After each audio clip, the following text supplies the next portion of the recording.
2K Studios. And I'm Alexis Morgan from sunny Las Vegas at Summer League. And it's a very special Summer League because it is NBA 2K23 Summer League.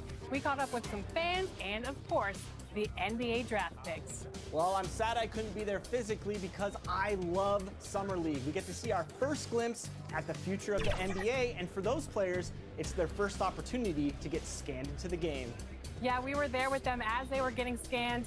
Definitely a huge milestone, but it is hot in here, so let's take a look at the footage.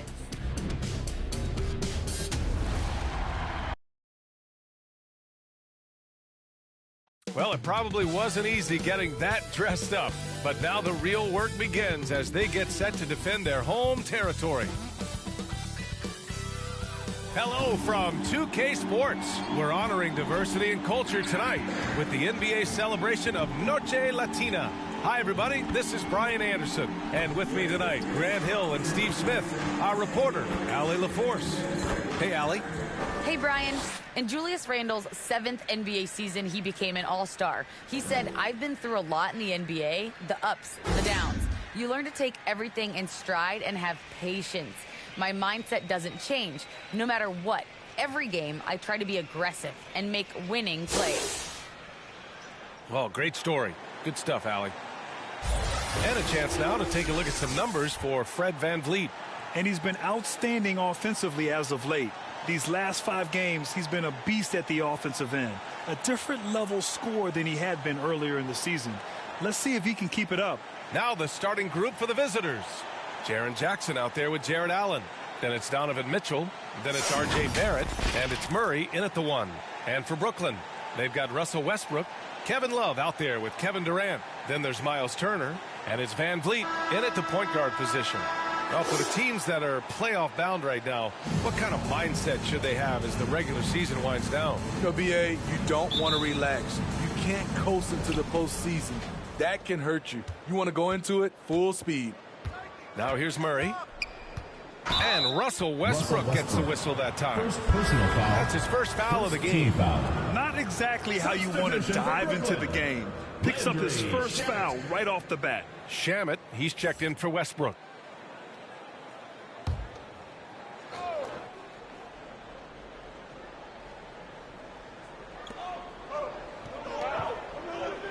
Outside Murray. Going inside. Oh, and makes it with the kiss. From the moment when he sticks his foot in the ground and puts his head down, DeJounte Murray is explosive and fast. Now here's Turner. Pass to Shamet. There's the triple. First shot won't go. Now here's Barrett. Drives to the hoop. Ooh, Durant with some nice D. Here's Shamet. That one goes. Now he's 1 for 2. Just taking it right to the rim, and no one was there to greet him. Wow, that's a defensive breakdown. Can't do that against good scores. Now here's Allen. A steady force on their offense, recording around 14.5 a game. Brooklyn with the ball. It was a victory here for the home team last time these guys met. They flat out dominated the last time these teams squared off, particularly on the glass. They generated second chance opportunities on one end, preventing them on the other end. That was the story of the game. This is the shot you want right at the rim. He just couldn't deliver. And just as he showed in college, Landry Shamet has a very high basketball IQ. He does, and he makes great decisions with the ball. I mean, he takes care of the ball so well. He always plays under control and commands the offense exceptionally well. They are out of rhythm, 1 for 5 so far. You just need to calm down and reward your matchups. Here's Mitchell. Pass to Jackson. That one's good. Jaren Mitchell Jackson. making the play. Because he attracts so much defensive attention, Donovan Mitchell often finds teammates all alone. Murray against VanVleet. Now Durant. 6 to shoot over Barrett. And that one off the back of the rim and in. Durant's gotten his second bucket of the game. They're getting him shots in his spots. That's understanding your personnel. Allen on the wing. tough break for the defense. I mean, he took the hit, but he didn't get the call. Second team foul.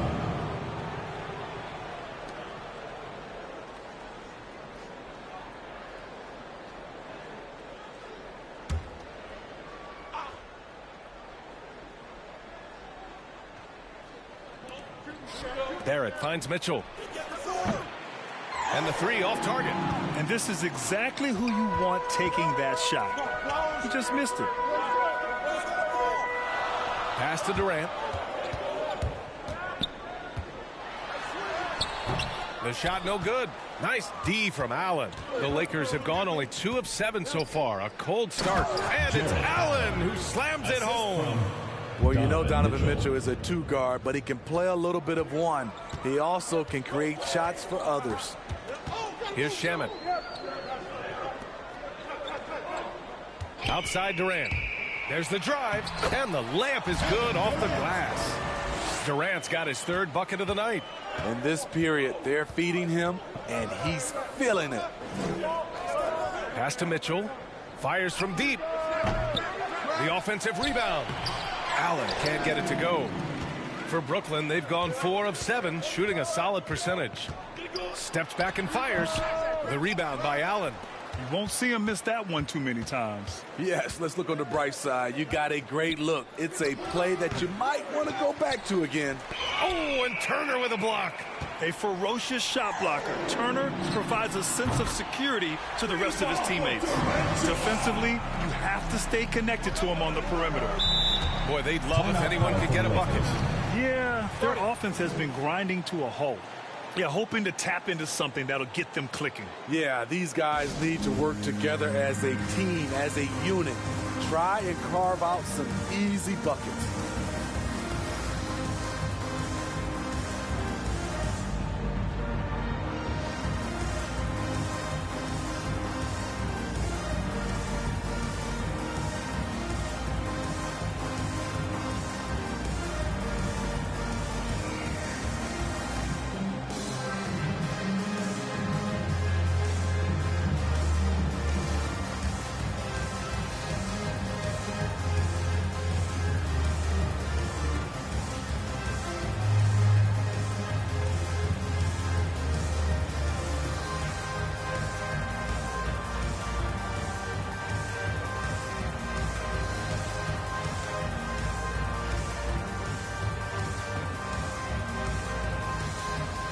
So both teams changing it up here.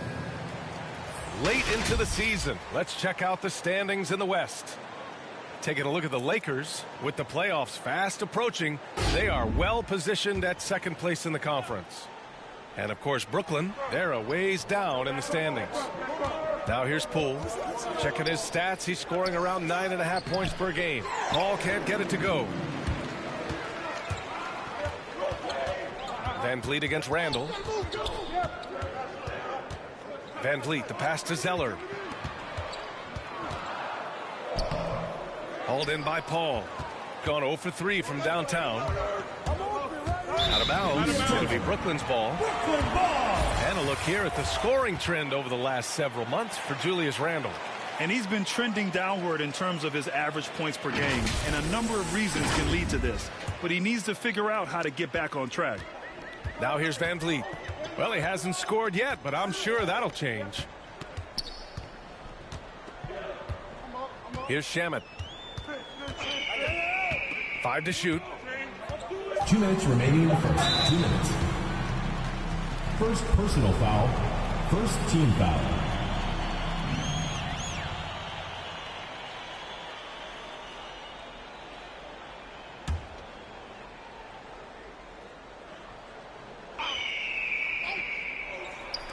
Long range from the inbound. He's looking good. 2 buckets in 3 attempts. Backing up that last 3 with another 3. The defense has to stop giving them so many clean looks. Pass to Paul.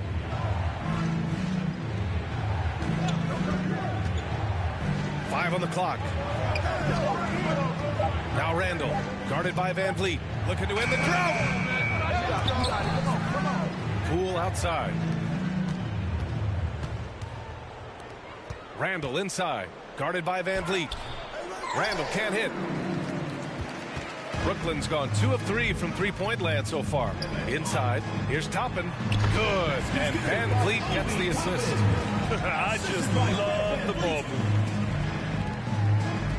10 points separating these teams. There's no way coach likes this effort level. They need to refocus. It's so easy to get run over when you lose even a little edge.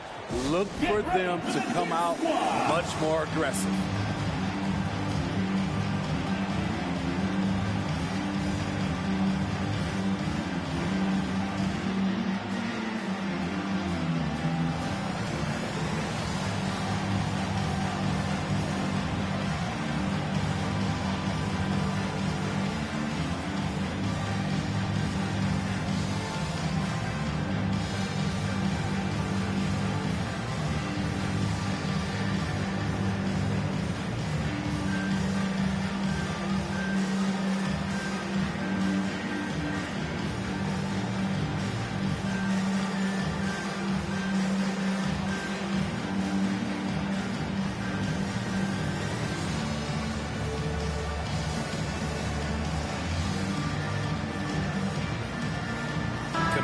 He's checked in for Kevin Durant. And quickly, the 2K leaderboard showing the teams blocking the most shots over the last month. The Lakers, #1. These guys have been so impressive down low on the defensive end, denying shots left and right over the past month. 56 seconds left in the first quarter here. And he makes no mistake. Slam dunk. Hey, when in doubt, run the defender off the screen. And you know, with a result like that, we'll see them run it again. Especially if the defense is going to allow you to do it. Have to switch on that play. Can't fault the play call. Even though he couldn't convert, that's a good shot. Some solid defense from Van Vliet. Brooklyn with the ball. They're on a 16-6 run. Back to Toppin. Van Vliet outside. And it's going to be a 3-second call. 3-second violation. Lakers ball. Substitution for Brooklyn. Moses Brown. And now another look at that mobile one block defensive performance. Oh, showing no signs of giving up this lead. That block sent shockwaves into the opposition sails. Gone 0 for 3 from downtown.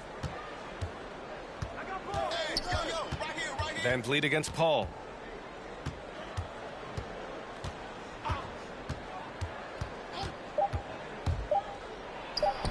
Pirtle.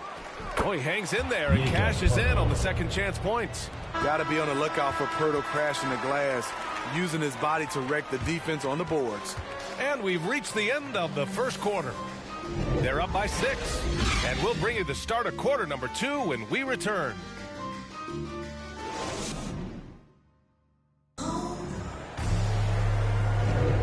If you're just joining us, we played through 1 quarter in this one. And from what we've seen here from the home team, what's your take so far? Oh, what I love was that first quarter was all about leaking out and capitalizing in transition. That's their mindset. Attack, attack, and attack some more. You're not going to beat them playing soft. And Smitty, you had pretty good size on the wing. When you were attacking mismatches, did you prefer to bully a smaller player or pick apart a bigger, slower defender? You know, B.A., great question. I think both. I think when you have a mismatch, what you really want to do is draw a double team. So if you can use your size or your quickness, but also have the basketball IQ to know when the double team is coming and get off the basketball. And so in the game for the Lakers, we've got Jakob Poeltl, Jordan Poole out there with Chris Paul. Then it's Julius Randle. Westbrook, the pass to Van Vliet. Clock at 6. Westbrook can't hit. The Lakers shooting a poor 25% for this game so far. Pass to Paul. Rejected by Brown. All by himself. Here's Westbrook. And a great assist by Van Vliet as that one goes. Westbrook's got his first 2 points of the night. And guys, what do you think about the hustle stats for Brooklyn? They're doing a great job defensively down low. They've already racked up a lot of blocks. They've established an intimidation factor early in this one. The other thing that's been effective so far tonight is their fast break. A lot of points coming on the run. Yeah, hoping to tap into something that'll get them clicking. Yeah, these guys need to work together as a team, as a unit. Try and carve out some easy buckets.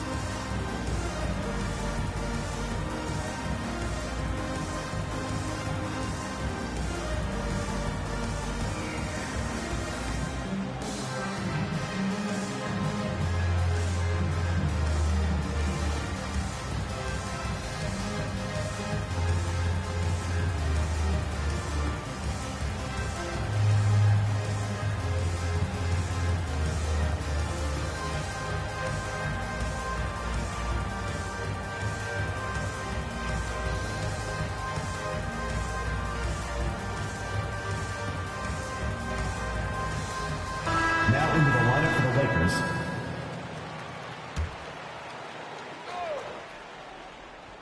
Just over a minute gone here in the second quarter. Outside Mitchell. Knocked away. Jackson finds Allen. Clock at 4. Barrett can't hit. And he almost made them regret defending him so loosely. You really get it all with Russell Westbrook. His versatility as a player is truly exceptional. That's what allows him to crank out triple-doubles one after another.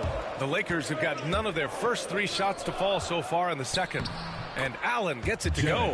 With a soft touch around the basket, when Allen gets good looks inside, he's able to capitalize. Pass to Westbrook. Rejected by Allen. And they get it back. Just 5 on the clock. Here's Van Vliet. That's short off the rim. The Lakers have gotten only 1 of 4 shots to go in. They're searching for a way to score. Yeah, buckets have been very tough to come by. Mitchell, the pass to Jackson. Outside for Mitchell. And the three-pointer goes. Mitchell's gotten himself going here. His first points of the game on the deep ball. And while Westbrook has led the league in triple-doubles many seasons, I think that stat is also a testament to his hustle. Yeah, when it comes to pure energy, Westbrook is maybe unmatched. He's the ultimate hard worker. Every minute he's on the floor, he's doing his best to make an impact on the game. Timeout called. Brooklyn.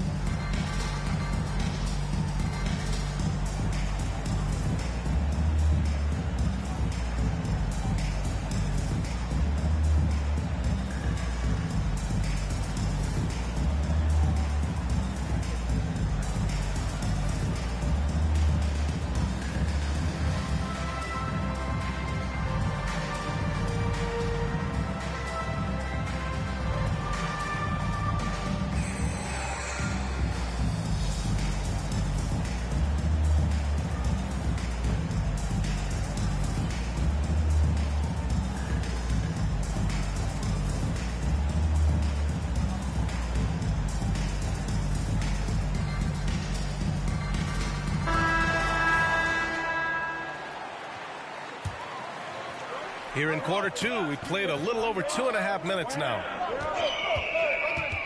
Westbrook with it. Checked by Murray. 6 on the shot clock. And it's Van Vliet off the drive. Over Barrett. Oh, he can't sink it. He's 0 for 3. The Lakers have gotten 2 of 5 shots to fall this second quarter. Got a hand on it. Not known for blocking shot, but Kevin Love got all of that one.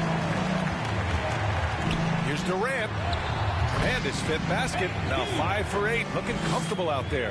Talented, driven. He puts constant pressure on your defense. Barrett passes to Jackson.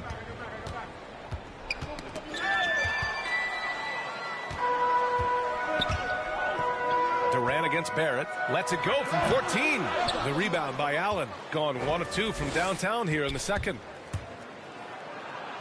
And there's Mitchell on the assist by Murray. Mitchell's got 5 points. That's the result of hard work. Mitchell just gets better and better off the bounce. Van Vliet outside. And here's Westbrook from the arc. Mitchell grabs a miss. He's looking pretty unsettled at the moment. Doesn't seem like he has a great feel for his shot. Kicks it out to Jackson. Pass to Barrett. jams it home with authority. I like that find by Jackson. Young bigs who can see the whole floor. You don't come across them that often. Van Vliet against Barrett. Van Vliet misses. I don't know how many misses that is in a row, but I know it's ugly. And the dunk by Jackson. Putting that 7'4" wingspan to good use. Jaren Jackson with the easy catch and flush. Now here's Van Vliet.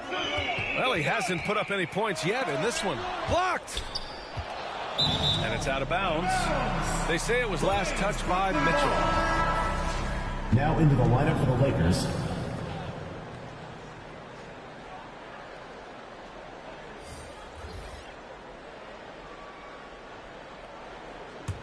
Hey, yo, wrestle. Here's Westbrook. Hits the target from 18 feet. Westbrook's gotten his second bucket. I love Westbrook hitting that one. It's in his comfort zone for sure, and it prevents defenders from just clogging the lane. Mitchell. Did you see that? Finish. Donovan Mitchell. What you love about Donovan Mitchell, not only does he explode into his moves, he finishes with authority. And that was another look at the aggressive D that led to the mobile one block. What a powerful rejection. He's not wanting them to get an advantage in this competitive game. So reliable. They've really leaned on him at the offensive end. Hey, yo, right here. Randall against Zeller. There's the three. Randall can't hit. Brooklyn shooting about 41%. Allen against Westbrook. And he banks in the layup. And now a three-point Brooklyn lead. Coming off a scoreless first quarter, he's found a little rhythm here. Mitchell into the lane. Westbrook with the rebound. Westbrook's got his fourth rebound in this one. Pass to Shamet.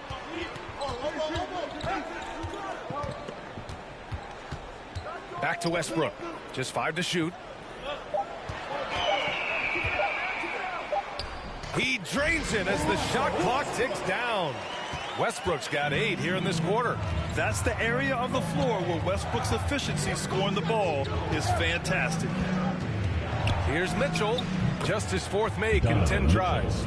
Just taking what the defense allows, and that's a shot he'll make all night. Pass to Shamet. Shoots. Oh, and he missed the J after tricking the D with a nifty pass fake. On the take. Allen, the pass to Randall. Left side Murray. Shoots over Westbrook. I like Westbrook's energy on defense on that possession.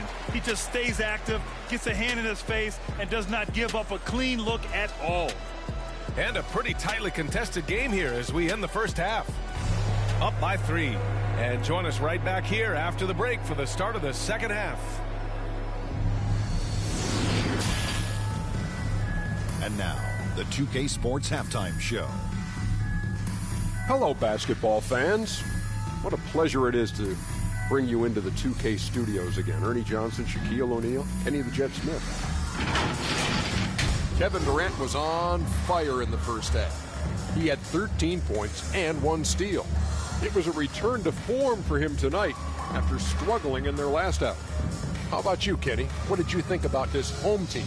There's been a ton of energy in this building tonight. And the way this one's going, they're going to need the energy down the stretch. It's a tight ball game, and their fans know how to give them a lift when they need it. And Shaq, let's get your input on the visiting team.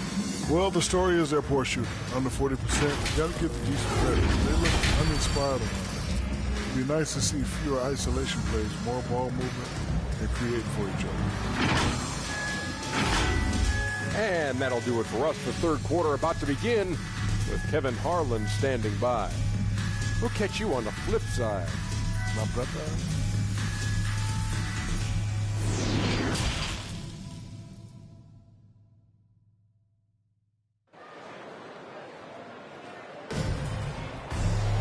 And After a fairly even first couple of quarters, this second half could turn out to be a great one as both teams trying to gain an edge. You know, Kevin Durant has really been making it happen here, guys. He's been excellent at cutting through the defense and giving them fits around the basket. He's been very effective on the move, forcing the action, getting to his spots, and finishing plays. Second half of basketball is upon us, and we may be in for an exciting finish based on how close of a game we've seen so far. Fred VanVleet out there with Russell Westbrook. Then there's Kevin Love. Then there's Miles Turner, and it's Durant in at the 3 slot. And that's the group for Monty Williams as we begin the second half. Yeah, and the defense has really got to tighten up on him. I mean, he's just too dangerous from the three-point line. Here's Murray. Mitchell finds Murray. Oh, stolen by Turner. Now VanVleet. Oh, and no scoring yet from him, but that's likely to change. Down to 5 on the shot clock. Here's Westbrook. No good on the shot. Ooh, solid defense from Mitchell. And for the Lakers, they're shooting around 35% for the game. And they call an illegal screen here. Well, the league has put an emphasis to crack down on illegal screens. Yes, the last few years, the rules changes have tended to benefit the offenses. This evens things out a bit. And we just got a second look there at an exceptional mobile one block. Yeah, just some terrific effort there. And you know the whole team will get an energy boost off a block like that one. Paul, he's checked in for Murray. VanVleet outside. Pass to Durant. Over Barrett. Durant's shot is off. Starting the half with 3 straight misses. Not how they envisioned this one. For Brooklyn, they've gone 0 for 3 to start the second half. Up top, Westbrook. Check by Mitchell. Three-pointer, VanVleet. And that one comes off the assist by Westbrook. VanVleet's gotten himself going with a triple, his first basket of the game. Barrett against Durant. Shot is good by Barrett. Once he breaks out the crossover, you just know something special is about to happen. Timeout called. Brooklyn. Started.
Now into the lineup for the Lakers.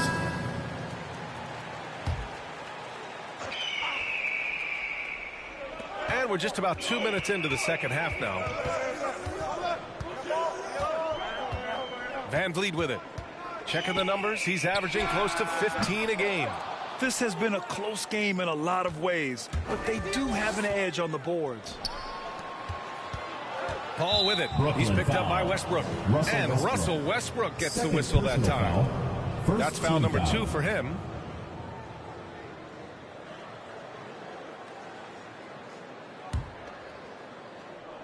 Shot from the inbound. Here's Barrett. And he's going to the line for 2. The official saw contact while he was going up. Second I don't mind that. I mean, they met him at the rim and temporarily prevented the points. R.J. Barrett taking 2 shots.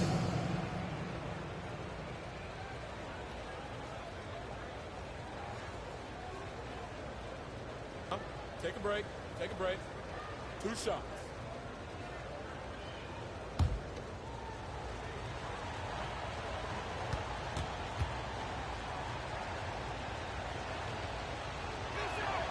The first free throw is good.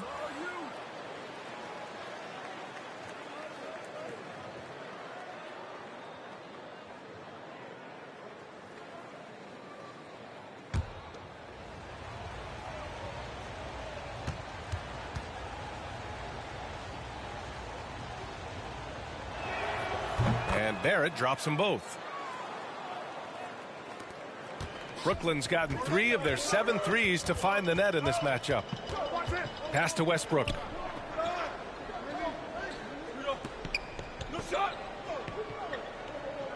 Shot clock at 6. And the foul is called. He missed it, so he's got a couple of free throws coming his way. Jaren Jackson picks one up. When I think of Westbrook, I think of one of the most intense players ever to play the game. A true competitor doing whatever it takes to will his team to a win.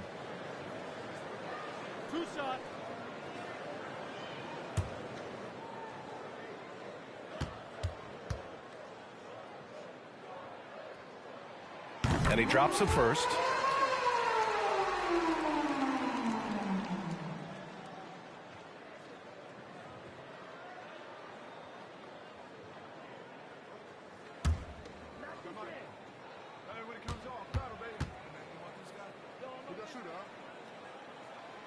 And he can't hit the second. And for the Lakers, they're shooting just around 36%. Not the best execution. Outside Paul.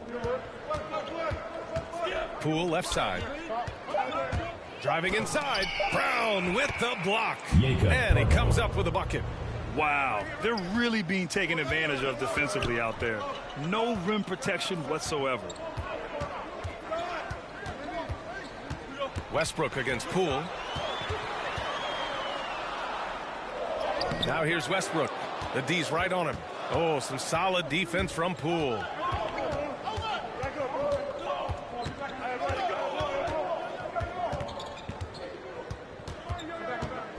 With some arc, and he lays it in. Hey, they're just getting pushed around inside. Just over 3.5 minutes through the third. Van Vliet, the pass to Kaminsky. Back to Van Vliet. Over Paul. Van Vliet misses. The Lakers have gone 3 of 5 from the field in this third quarter. To the paint.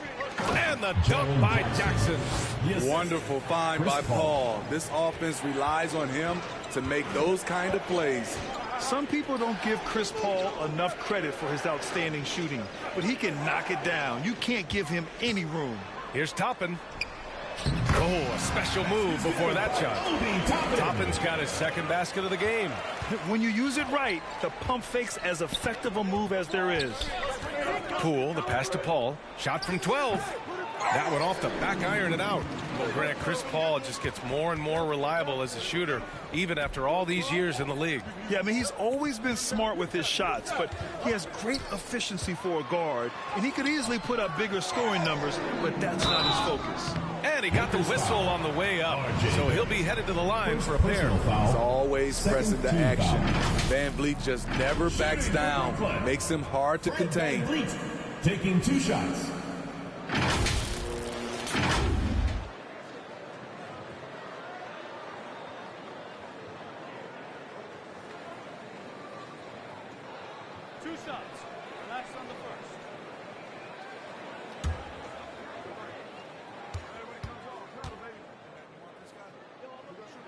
The first one falls. He may not check all the boxes in terms of size and speed, but the toughness, the heart, the high IQ, Fred Van Vliet ranks among the top players in those categories. Zeller's checked in for Brown.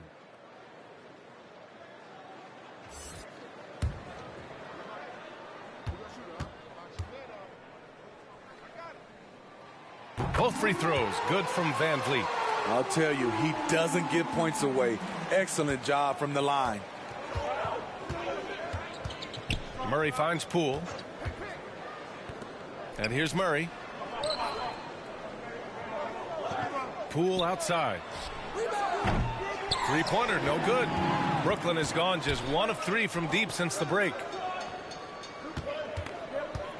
2 minutes remaining. Poole against Westbrook. 2 minutes. Van Vliet, the pass to Kaminsky. Up top, Westbrook. With the drive. And it's Poole with a rebound. It's amazing. All night he's been out of sync on the offensive end, yet they continue to lead. Zeller with the rebound. Brooklyn's gotten 3 of their 7 threes to find the net in this matchup. And stolen by Murray.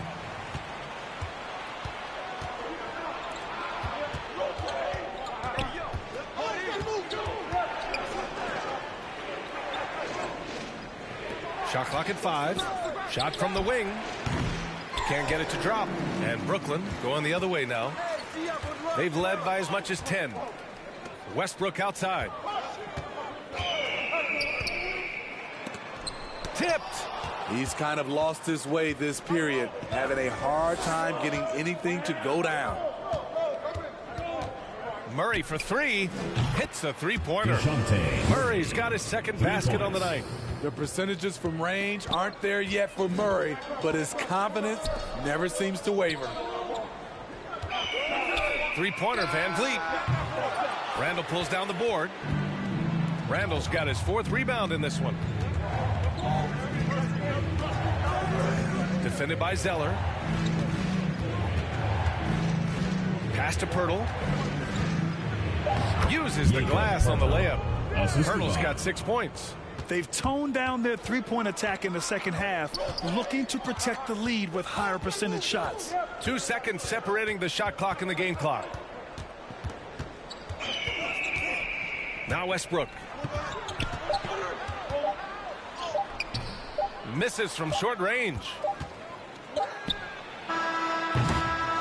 The third quarter comes to a close. Up by 4, and fourth quarter basketball will be coming your way on 2K Sports right after this.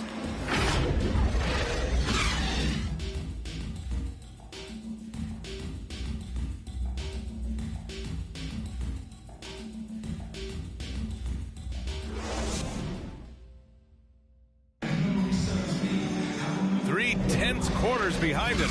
One more to go. Thanks for being with us as we get ready for the fourth.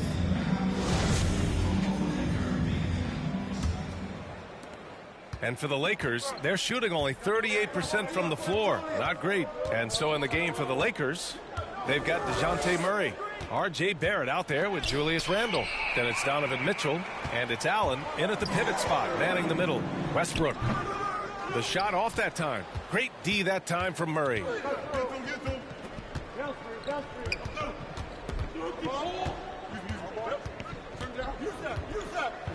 Pass to Allen. 6 on the shot clock. Now here's Mitchell, hounded by Westbrook with the 10-footer.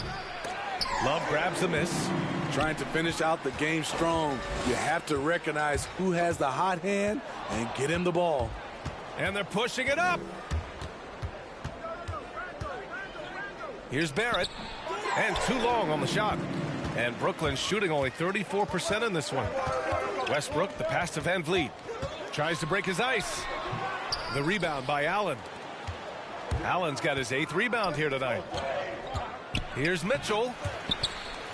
Oh, and Turner with a block. And the ball goes out of bounds. Last touch by Turner.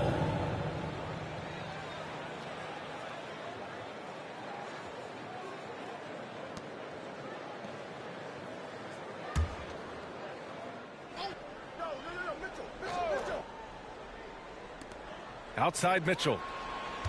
6 to shoot.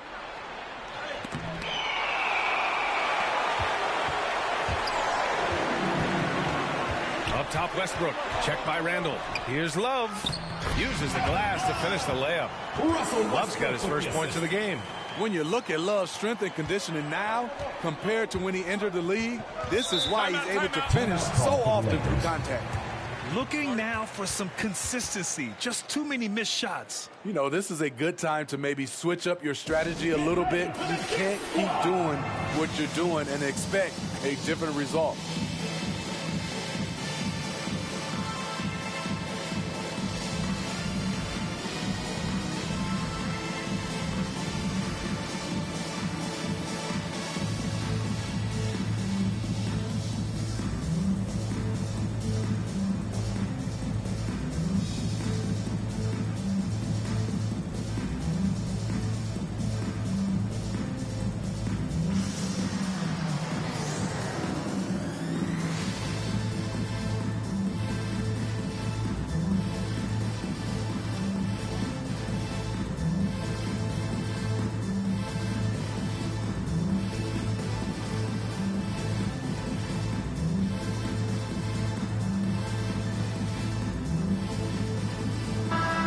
Let's get a report from Allie.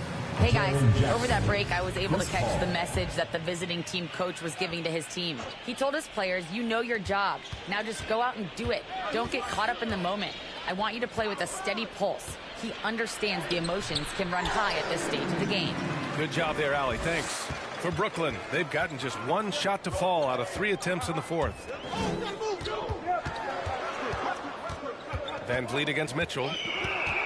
To the middle. Here's Westbrook. Good. And Van Vliet gets the assist. Van Vliet's got 3 assists tonight. He's heady. He's unselfish. All Van Vliet does is make winning plays. Pass to Jackson. From the arc. Can't hit that one. And Brooklyn going the other way now. They've led by as much as 10. And they'll be right in the middle of a 5-game homestand. Durant with it. Oh, and he got fouled on his way up.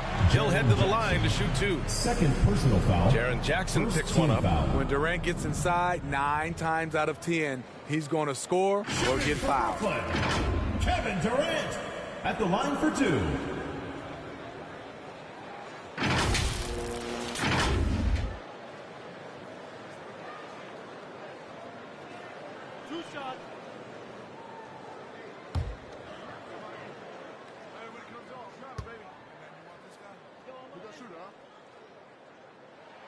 And that one falls. That puts him up 1 point in the game now. I mean, the versatility of KD is tremendous. There's really nothing this guy can't do.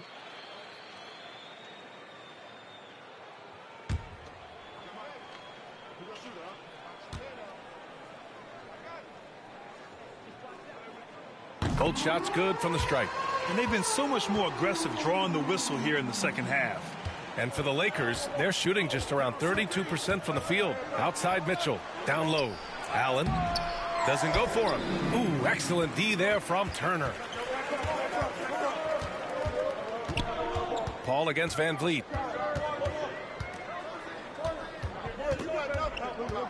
Shoots over Paul. Van Vliet misses. Well, so far, this cold night from the field has not affected their ability to maintain this lead. And if you let the little guy get airborne before you slide over to block him out, he can and will embarrass you on the boards. The kick to Durant. Van Vliet outside. Looking to get back on track. Can't get the layup. Paul against Van Vliet. Boy, left it right in the sweet spot with the lob. Nicely done. Smooth finish off a terrific feed. Man, the timing and execution couldn't have been any better right there. Timeout called. Brooklyn. You could really see his squad was losing steam. Smart timeout to give them a breather. It's time for T-shirts.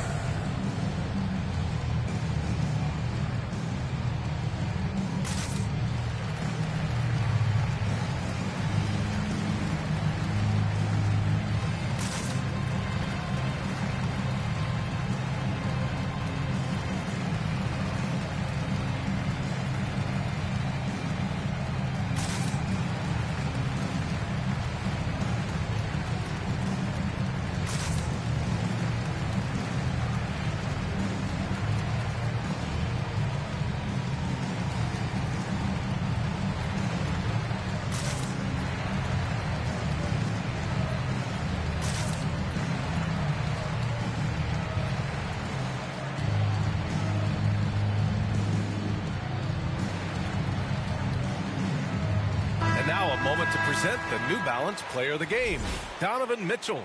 And he really made his presence felt on the inside. Just so active and looking all game long for openings. And he found them by scoring a lot of baskets by slashing to the hoop.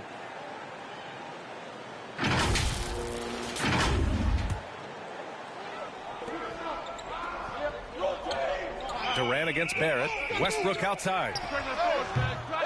Off the mark there with a 3. And for the Lakers, they're shooting at 32% from the floor. Not good. How impressive has he been tonight, battling inside in the trenches? Van Vliet outside. Pass to Love. No good with a layup. Outside Barrett. The three is up. Kevin Durant pulls it in. It's clear he's totally out of sync. The team needs to rethink its strategy around what to do with him. He hits again. 7 for 13 and looking confident. That's what he does. Put the ball in KD's hands, and he'll deliver. One of the stories here, Kevin Durant. He's getting it done today. This guy is killing you, and so far I haven't seen a good adjustment defensively. Get ready for the Dip Squad.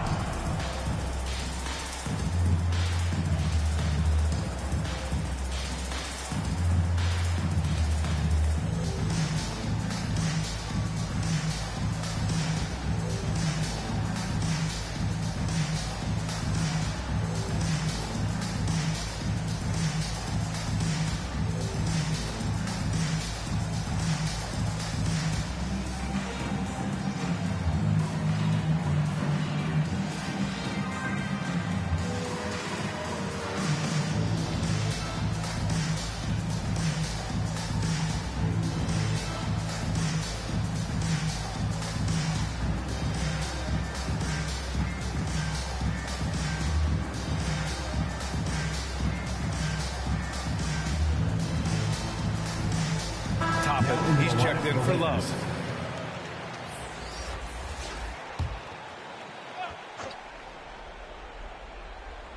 Here's Barrett. Outside Mitchell. Outside Barrett. Pass to Murray. 5 on the clock. And the call will be against Fred VanVleet. That's his first foul. He didn't have his feet planted.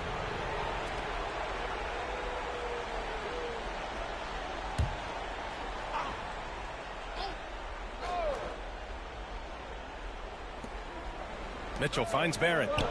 2 minutes remaining in the game. 2 minutes. Clock at 6. That one goes in. Oh, that's a big bucket. Putting the offense on his shoulders right there. Timeout called. Brooklyn. And we'd all love to hear what goes on in those huddles, but we just get the snapshots. No, we're left to infer from the adjustments we see on the floor.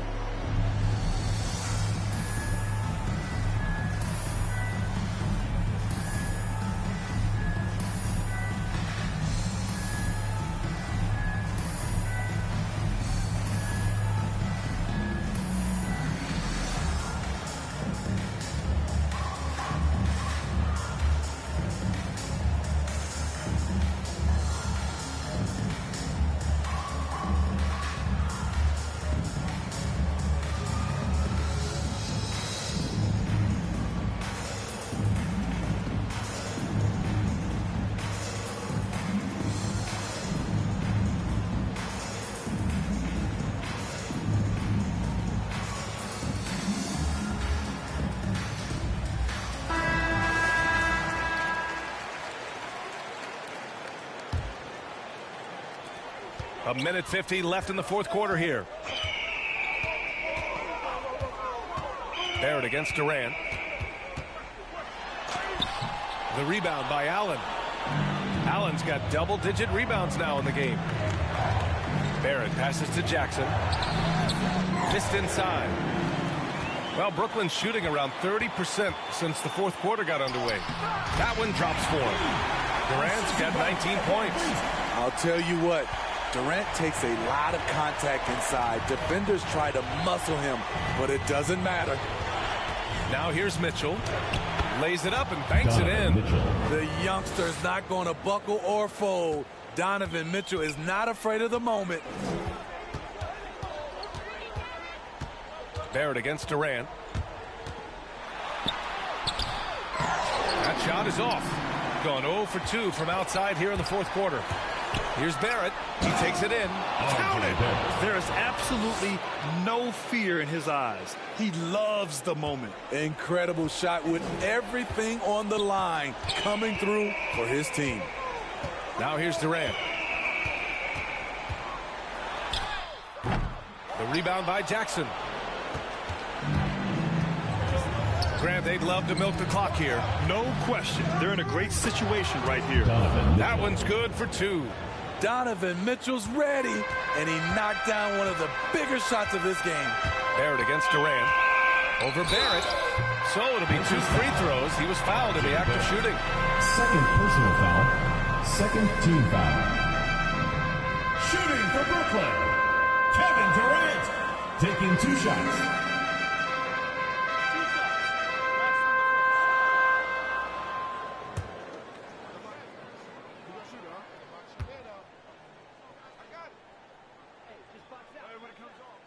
So the first one drops, and that narrows the lead down to just 3.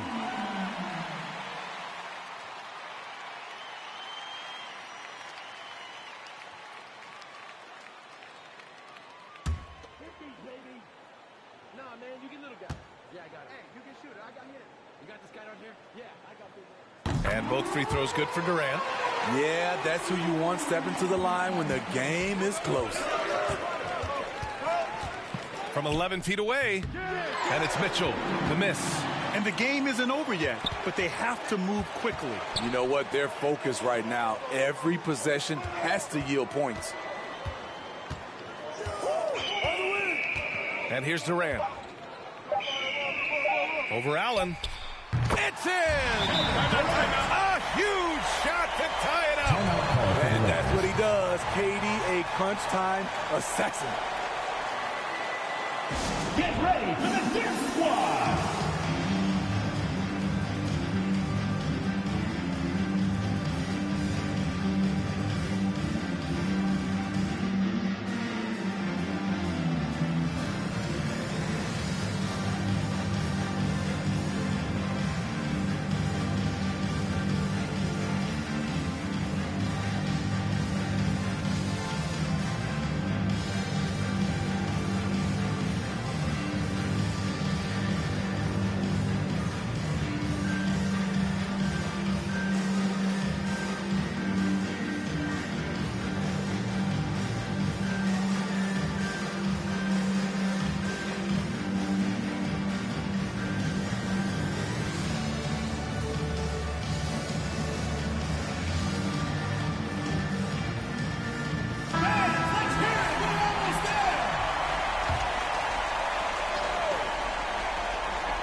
Regulation is ended, and we are headed to overtime.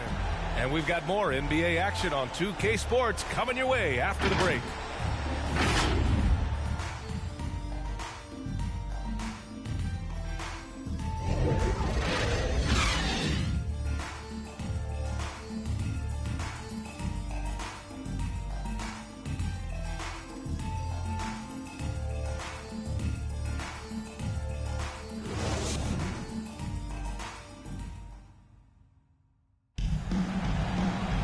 Boy, these teams have battled tooth and nail for 4 quarters. Now we're headed to overtime. This one should be fun.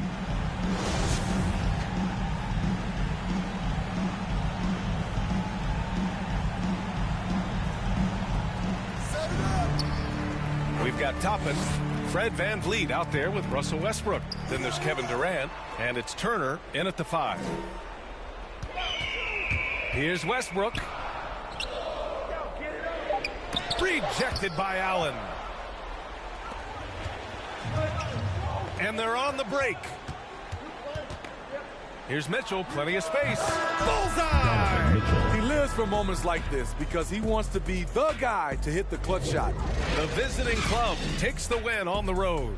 Things looked a little uneven for them down the stretch, but in overtime, they took control. And BA, I don't think they expected this one to be so hard fought. But when they went into overtime, they really poured the gas on the fire. And that'll wrap it up, folks.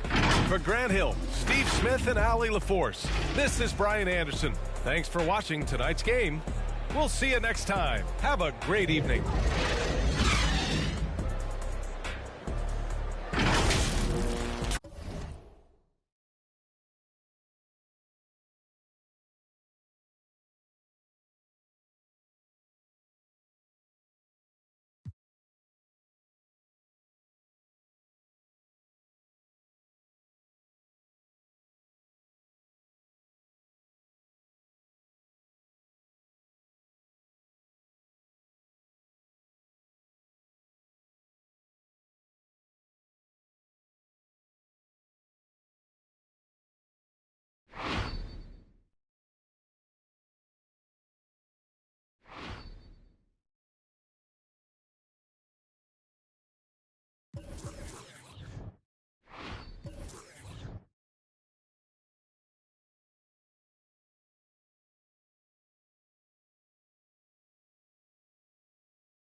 Greg, you play in one of college basketball's all-time super teams. Hard to imagine we'll see that kind of dominance over several seasons like you guys had at UNLV.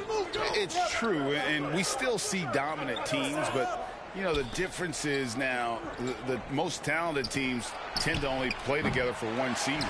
And so that makes it really hard to run together stretches where you can call yourself a legitimate dynasty.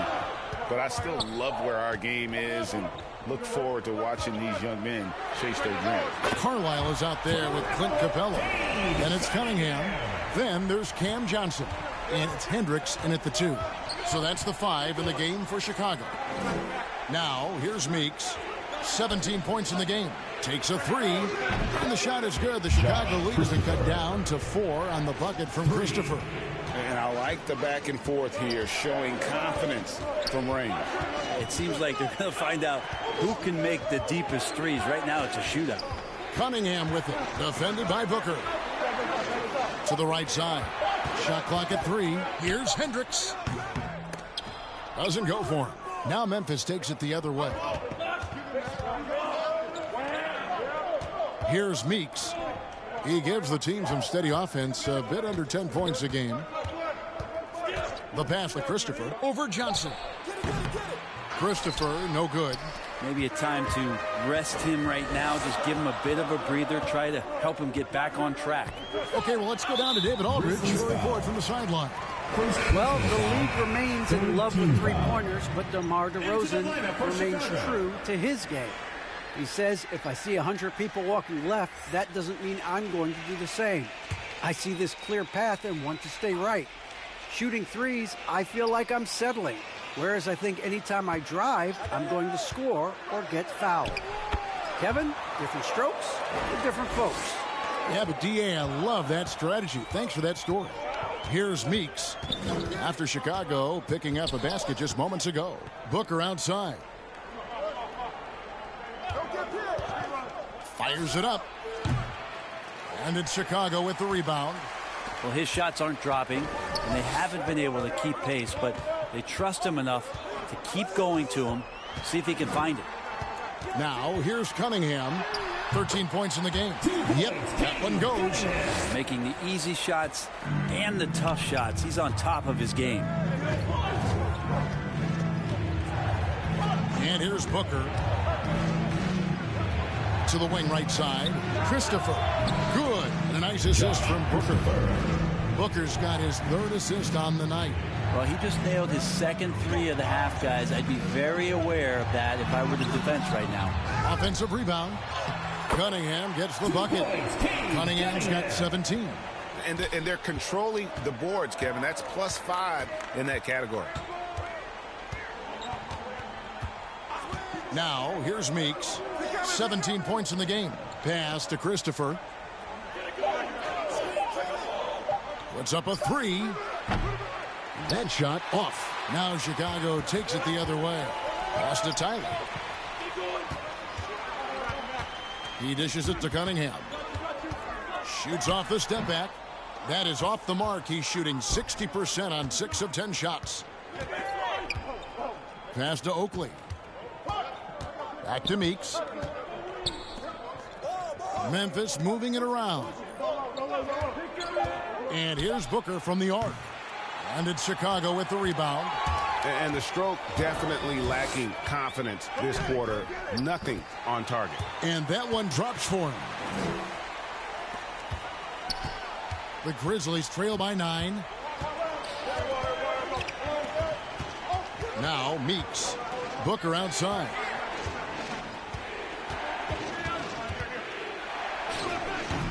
It's Cunningham with the rebound. Just cannot get anything to go. If there's going to be a way to get out of this hole, I don't think he'll be the one to do it. And now you see them starting to really work the ball inside. And so it's Memphis with it. After Chicago picking up a basket just moments ago. Here's Christopher. And the 3 off target. Chicago leading by 11. The pass to Tyler. 2 minutes remaining in the 3rd. 2 minutes.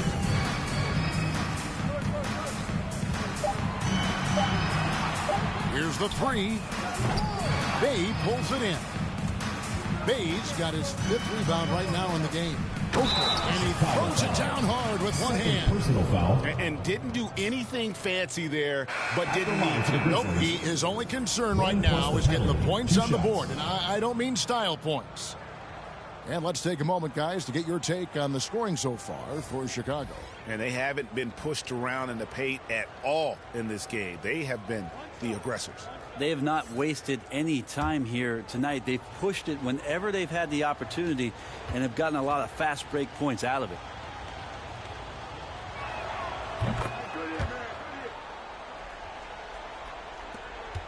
Chicago's gotten the three-pointer to fall to the tune of 50% here in the third quarter. They've made 3 of 6. Pass to Cunningham. Shot clock at 6. 2 points. That one goes. Cunningham's got 15 points in just the second half. Yeah, that's the 3rd bucket in a row from the paint. This defense needs to clog those lanes in the middle. Bay finds Meeks, and he jams it after taking the nice feed on the run. And that's a little lack of fight at the defensive end. Absolutely. At least on that slam, you're right. That's one way to let a team back in the game. You have to credit the aggressiveness offensively because that's when you make a play when you really need it. Not a lot of resistance on the inside, and they're taking full advantage. Bay passes to Herter. There's the 3. Duarte grabs the board. Duarte's got 4 rebounds now tonight.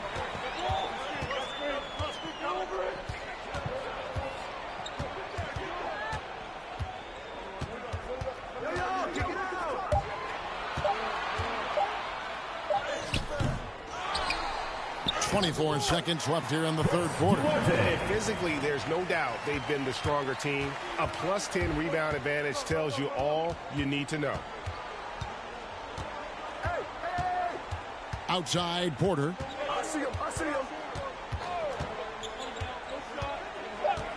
Memphis needs to get off a shot here. Drills the three-pointer.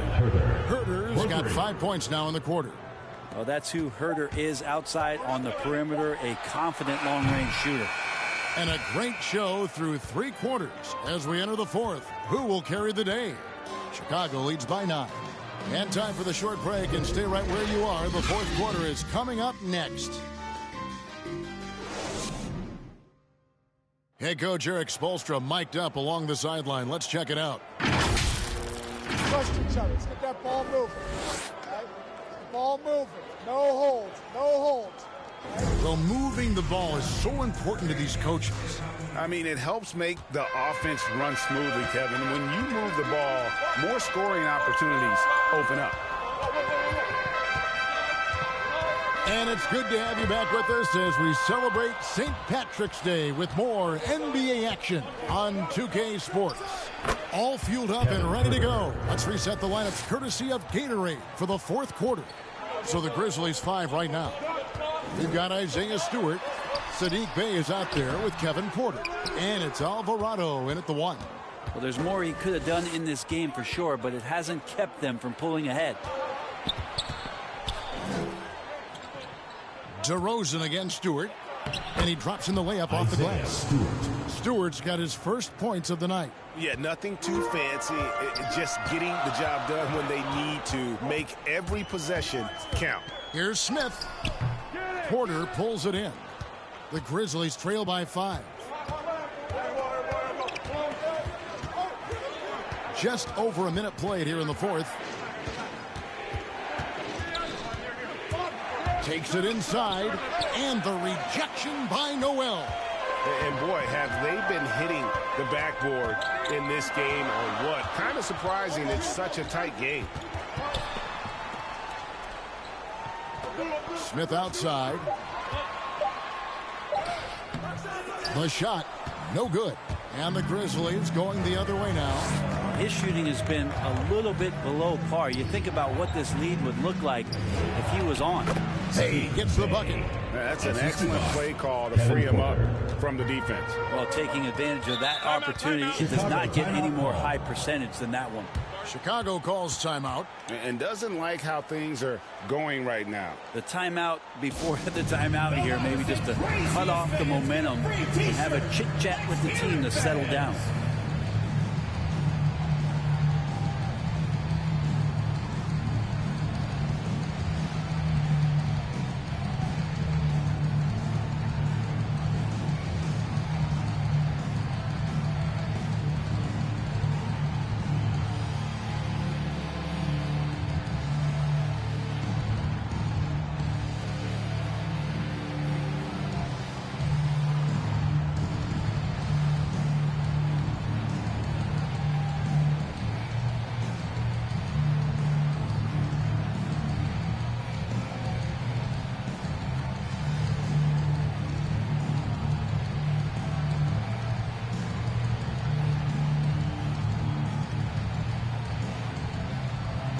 And Memphis making a change here.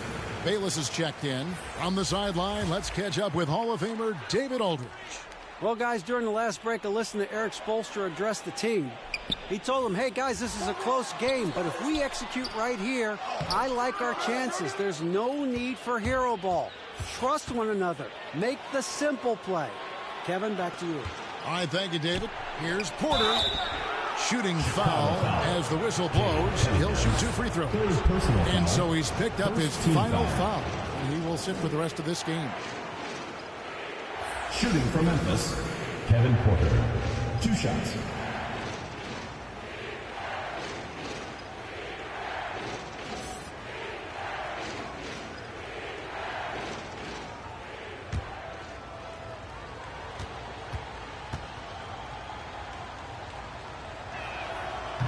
No good on that one. Well, probably a little draft in the arena tonight. He's the last guy you expect to miss the mark by that much. Absolutely. The Grizzlies making a switch here. Oakley's checked in.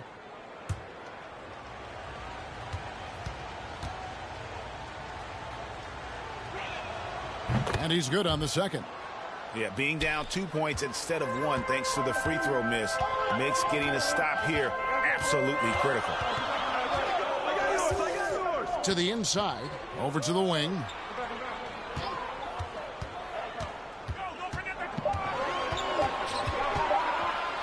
Hendricks defended by Oakley.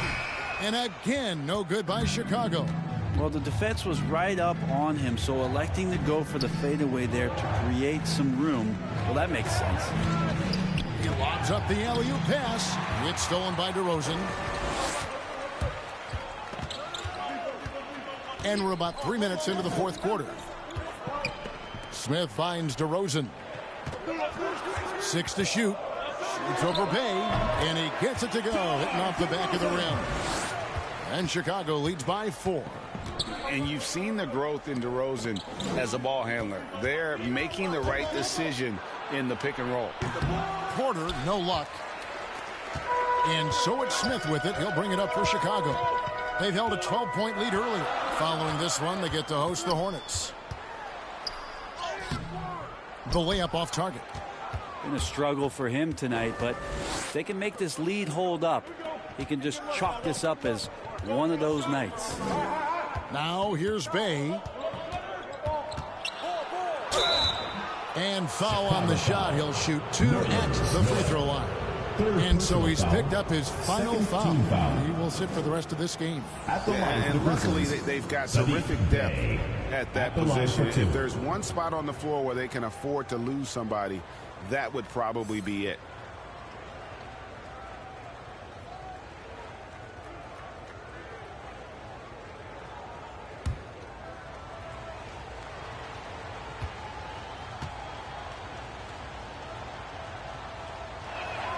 That free throw good from Bay.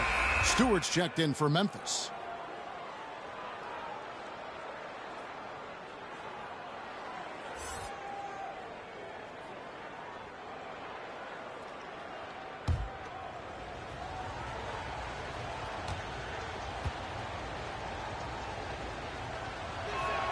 Bay hits them both. And this is one of the things they need to keep doing in the second half to get this win. Keep knocking down those free throws. They've been sensational here at the line. Pass to Hendricks. That one a little long. You're not going to see that very often. Plenty of space, but he just, let's face it, he whiffs on that. Rebound by Smith. That's not the type of opportunity he fails to convert very often. Here's Capella. Over to the left wing. Hendricks. And again, Chicago. No good. Memphis trailing here. Here's Alvarado. Good work defensively by Smith. So it's Chicago now.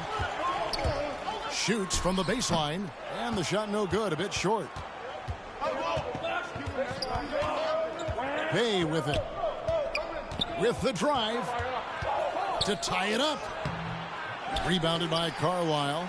And Chicago shooting pretty good tonight at 48%. DeRozan bounce pass. Smith kicks to DeRozan. Passes it to Hendricks. Over Oakley. And again, Chicago. No good. The Grizzlies have gone 3 of 8 here in the fourth quarter.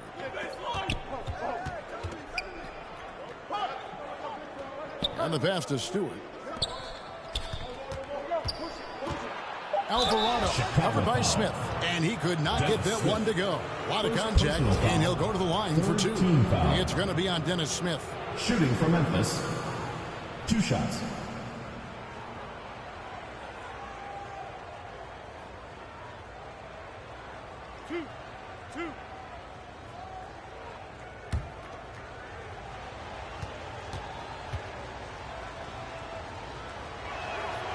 Makes it, and the next one could tie it up.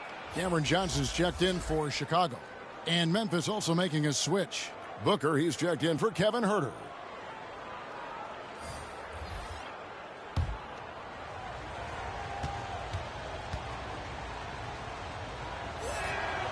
And it's tied up with that one. Here's Smith.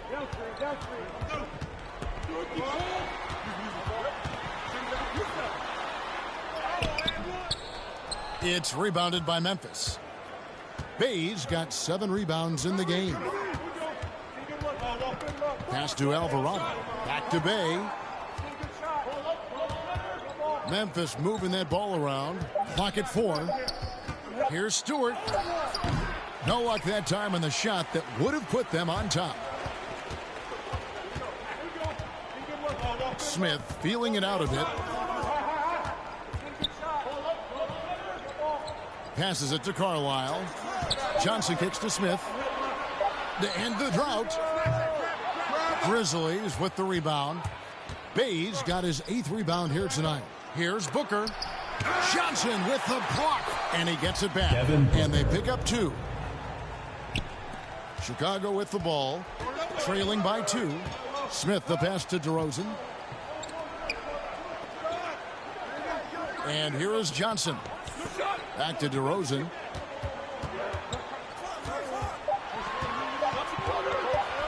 Over Oakley. No good off the back of the rim. Grizzlies shooting a pedestrian 36% in the fourth quarter. The offense not doing their best work of late. Poked away. Pass to Bay. Here's Booker. Stewart trying to get open. And contact on the shot, so he'll be shooting free throws here. And so he's picked up his final foul. And he will sit for the rest of this game. And guys, this is where their depth really comes into play. They've got such talent at that position. They'd love to have him out there, but they won't suffer much of a drop-off. 2 shots. Last on the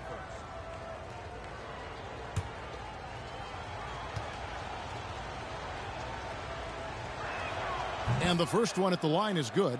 Well, Booker still has some upside, one of the best young scorers that we've seen in the NBA in the last decade. He's already an established star, and the sky is the limit for this guy. Now he just wants more wins.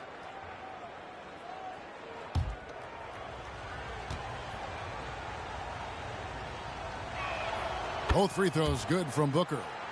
At this point, you might as well go ahead and chalk up the points when he's at the free throw line. Pretty much automatic. Now the pass to Stewart.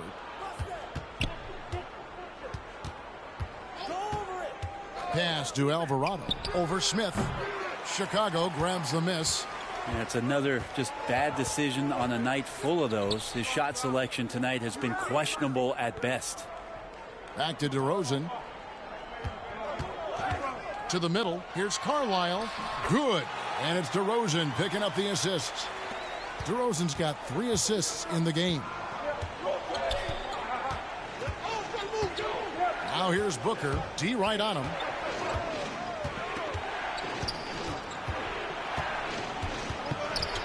Unloads from 13. Duarte grabs the board. Duarte's got 6 rebounds here tonight. There's the dish to Capella. Smith outside. Chicago needs to get off a shot here. From deep. Offensive rebound. Just has a nose for the ball. Capella skilled at gaining ideal position for those offensive rebounds. Outside Oakley. Now here's Booker. He's guarded closely. Got a piece of it.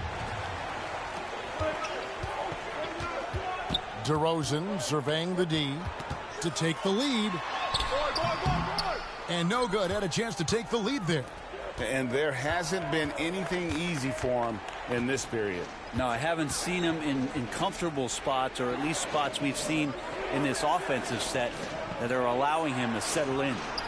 A nice shot by Booker. I mean, could we say he was playing possum a bit there in the first half? Because it seems to be a different guy out there, way more assertive. Out left to the wing. Passes to DeRozan. Over Oakley. Capella trying to free himself up. And the dunk by Capella. And what an important possession. Capella's been in that situation many times before, and he knows the drill. That's got to feel good. A guy who can score, stepping up and hitting buckets, as important as that one. Smith the pass to Capella. Not going to go that time. And it's Memphis the other way. Memphis moving that ball around. 2 minutes remaining in the game. No good from Booker. Chicago trails by 3. Here's Smith. That shot, no good. Well, after an impressive first half, he's just not been able to get the room or get anything going here in the second. You've got to love his aggressiveness to finish inside. Well, his leaping ability gives him a great advantage. Here's DeRozan following the score by Memphis. And we've witnessed DeRozan improve big time as a playmaker. His court awareness is really at an elite level. Here's Booker. It's blocked. Here's Duarte. Dishes it to Smith. Duarte shot good. Now just a 1-point Memphis lead. And great intensity here down the stretch. He's not one to shrink in the moment. Now take a look at him. Locked in right now in this moment. Wants the ball in his hands and feels real comfortable with the shot he's taking. And Chicago has possession. Devin Booker missing his last shot.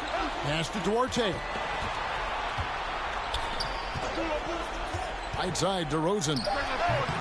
Grabs the rebound again. He holds in his 20th rebound. Dominating the glass. Oh, the nerves on this guy. Not backing down from this moment here. When the game is close, he kicks it up a notch. Now a timeout called by Memphis. They're down by 1.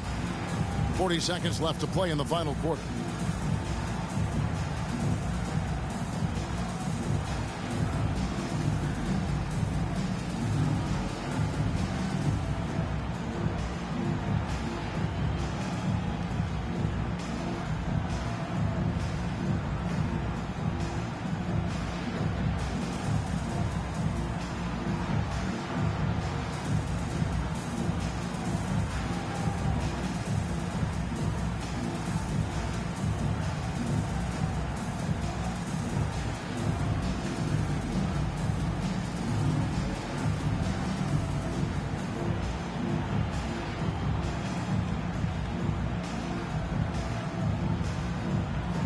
And now we present our New Balance Player of the Game, Clint Capella.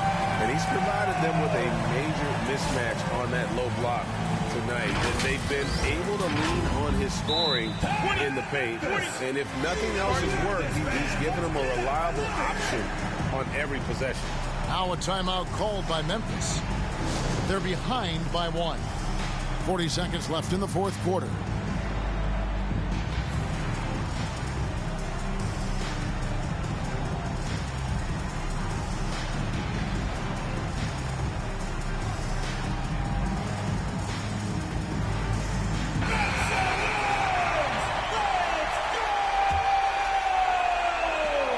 Seconds left in the fourth quarter. Booker looking around. Down low. And he gets the whistle. 2 free throws coming up. And so he's picked up his final foul. He will sit for the rest of this game. And you know what? You allow a guy to get right to the rim like that. That's your only option. Martin's checked in for Carlisle.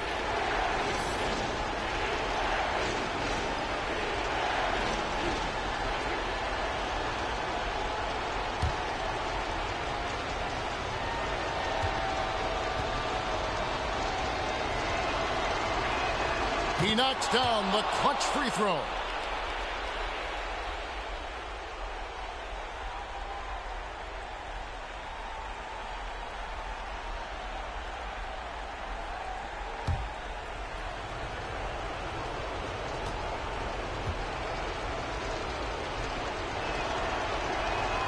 And so both free throws good that time. Chicago timeout call.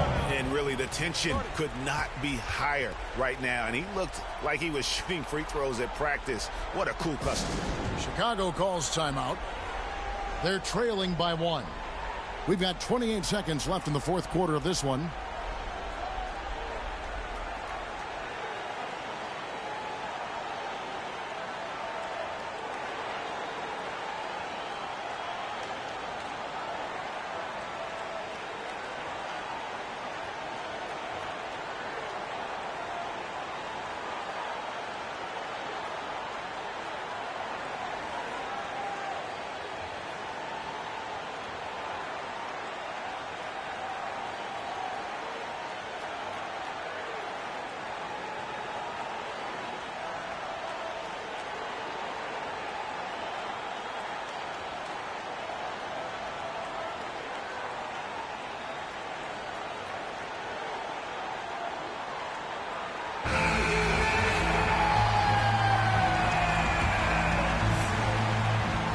Chicago calls timeout. Chicago timeout call. They're trailing by 1.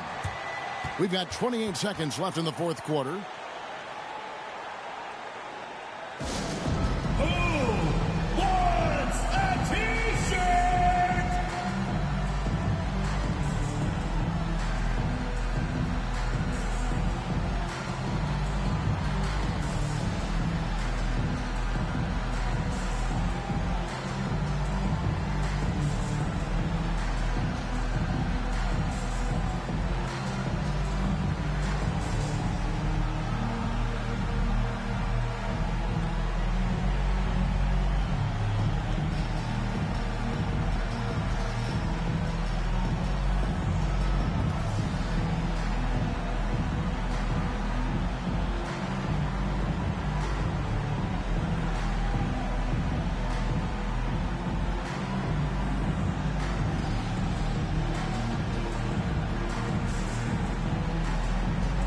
Chicago making a switch here. Okiki's checked in. Into the lineup for Chicago, Chuma Okeke. We've got 28 seconds left in the game. Chicago calls timeout. They trail by 1. We've got 28 seconds left here in the fourth quarter.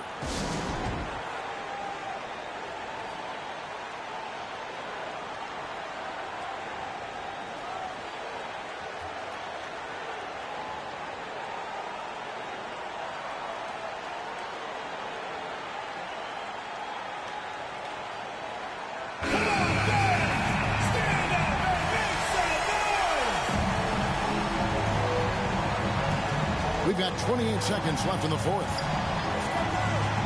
The pass to Smith. Kicks it to Capella. Shot clock at 5.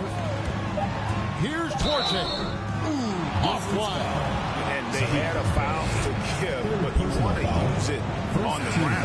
Yeah, and luckily they've got terrific depth at that position. If there's one spot on the floor where they can afford to lose somebody, that would probably be it.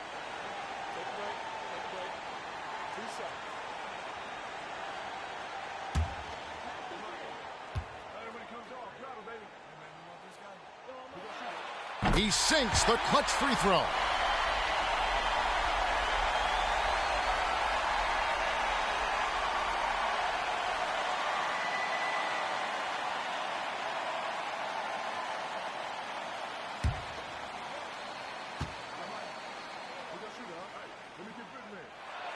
Can't sink it, and that was an important free throw. Shaking his head moment there, had a chance to put them out in front, but at least they're tied up. Timeout called, the Grizzlies. All right, fans, get on your feet and make some noise for T-shirt time!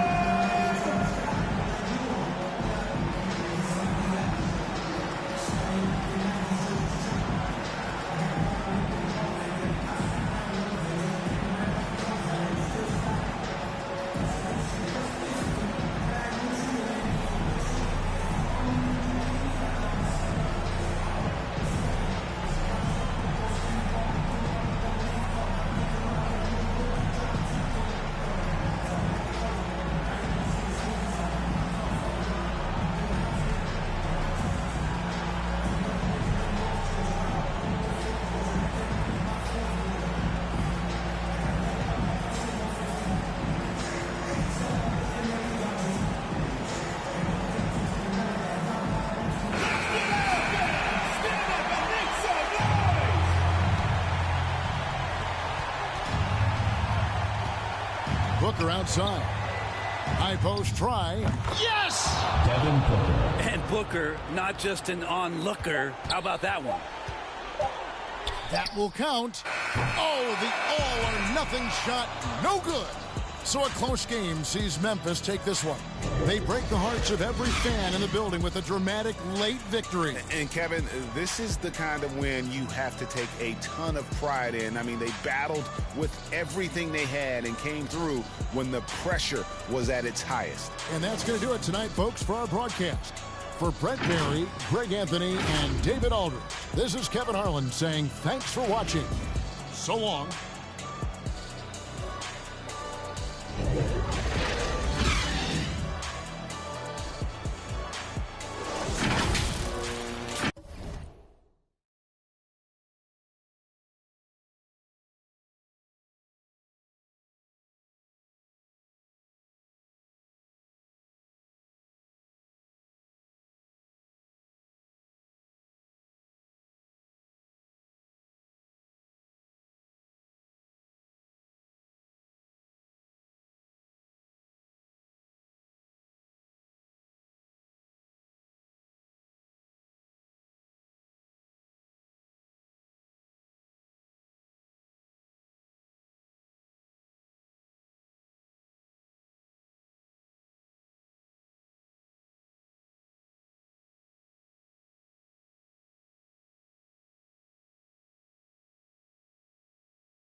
We hope this St. Patty's Day is bringing everyone out there good luck so far. We're dialing up some NBA action for you here on 2K Sports. Hi, everyone. I'm Brian Anderson. Allie LaForce, our reporter tonight. And here at the table, two NBA greats, Grant Hill and Chris Webber. Okay, a chance to look at some numbers for Domantas Sabonis. And when you look at his rebounding numbers, I think the season is starting to wear him down a little bit. His numbers there have dipped over this month, but I'm sure he'll catch a much-needed second win soon. Now the starting group for the visitors. Domantas Sabonis out there with Montrezl Harrell. Then it's Andrew Wiggins. Then it's Jalen Noel. And it's Murray in at the point guard position. And for the Warriors, Shai Gilgeous-Alexander is out there with Anthony Edwards. Then it's DeAndre Ayton. Then there's Rudy Gobert, and it's Frazier in at the 3. And we know the long season is a grind for players, Grant. What about the coaches? You know what? A long season is a grind for everyone. Not just for the coaches, but for the training staffs, for the basketball operations department. Everyone involved understands that it's a grind both physically and mentally.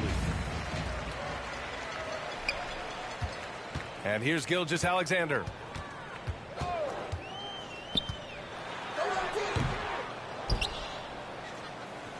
Now here's Wiggins. Shoots off the step back. That one a little long. Murray against Gilgeous-Alexander. Here's Ayton. Banked it in off the glass. The first of many tonight. Both teams have legit offensive talent. Yeah, I'm curious to see which team is able to dictate the pace tonight as well as the style of play. Now here's Murray. Off target from outside. Out of bounds. It'll be Portland's ball. The ball goes to Portland.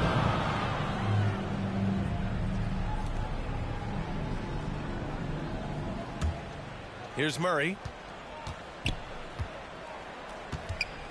Pass to Sabonis. And Sabonis slams it in. Yes, the combo guard, Murray. Capable of hurting you with his scoring as well as with his passing. Gilgeous-Alexander against Murray. And Gilgeous-Alexander missing. With the D playing soft off him, he might have been better off taking it to the hoop instead of settling for the jumper. He was grabbing the rim to extend the hang time. Hey, maybe making sure the landing was kinder than the takeoff. Well, watching Wiggins work on offense, I mean, he's one of the few players that can always get a shot. He's often the bailout option for the team. Now here's Gilgeous-Alexander. His last outing, he had 18 points. Count it. Good. There's that passion of his, battling with every ounce of energy he has. Here's Murray doing damage on offense. He's averaging about 29.5 a game. 6 to shoot. Pass to Harrell. Over Gilgeous-Alexander. Harrell, no good. Wiggins has the quickness and length to create a shot for himself anytime. The ISO at the top of the key or wing, I mean, if you only want him to do it when the shot clock is winding down, it's always a nice option to have on the floor. It's been that kind of quarter for him. The shot has just been unreliable. Filthy. I mean, just the arena is stunned. He's got a deep bag of tricks to dig into. And how about our AT&T 5G Slam Cam? Couldn't have captured that play any better. Gilgeous-Alexander against Sabonis. And Gilgeous-Alexander missing. Well, he has to work harder to get a good high percentage look. I mean, he's been taking some bad shots out there. Just taking it right to the rim, and no one was there to greet him. Yeah, very little resistance. I mean, you have to bring much faster help than that. Pass to Gobert. Gilgeous-Alexander against Murray. Ooh, another miss by Gilgeous-Alexander. This has not been his best quarter. Just off his game, forcing a few shots, not letting the game come to him naturally. Here's Noel. And Ayton pulls it down. And the Warriors shooting just 22% in the early stages of this one. Rejected by Sabonis. That shot won't fly with Sabonis around. Nearly 7 feet tall, plus his reach. He creates serious coverage. They've been having major problems offensively. Definitely in a bit of a dry spell. He's had a tough start to this game. Despite his best efforts, he's now only 1 for 9. Now here's Murray. Now quiet so far offensively, searching for his first points of the game. Here's Wiggins. It's deflected, and they're able to recover. Murray, no good. Right side, Edwards. And that one's good. It's all knotted up. Sometimes it's simple. Put the ball in the hands of your scorers and let them do what they do best. Timeout called, Portland. It really just wasn't a fun game for them. Their offense looked stagnant, and they couldn't get anything going. And sometimes you have games like that, but you just got to shrug it off and move on to the next one.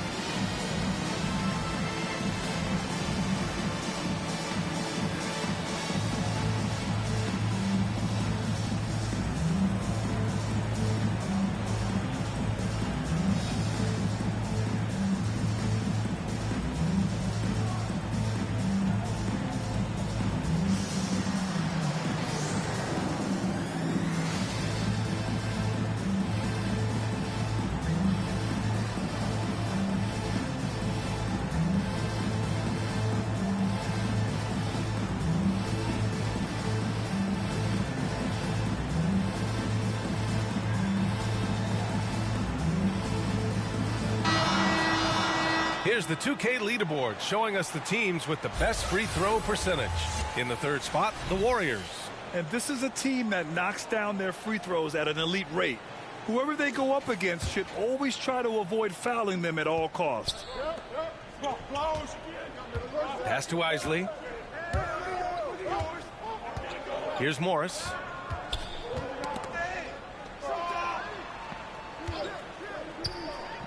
To the inside. And he goes in for the dunk. One of the few guys in the league who make a lead pass like that. Oh, just a fantastic look. Up top, George, guarded by Brogdon. George, right side, over Brogdon. That one doesn't drop, and it's Portland the other way.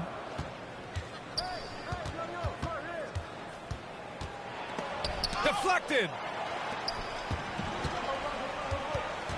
Morris against James. 2 minutes remaining in the first. 2 minutes. And it's James with the jam. Oh, come on, you can't allow James to get position down low. Once he does, he's looking to dunk it. 1:46 left in the first quarter. Here's Isley. Last game for him, he had 14. That was a good call. The defense wasn't established. And now let's revisit that exceptional mobile one block. Oh, my. And that was textbook defense, positioning himself well to send it back.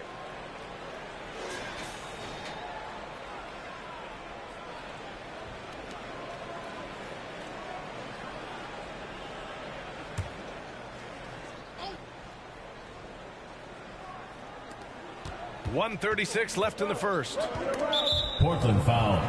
Monte Morris. First personal foul. The Warriors shooting just 36% here in the first quarter. James passes to George. To the right side. Down to 5 on the shot clock. Pulls it from 20. Gafford grabs the miss. Portland has gone 0 for 2 from outside. Up top, Morris. Boy, he's been patient so far. Nothing yet on the scoreboard. Brogdon against Williams. And it's Brogdon missing. That's a shot they're always happy to get, even when he blows the finish. Can't hit it. He's 0 for 2 now. Let's see if they want to go 2 for 1 here, Grant. Hey, looking at the clock, I'd say yes. Down low. Here's Isley. Count it. And it's Morris with the assist. Good execution. They're getting some short-range looks here. Gafford against James. The kick out to Williams. Hits the trifecta. Excellent court awareness. James has always had terrific instincts as a playmaker. Portland shooting about 40% in the early stages of this game. Now 5 seconds separating the shot clock and the game clock.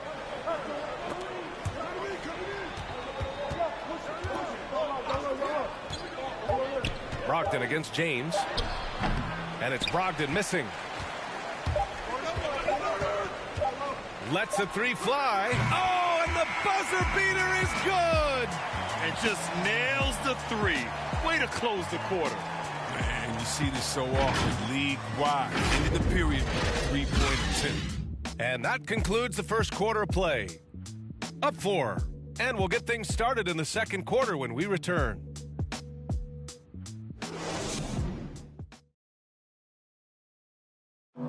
Well, the old saying is defense wins championships. But you ask LeBron, offense can be trickier.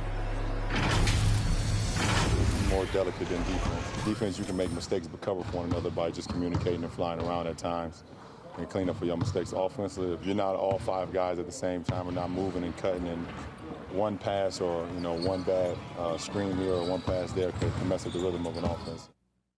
And the best teams work together at both ends, Grant. But which end did you generally feel most in sync with your teammates, offense or defense? Oh, you're putting me on the spot, B.A. I'll say offense. I mean, I played in Phoenix with Steve Nash, so definitely offense at that point in my career. Happy St. Patrick's Day, everyone, and welcome back to NBA basketball here on 2K Sports. And from what we've seen here from the home team, what's your take so far? Well, a big differentiator was their ability to generate offense by pounding the glass. Yeah, they're clawing, they're grinding, they're doing anything they could to make the most of their possessions. And for Portland, Jeremy Grant out there with Daniel Gafford. Then it's Malcolm Brogdon. Then it's Monte Morris. Looking at the modern game, Grant, what adjustments would you have to make in your game to thrive in the league today? Well, I would have worked more on developing the three-point shot. Back in the 90s, it was more about the mid-range game, a la Michael Jordan. But these guys now, they live at the arc, and that's just not how we did it back in the day when I was playing.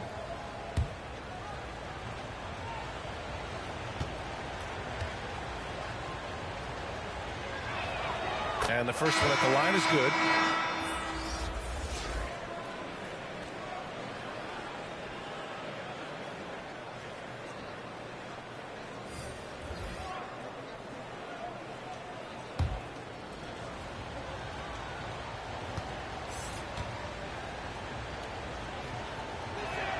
That's also good, so he hits both free throws.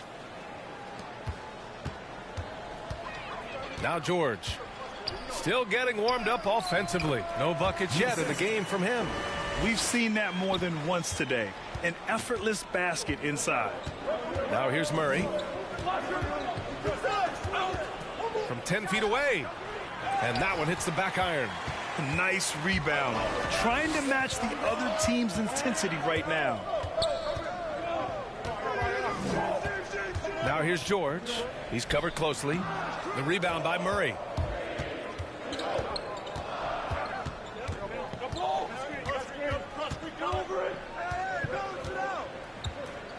Pass to Noel. 6 on the shot clock. Over to the left wing.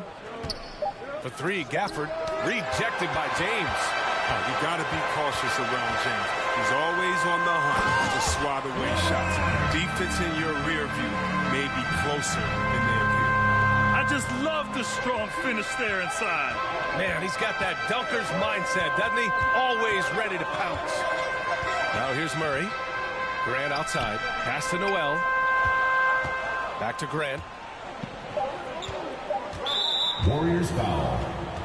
First personal foul. Second team foul. Substitution for Portland.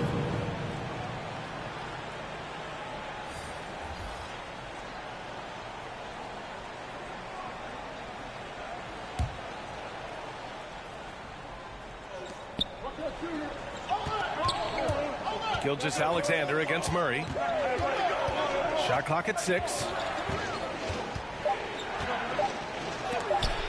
Ooh, Ayton with the block. And let's send it over to Allie LaForce. Thanks, Brian.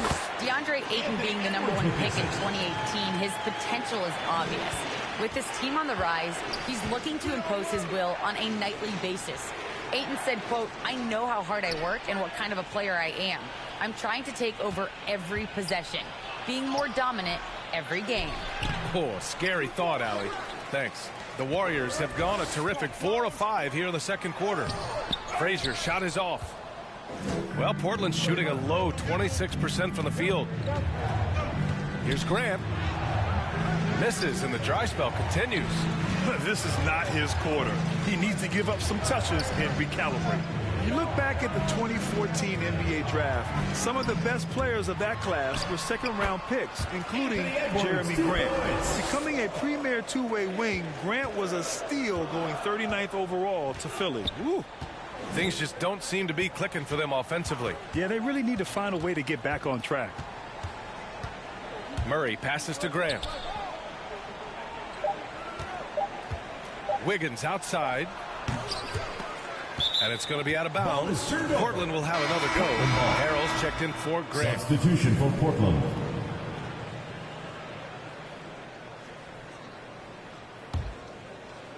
Closing in on 4 minutes played here in the second quarter.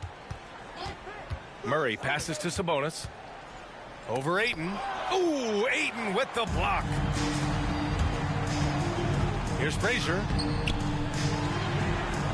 Second chance effort, and it's finished off by Ayton as he lays it in. And the Warriors lead by 14. All right, guys, let's get your take on the hustle stats for the Warriors. They deserve a lot of credit for the defense they've played in the paint here early. Contesting shots, blocking shots, just making life difficult on the opposing shooters in general. It doesn't look like they'll be giving up on any plays tonight either. Their offensive rebounding's been impressive so far. In addition to Jeremy Grant, there were a bunch of great selections in that 2014 second round. Tell me about it. I mean, how about all-star Nikola Jokic? Probably the best player in the draft was a second-rounder. Throw in Joe Harris, Spencer Dinwiddie, Jordan Clarkson, Dwight Powell, amongst the others.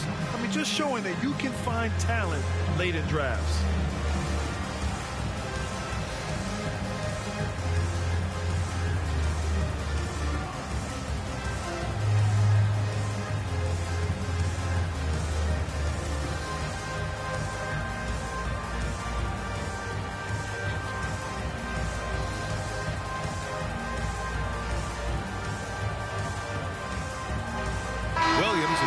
For Frazier.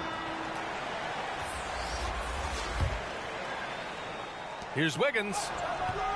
Oh, no good. The dry spell continues. And they're +5 on the boards after that rebound. Throws it up high. And Ayton with the stuff. And how sweet was that play? Pinpoint pass. Set up the alley-oop flush. Pass to Noel. Wiggins with it. Williams defending. Wiggins no good. Until he starts knocking down some shots, I don't think the deficit's going to get any smaller. Here's Edwards. Ooh, he's looking comfortable now. 3 for 3. Just so successful getting the ball inside and finding those great looks. Murray passes to Sabonis. Wiggins with it.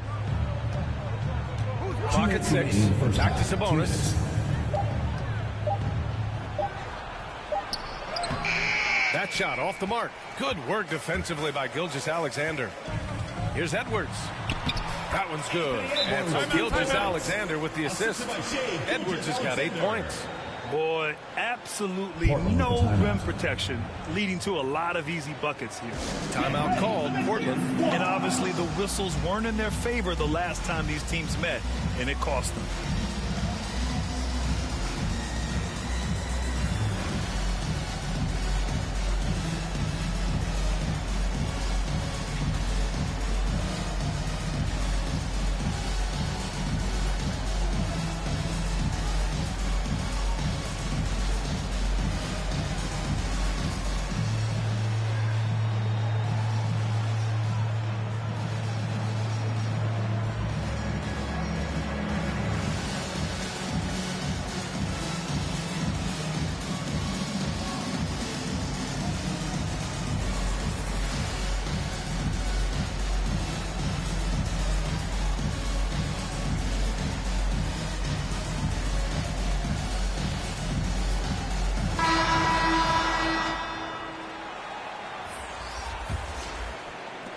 Portland has gone 0 for 2 from outside in the second quarter.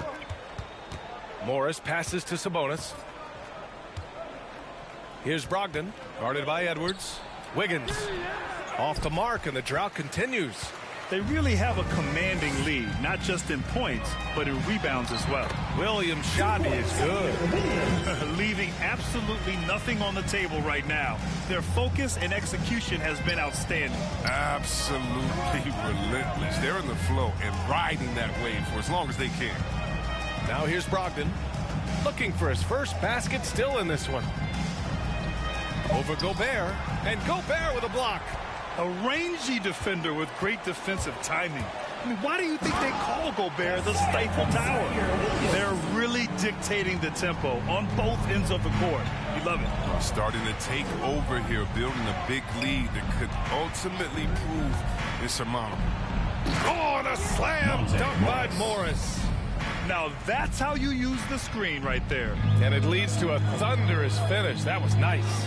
Yeah, coach is definitely pleased. That's the execution you love to see. Their defense just falls apart once the ball goes inside.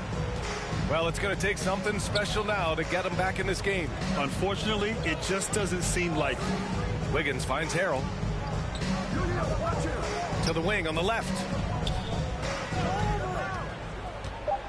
Sabonis against Gobert. Fade away. Misses off the left iron. There's a lesson for you. Don't showboat. Tries to get fancy with the fadeaway, and it backfires. Outside Brogdon. No good there with a step-back J. So as we conclude the first half, a fairly one-sided game. Delivering the blowout. And don't go away. After the break, we'll see you right back here for the start of quarter number 3. The 2K Sports Halftime Show.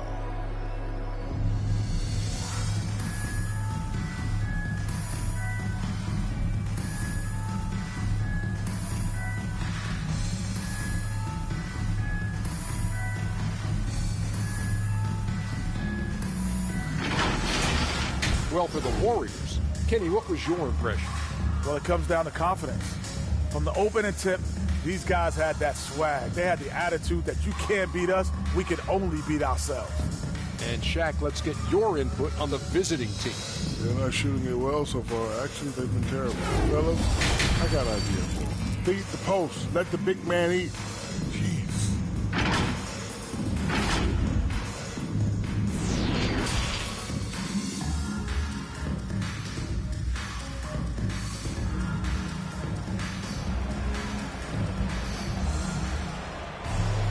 Just about ready for the second half here. A big comeback is needed for this game to be competitive, and it probably has to happen quickly. Boy, you gotta like what we're seeing from Anthony Edwards. Yeah, tonight, he's done a great job of slashing through the lane and finishing. Yeah, slicing through the gaps in the defense. I mean, getting many of his buckets in the paint. And as we dive into the second half, we'll find out if the next 2 quarters are any different from the first 2. So far, it's been a runaway. Edwards out there with Shai Gilgeous-Alexander. Then there's Rudy Gobert. Then it's DeAndre Ayton. And it's Frazier in at the small forward position. And that's the group for Steve Kerr as we begin the second half. Now here's Gilgeous-Alexander. They lead by 24, their biggest margin. Goes up and lays it in nice and easy. They've shown the power inside. Their rebounding effort has been sensational. Pass to Harrell. Sabonis outside. Wiggins left side. From 8 feet. Ooh, Ayton with the block. In transition. Now Gobert. He's guarded by Sabonis. It's good. Gobert's got his first points in this one. Incredible balance on that take. You got to respect watching Gobert muscle his way through the defense. Here's Murray. He's off on that one. Ooh, some solid defense from Gilgeous-Alexander. They're still looking for his first bucket. You can't put all their struggles on him tonight, but he's been brutal. To the middle. Here's Edwards. And that comes off the assist by Gilgeous-Alexander. Gilgeous-Alexander's got his 4th assist with that last one. For Portland, they've gone 0 for 3 to start the second half. Timeout called. Portland. Protecting the rim has to be their top objective right now. Without question. They're giving up too many high percentage looks, a trend that they'd like to reverse.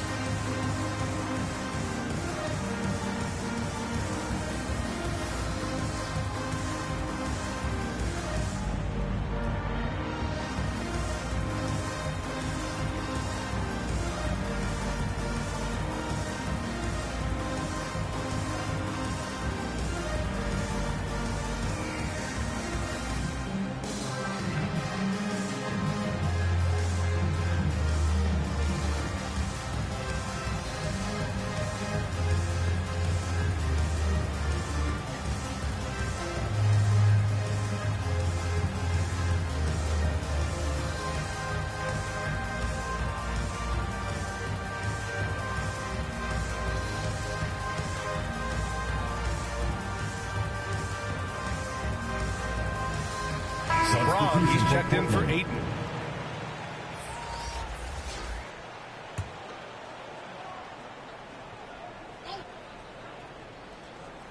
Just over a minute and a half played in the third. Murray passes to Graham. Just 5 on the clock. The ball's knocked loose and stolen by Edwards. Gilgeous-Alexander, a good look. Gets some space and parries the jumper. Gilgeous-Alexander's got 4 points this quarter. Here's Noel. They look to him to score consistently, averaging around 13.5 a game. Tries to save it. And that one goes out of bounds. Last touch by Murray. His shot was hindered by that momentous mobile one block. Oh, amazing indeed. And getting stops like that only encourages him to keep attacking on the offensive end. Substitution for your Warriors.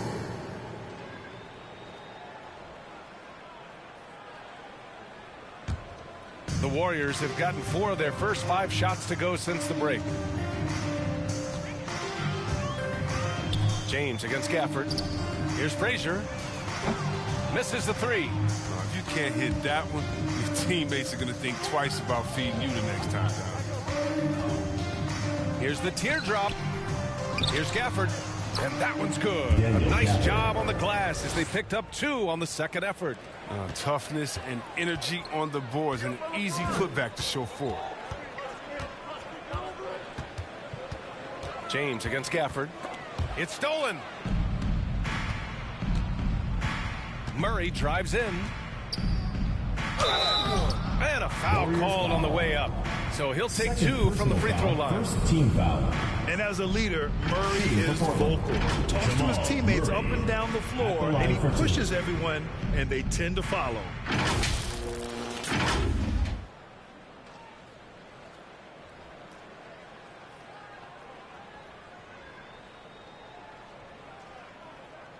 Take a break.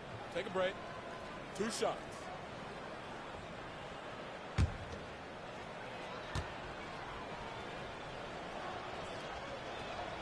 And he knocks down the first one. And Murray's vocal to the opposition as well. He's used to the trash talking. I mean, he loves to challenge people. I mean, does it cross the line at times? Well, it depends on who you're talking to.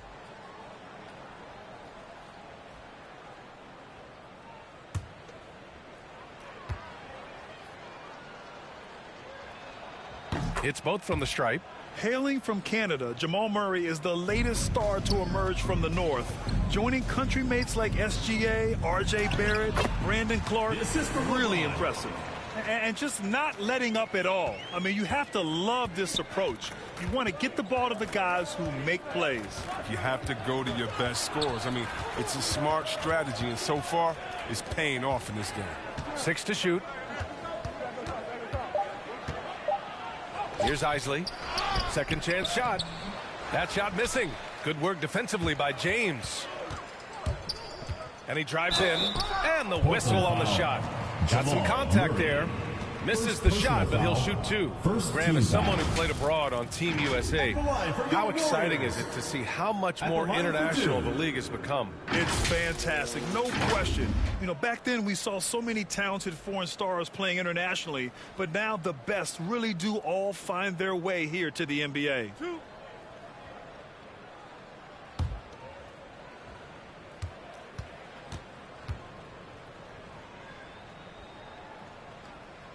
First free throw is good.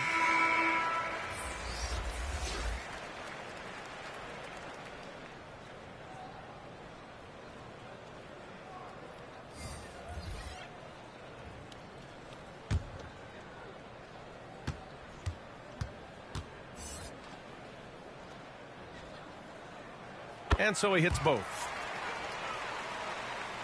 In the third quarter with just over 3.5 minutes off the clock. Morris passes to Brogdon. Driving in. And yep, it's good. So decisive on the drive. If you don't give Brogdon a lane to the rim, he'll make one. Pass to Frazier. Now here's George. Fires for three. Gets the three to fall. George has got his first 3 points of the game. And what's working here? Each guy is willing to make the next pass. George against Brogdon. Shoots over George. Ooh, nice D from George. You hate to pile on, but his poor shooting night has really hurt the team.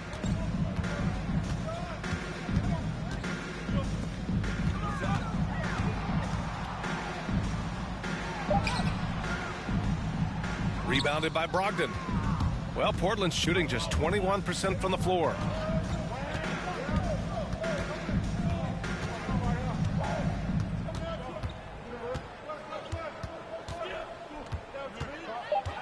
From 12 feet, no good. The Warriors have gone 6 for 9 in the half. Pass to George. Robbed. Outside Brogdon. And that comes off the assist by Morris. Assisted by Morris has got 3 assists now in this one. The assist is the key to that sequence. I mean, a great look to set him up. Here's Frazier. He has 6. George outside. Takes a 3. Connects from downtown. George has got 6 points. Their defense has to do a better job of smothering those shooters.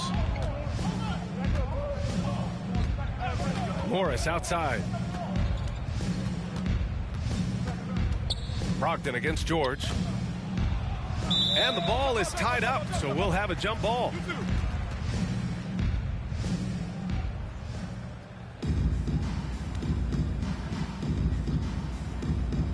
Clock is at 3. Gafford passes to Graham. It's rebounded by George. I think he's gone completely dry. Nothing is hitting. Yeah, he just hit a rough patch. He's trying to climb out of it, but he hasn't been successful. Here's Christie.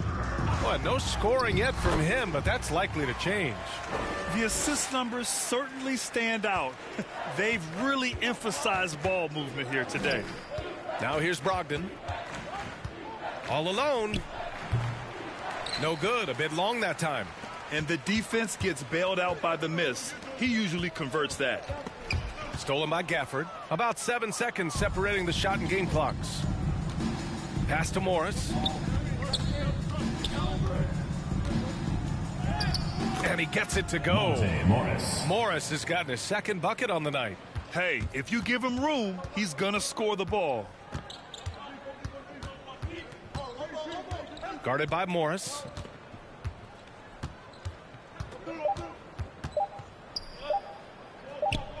He got it up. And the miss.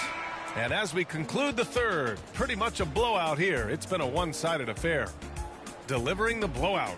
And time for a short break. Stay right there. The fourth quarter is coming up next.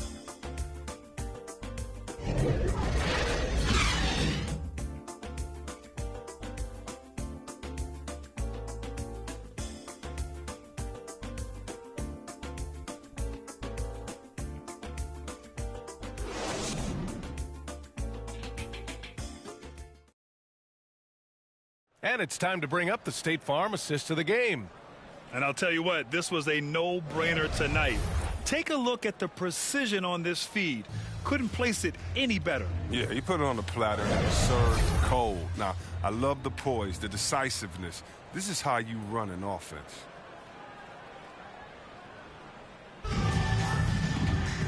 And as we head into the fourth, we'll see if there's a comeback in the works or if it's more of the same for the first 3 quarters. On the court right now for Portland, they've got Monte Morris. He's out there with Kendrick Nunn. Andrew Wiggins is out there with Rashawn Holmes. And it's Reed in at the 4. Every player goes through this. When your shots aren't going down, it can ding your confidence. And see, Webb, you had such a well-rounded game, especially for a big man in your era. How do you think your game influenced big men that are playing today? Well, I definitely see parts of my game, and a lot of guys that play today, and hopefully the fact that, I proved that as a big man, you can step out, you can ball handle, you can pass, you can just be a player. Hopefully that allows them a little bit of freedom to do their thing, because these players today are great, and even if I see parts of my game in there, man, they're doing the work and they're taking the game to the next level.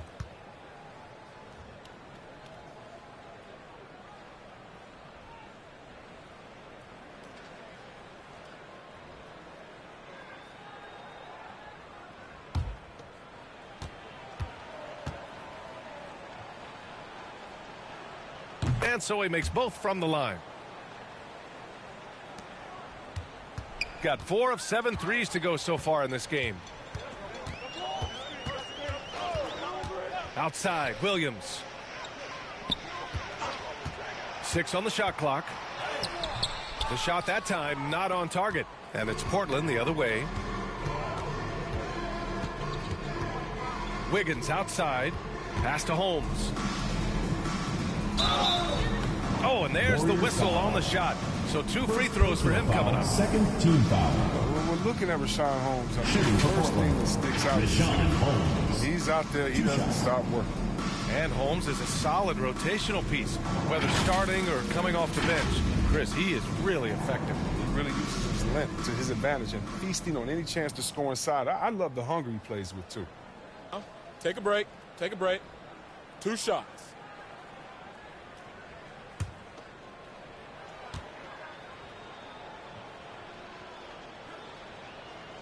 And he makes the first. Coaching turnover is a fact of life in the NBA. Grant, as a player, how tough is it to adapt to a new coach? Well, it depends on the timing. I mean, an offseason change gives the team a time to get used to a new system. Now, if it happens in midseason, it could be a little tough. The learning curve is definitely steep. James is checked in for Ibaka. Good on both. Staring at this deficit, they're trying to be more aggressive and get themselves to the line. Outside, Gilgeous-Alexander. To the left wing. Here's Christie, hounded by Wiggins. It's good on the putback. I love the relentless attitude he showed there. Got himself in great position under the glass. Hey, had the presence of mind to know exactly where the rebound was going. To the paint. Here's Reed. Rebounded by LeBron. James has got 4 rebounds now. Inside. Oh, a great 1-2 punch. Beautiful pass and a nasty jam.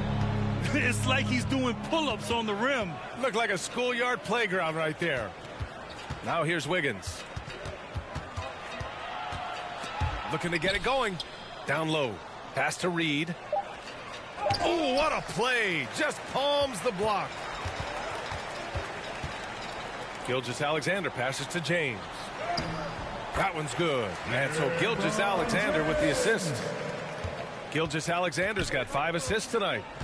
All right, guys, what do you think about the hustle stats for the Warriors? All those block shots, that's a clear indicator of the great D they've been playing, not giving them an inch of space out there. I'll tell you something else. The points they've scored on the fast break tonight have been a major factor. Yeah, their defense is starting to wear down. That's 3 straight buckets at the rim. Trying to find a spark here. Yes, indeed. A rough stretch offensively. They could really use a basket. None. Oh, he can't stop the run as that misses. Pass to James. And no good, trying to use the glass. Well, super teams are still being built. Grant, what's the key to making it work with 3 or 4 guys who all need touches? Well, it comes down to good communication between your leaders. Of course, you have to have a plan. You can't be out there winging it. And, of course, prioritizing wins over stats always works. They're finding ways to get the ball into the paint. 5 consecutive buckets. And Monte Morris is going to pick up the foul. That's foul number 2 for him. I love great defense. Just quick to establish his feet, and he takes the hit. Harrell's checked in for Wiggins.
Johnny, welcome to 2K TV. Now, you were just scanned for NBA 2K23. Can you describe what the process was like?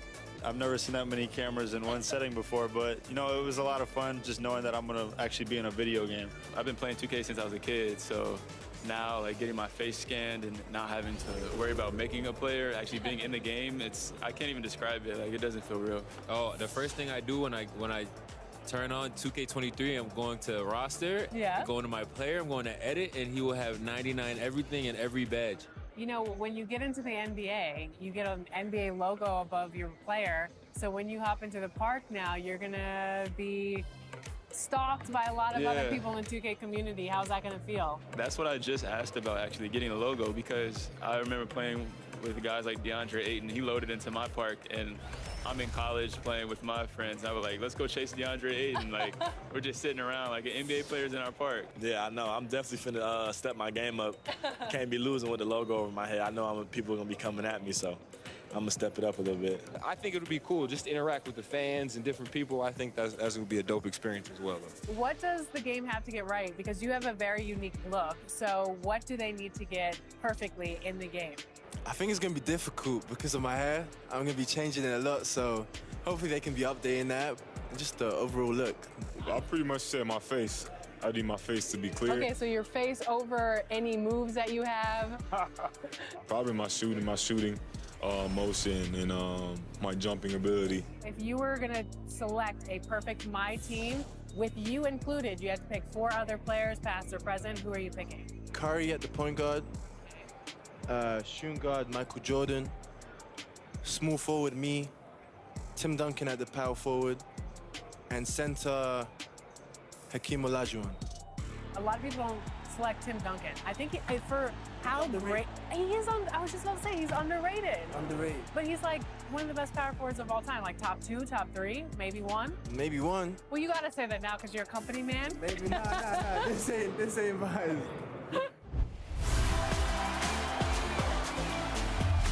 We're here at 2K23 House of Greatness at Summer League, where NBA players and some of the 2K community are checking out 2K23 for the very first time.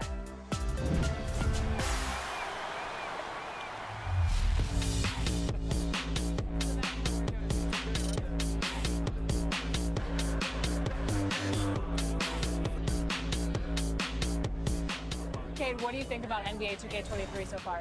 I like it. I like the animations. What are the biggest differences? And yeah, I like the graphics too. I feel like the faces look a little more clear, look more realistic. So it's cool. I like the game so far. Since we talked to you last, you got scanned in NBA 2K22. Yeah. What has your life been like, and what is it like kind of seeing yourself in the video game every single day? Yeah, it's crazy. I've always tried to like dream of being in the game, but now whenever I see like a real face scan version of me, it's still surreal. So it's been a lot going on. It's been a while since I got in the game, but life is good. Life is good for sure. We hope you're wearing the green today on this special presentation of the NBA on St. Patrick's Day. Hi, everyone. This is Kevin Harlan, and joining us tonight, Greg Anthony and Hall of Famer Doris Burke. And reporting from the sidelines, our very own David Aldridge. Now let's take a look at the starters for New Orleans. Kim Birch is out there with Collins. Then there's Cooper. Then it's Gary Trent. And it's Horton Tucker in at the 3 slot. And for the Raptors, we've got Ball. Okongwu is out there with Ball. Then it's Williams. And it's Ball in at the point.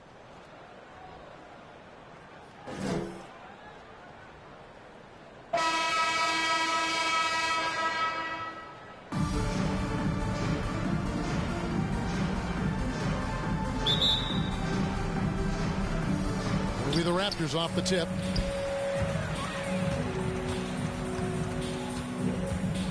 Outside, Ball. Back to Ball. And Ball slams it in. And Ball is a proven distributor. He's got a real talent for spotting the cracks in the D. Horton Tucker. Oh, and that one, no question, powered it down. Okay, 2 hands for safety. That's what they say, right? That's right. He was ultra safe with that dunk, no question. Here's Ball driving to the basket. And Ball slams it in. And a little bit of showmanship from Ball on that slam, displaying some athletic ability. Trent with it, lays it up and banks it in. Well, use the pick and going right to the cup. I love the aggressiveness. Now, here's Okongwu. Not a lot of room.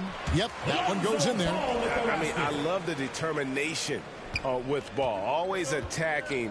Does a great job of putting the defense on its heels. Here's Cooper. Looking at his point production, he averages almost 11 points a game. Down to 5 on the shot clock. Collins passes to Cooper. Shoots over Ball. And it's Cooper missing. Superb defense, guys. No way he's going to let him get off a clean look at the basket. Ball finds Ball. Inside, here's Williams. That falls. Nice feed that time from Ball. You know, when Williams gets positioned inside, he just looks to dominate physically, and then he shows you the skill set on top of it. Here's Collins. That one, no good. So the Raptors will take it the other way. This game coming on the heels of their win against Chicago. Yeah, and defensively, boy, did they trust one another. Communicated well and just made it very difficult to get good looks in that one. You knew they were on a string all night on the defensive end, and it always helps when someone got caught out of position, help was on the way. And so it's New Orleans with it, following the miss by LaMelo Ball. Cooper kicks to Collins. Here's Trent. No good from outside. There's some defense for you. For someone who's as good at shooting the 3-ball as he is, you need a defender who's equally good at guarding against him. And it's slammed in by Williams. What I really love about this kid, you know, Williams he's physical, he's explosive, and yes, he plays above the rim. He just brings that nastiness to the game. Here's Cooper. Passes it to Collins. Makes it off the glass. Yeah, another nice bucket down low. They've really been able to work the ball into the post effectively here so far. Now, here's Ball. 29 points for him last game against Chicago. And we have to mention his rebounding. It wasn't all about the offense. He battled his tail off down low. And he just punishes the D for falling asleep at the wheel. A little disorganized that time. And the result, 2 points in the loudest way possible. Yeah, sometimes aggression can overcome certain offensive limitations. You saw it right there. Now, here's Trent. His scoring has been there on a regular basis. He's averaging more than 14 points a game. And really, it's been a major aspect of their offense in the early stages here. Their success working the ball inside and getting points from close range. So timeout called here, the first for the Raptors. Home court didn't seem to help any last time they met. We'll see if it makes a difference this time. Yeah, and they got beat last time these two teams met, and really free throws were the story.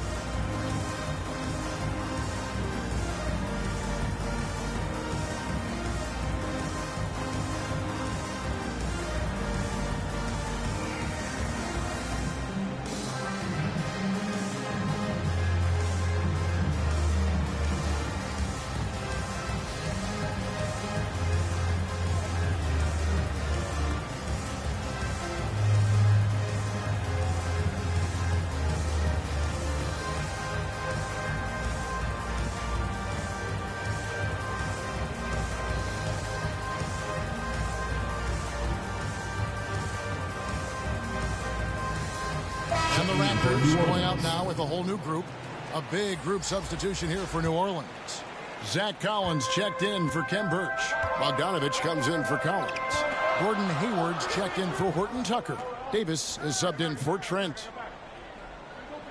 Pass to Culver. The three. His first shot is a miss. 0 for 1 to start the contest. Outside, Davis. Knocked loose. Pass to Cooper. Back to Collins. There's the pass to Cooper. Here's Davis. Lets it go from deep. Misses that one. He's 0 for 1 from the floor. Well, they are daring him to miss, and he obliges. Bennett dishes to Culver.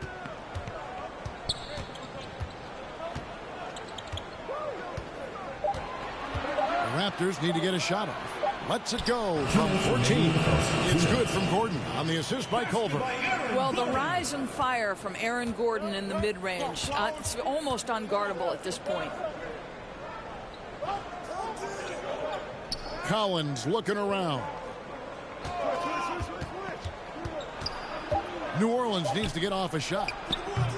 And it's Cooper missing. The Raptors have gone 6 of 10 from the field in this ballgame. Here's Hachimura. Hayward grabs the board. Well, defensively, if you allow him to get this close, you're playing with fire. He just happened to miss that one. Most NBA players are stars, Greg, once they start college basketball. But that was not the case with Rui Hachimura. And coming over from Japan, there was an adjustment period for Rui, averaging just 2 points per game as a freshman. But he really grew his game in college. As a junior, Hachimura was a conference player of the year, turning himself into a top 10 pick in the 2019 draft. Pretty good quickness from the agile Gordon Hayward, effortlessly to the rim with that athleticism. There's 45 seconds left here in the opening quarter. Here's Hachimura. It's rebounded by New Orleans. Hayward outside.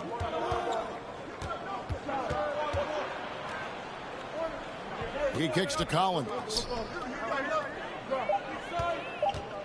Here's Cooper. He takes it in. It's deflected, and he recovers it. And there's the shot clock violation. Couldn't get the shot off in time.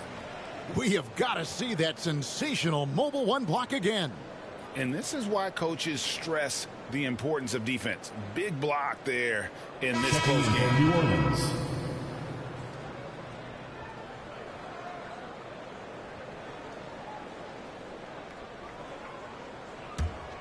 Raptors have gone 7 of 13, just over 50% from the floor. Some good looks.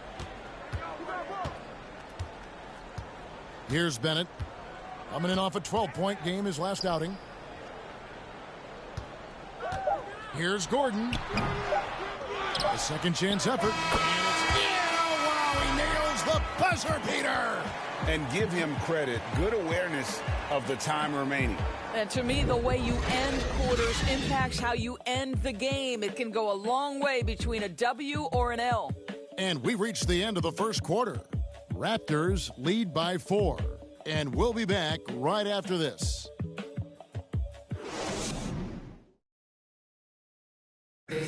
And the step back, a shot that's become a staple for the league's top scorers. Case in point, Gordon Hayward among that group, and he does it so well. I really like the step back move. Being at 6'8", I feel like I can use a little bit of my quickness to get an advantage and then step back and tall enough to shoot over some guys. So that's one of my moves. One of many moves, Greg, but that probably is his signature move now. Moves and counter moves. Hayward has a lot in his bag to keep defenders off balance. And it's good to have you back with us as we celebrate St. Patrick's Day with more NBA action on 2K Sports. What do you guys think about the Raptors here in this one? Just a terrific first quarter, sparked really by their unselfishness.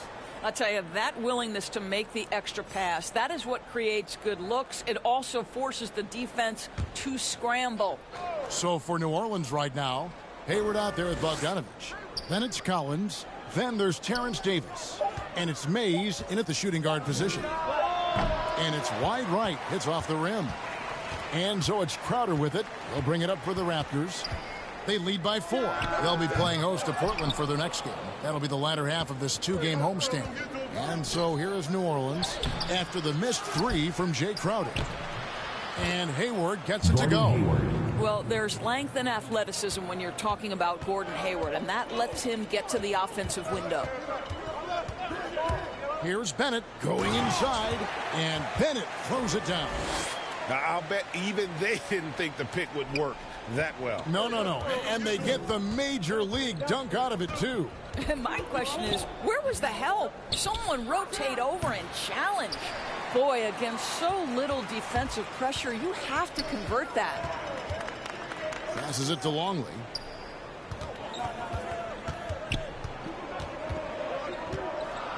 Over Davis. Tries again, and it's good on the layup. And the Raptors lead by 6. His hard work on the backboard really just has given them more opportunities to score. That first time out of the game called for New Orleans.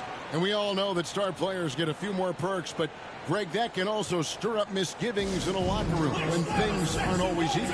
Kevin, it's a great point, and coaches really have to be careful. If you're holding one player accountable and giving another a pass, that tends to lead to a fractured locker room.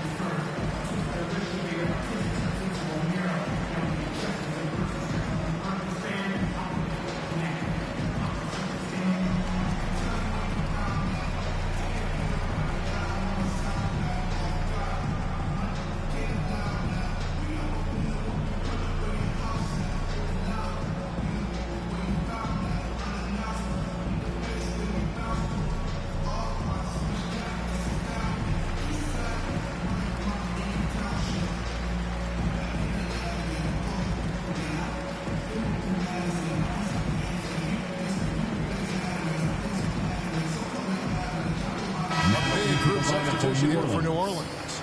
Ken Burks is checked in for Zach Collins.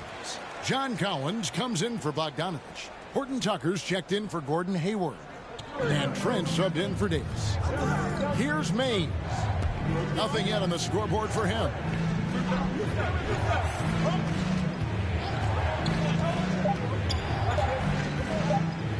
And it's sent back by Okongwu. And there's the shot clock violation. Couldn't get the shot off in time.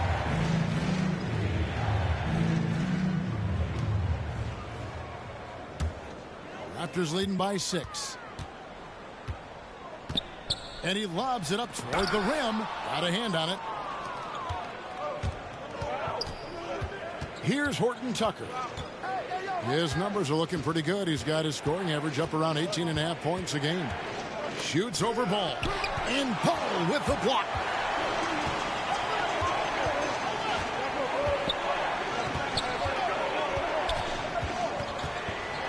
To the wing on the left. Pass the Ball.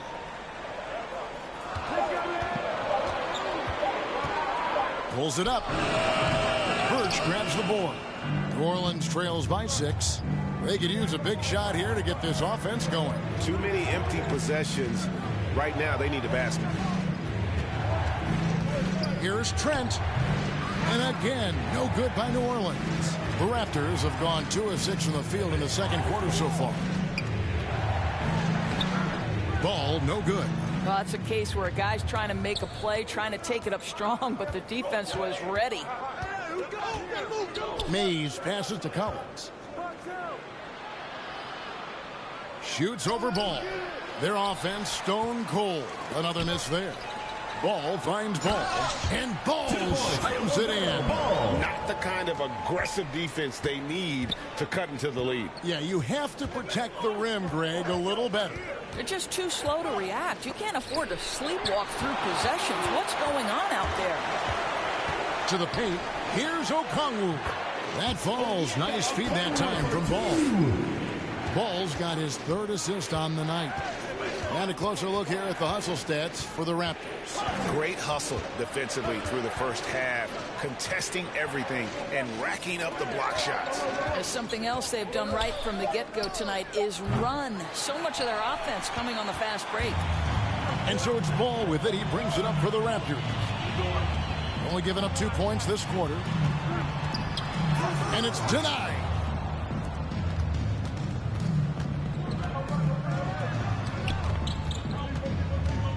Now, here's Trent. He's covered by Ball. Now, Trent. Stolen by Ball. And now Ball pushing it up. No one back to stop him. And that'll be 2 free throws coming up. Officials on the call with the foul. First personal foul. And it's the quickness of Ball that's a problem for defenders. Solid at finding ways to get fouls on the way up. First trip to the free throw line for him in this one. Taking 2 shots. Shooting 2.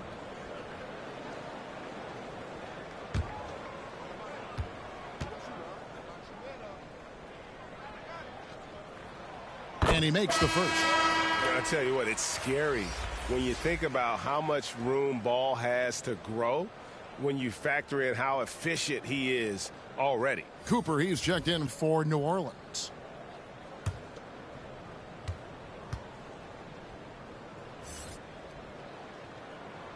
And he makes both free throws. Now a timeout called by New Orleans. They couldn't put the pieces together, losing that last matchup with Boston. Live by the 3, die by the 3. If you're perimeter dependent, you don't really know game to game how it's going to go. I think when you shoot as poorly as they did from deep in that basketball game, it's not going to go your way very often. The 3 ball too critical in today's NBA.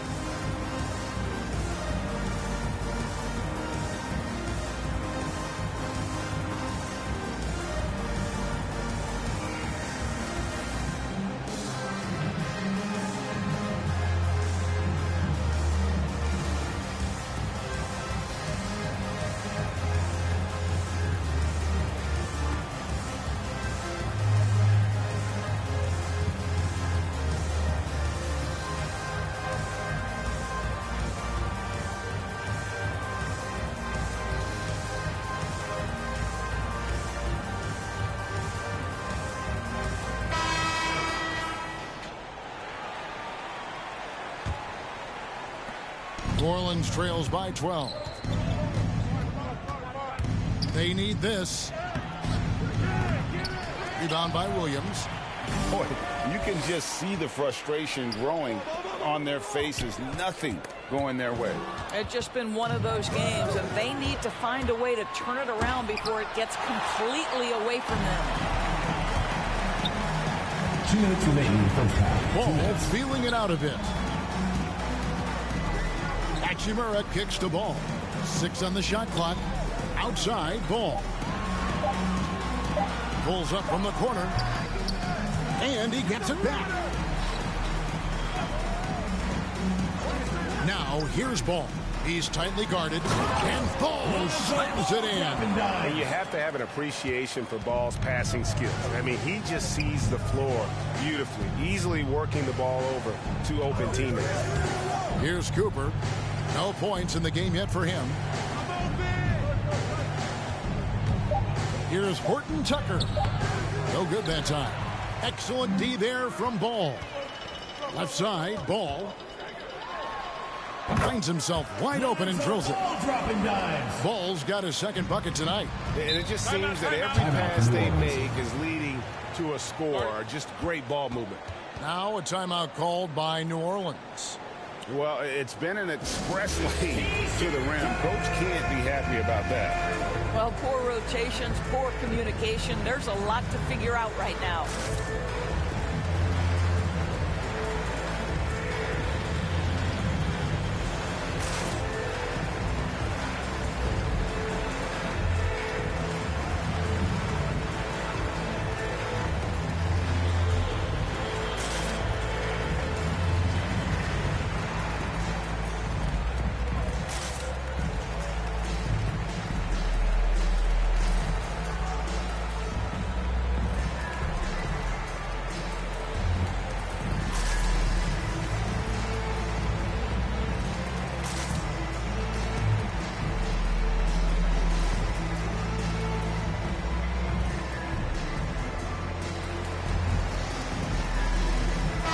Checked in for the Raptors. A big group substitution here for New Orleans. Zach Collins checked in for Kem Birch. Bogdanovich comes in for Collins. Gordon Hayward's checked in for Horton Tucker. Davis is subbed in for Trent. Now here's Davis. Still getting warmed up offensively. No scoring yet from him. Shot by Collins, no good. And with the success they've had rebounding the basketball, they're right where you'd expect them to be, firmly in the driver's seat. Bennett kicks the ball. Good ball movement here by the Raptors. And good that time. Bennett's got 4 this quarter. Yeah, they're going to have a nice little run here. And so it's Davis. He'll bring the ball up for New Orleans. It's an 18-point game. Here's Cooper. He's covered by Bennett. It's tipped.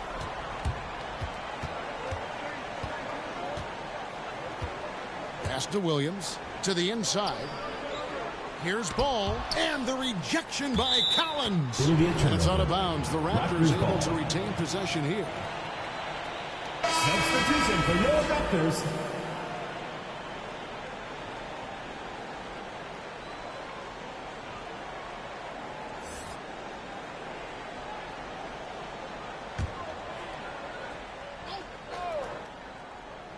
Gordon for 3. They get it back. He can't get it to go. A dominating first half of basketball, and so far hasn't been close. It's the Raptors storming through the last few minutes of the quarter on a 16-0 run. Time now for the halftime break, with the third quarter soon to follow, right here on 2K Sports. It's the 2K Sports Halftime Show.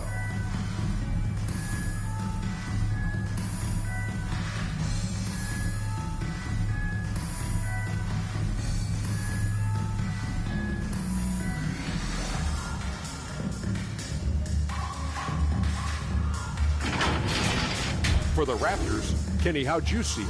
Well, when you pass the ball the way they have, Ernie, I mean, this is the kind of scoring line you expect. The guys are in total sync, and the difference is the ball movement. I mean, they're moving the ball around, and it's striking. Shaq, let's get your insight on the visiting team. They need to get more energy and effort on the boards. Rebounding depth has been one of the main issues. Probably is they're getting bullied. I'm not sure if they have the players to change that.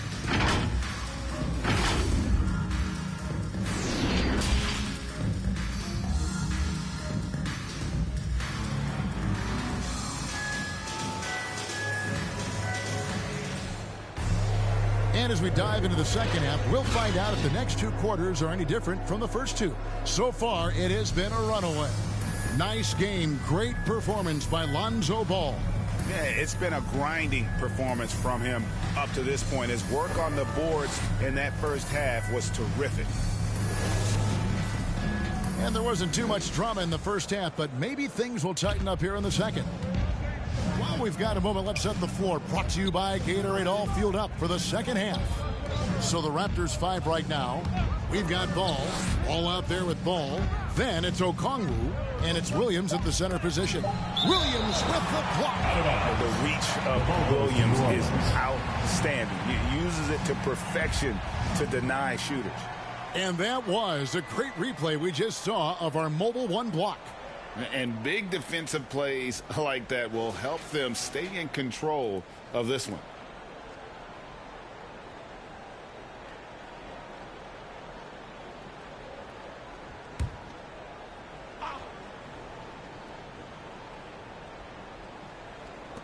Shot clock at 2. Now, I'll tell you, they're going to need more from this guy if they're going to cut into this deficit. Yeah, coach's pet peeve there. No box out. And to me, this is a common theme that's running through the league right now. Guys looking to leak out rather than box out. First trip to the free throw line for him tonight. And his free throws are falling at a rate of only about 72% on the season. Not terrible, but listen, you obviously would expect him to do better. One shot.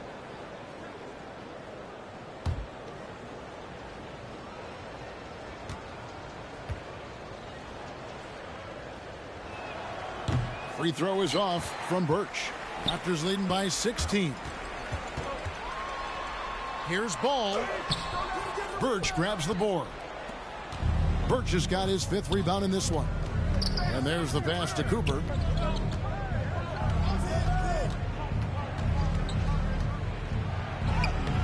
And that one is off. Nice D from Williams. Well, trying to find themselves in the second half here. Just 1 for 4 from the field. Can someone in the group get hot? Let's see. Now here's Williams. Looking at his point production, he averages almost 8 points a game. It's good. Nice touch there from Okongwu. They're doing a really good job of getting the ball inside and attacking the paint. That's an area they have completely dominated. Here's Horton Tucker. Passes to Cooper.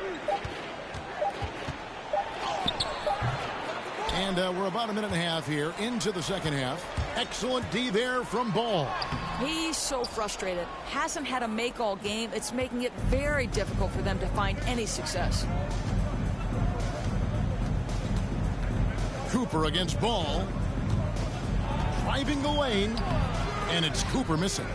And they've got a big lead, not just on the scoreboard, but really in the rebounding numbers as well. All right, let's catch up with our sideline reporter, David Aldridge. Thank you, Kevin. As NBA revenues climb into the tens of billions of dollars, teams have even more resources to compete. Staffs are growing with more coaches, trainers, and specialists, so general managers have more to manage than ever. Generally, the best organizations are those that effectively collaborate and communicate across the board. Kevin? And DA, as we know, that's always been the case. Thank you. Longley's checked in for the Raptors. Culver comes in for Ball. And New Orleans also making a change. Mays checked in. Second half of play with just under 2.5 minutes gone. Now, here's Ball. Defense is right there. And here is Ball. Birch grabs the board. Birch has got his 7th rebound here tonight. Well, it hasn't been the most efficient game for this guy, but their team is fortunate to still be out in front. Horton Tucker. And again, New Orleans has no luck. Well, seized up just a little bit at the last second. That's when he normally converts. And the 3 ball is good. Wow, that's big for Jarrett Culver's confidence. Connecting from the perimeter, everything else gets a little easier. Here's Horton Tucker. Outside Collins. They need this one. That one off the back iron and out. He is single-handedly dropping the temperature in here with that cold streak. He is trying to shoot his way out of it, and it might be better for him to pass the basketball at this point. He's really a smart offensive player. You have to respect Ball's strong sense for when to take that jump. Now a timeout called by New Orleans. They're trying to stem the tide here. Yeah, this is why you hate to lose momentum. It can be hard to get it back.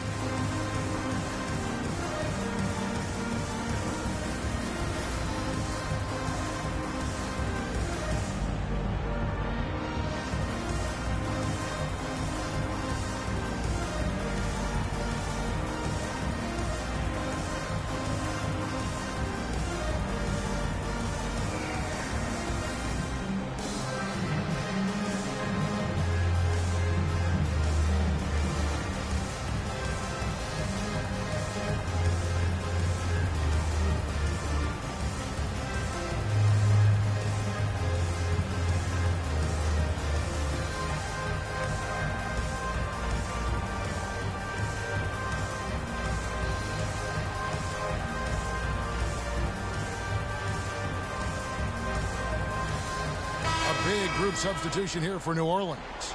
Collins checked in for Ken Birch. Bogdanovich comes in for John Collins. Gordon Hayward's checked in for Horton Tucker. And it's Terrence Davis in for Trent. Now, here's Collins. He's been patient so far, nothing on the scoreboard yet. And again, New Orleans has no luck. Out to the right wing. A shot by Culver, nobody around. That falls. Nice feed that time from Ball. How many times have we seen a possession like that from them today?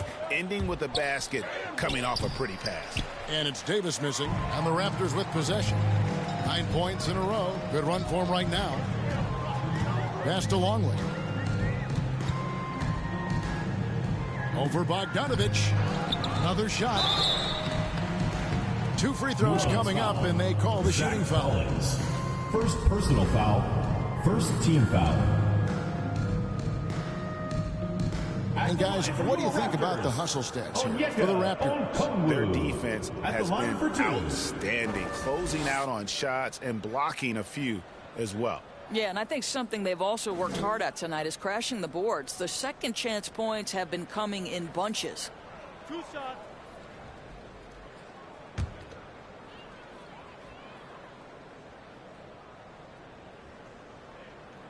And the first one drops.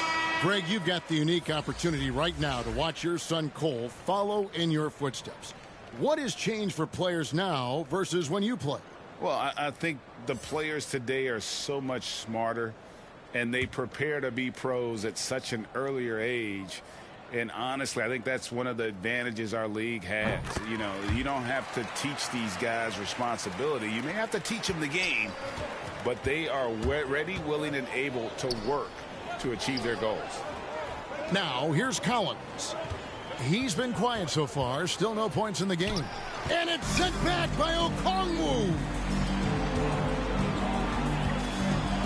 Here's Culver.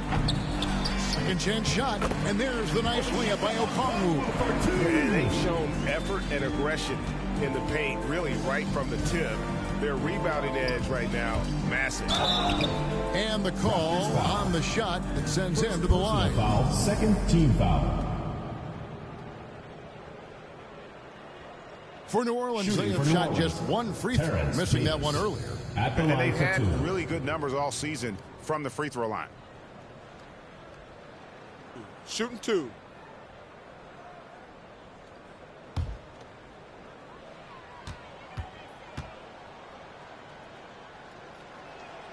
The first free throw is good.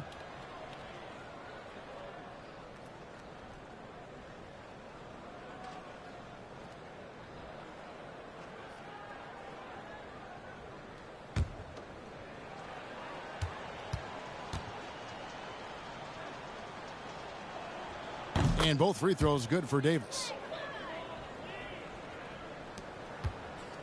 Now here's Gordon. He's certainly been a consistent piece of their offense, averaging about 14.5 points a game. Pass to Bennett. Hachimura with it. He's covered by Bogdanovich. Hachimura down low. Working on Collins. Oh, and he misses the dunk. Davis surveying the floor. And it's blocked. Okay, how about the defensive effort from Jared Culver? What a rejection. And Bennett the bucket on the assist by Hachimura. Bennett's got 6 points. Great finish. What a setup. Terrific ball movement there. There's the pass to Bogdanovich. Misses from short range. Here's the Raptors with the ball. Some momentum with a 15-2 run underway. Here's Bennett. It's rebounded by New Orleans. Hayward's got 5 rebounds tonight.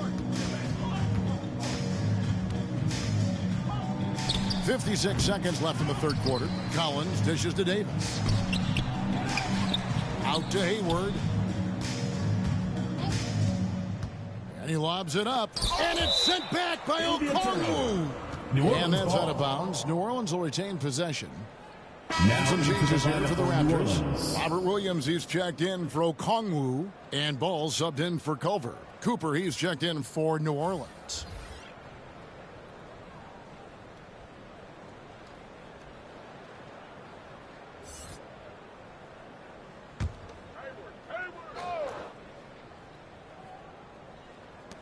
Just 5 to shoot.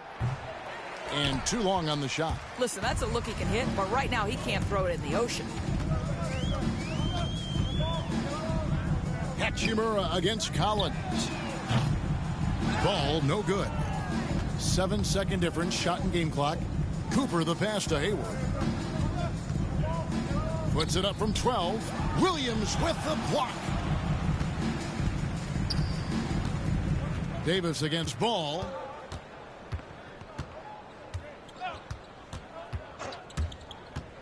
Puts it up.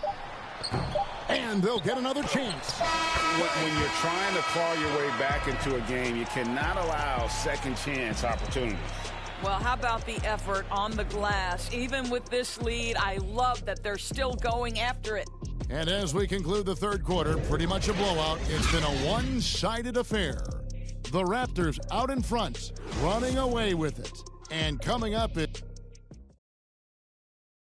and it's time to bring up the State Farm assist of the game. And he sliced the D wide open with this feed. They had no chance to prevent that basket. Well, that's what a great pass will do, right? You love the unselfish play.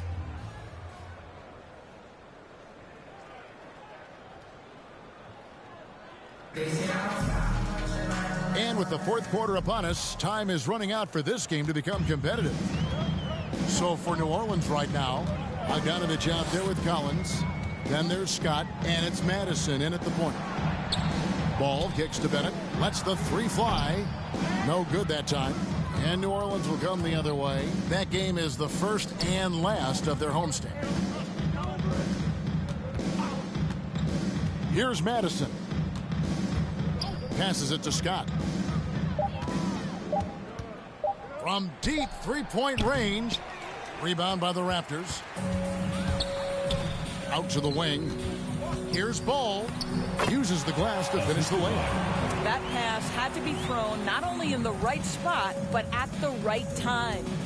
They've been struggling here on offense. Yeah, a bit of a dry spell for sure. Here's Scott driving in, and it's blocked. And that's out of bounds. New Orleans will retain possession. The ball goes to New Orleans. New Orleans making some changes here. Ken Burks has checked in for Zach Collins. And Collins subbed in for Bogdanovich.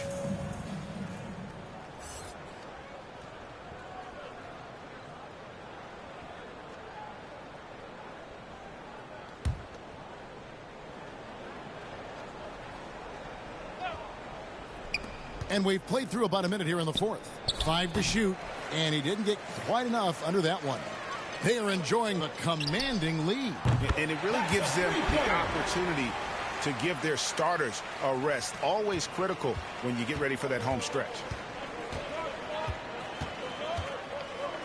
Here's Madison. Inside. And they call the foul, so a chance at the line for one more coming up. And that solid play in the paint continues here, guys. LaMelo Ball, he's checked in for Ball. At the line for one.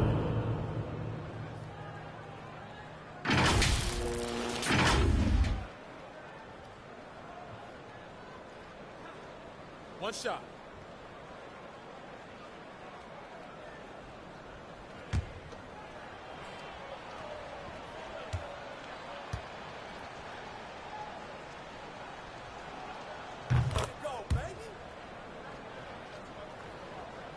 About a minute and a half into the fourth quarter now. Bennett with it.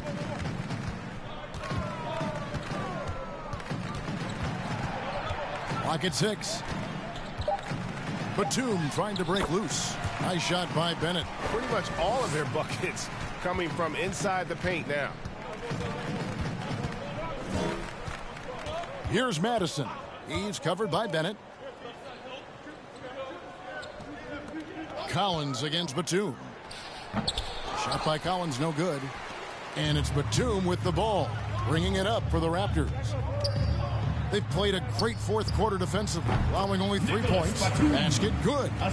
When it comes to moving the ball, LaMelo is unreal. Can make any pass in the book.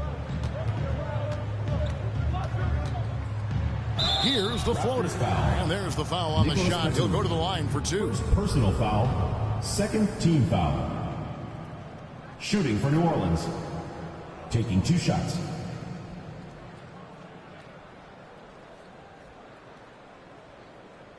Shooting 2.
Clark. A lot's been made of small ball in the NBA, but you look at the teams making deep playoff runs, and they've got size. Well, I think you need both. I think you need a combination of size and skill, and you also need a nice blend of youth and experience. All of that makes for championship caliber teams. But the game of basketball is always going to be a game of skill, and size can enhance that skill. 4 on the clock. Stepped on the line. Out of bounds there. And that will cost him a possession.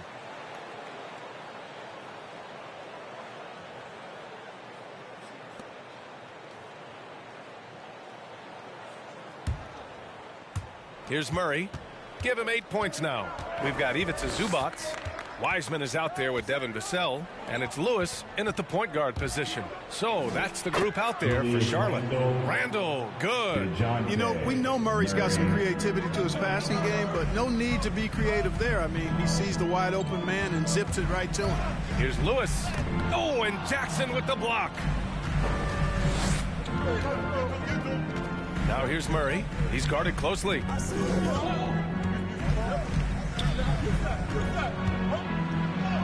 Soft touch off the glass. Murray's got 10 points. And a breakdown here, guys. The hustle stats for the Lakers. We've seen them make the extra effort defensively, rotating, closing out airspace, and sending shots back. And, guys, I think you've got to give them credit for the number of steals they've taken away. I mean, a lot of effort on the defense from them tonight.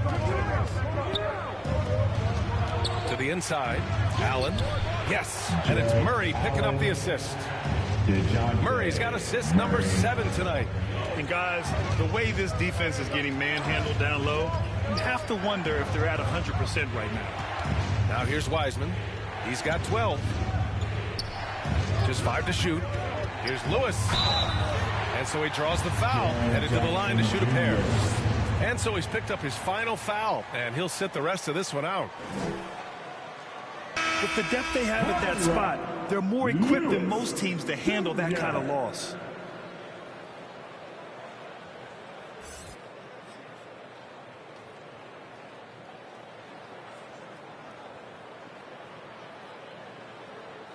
Take a break.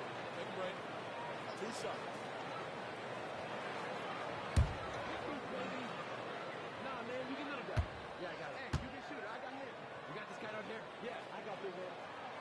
First one falls for him. They're doing some good work at the line this half. Yeah, they're making the most of their opportunities at the stripe, and they'll need to keep it up to take the lead.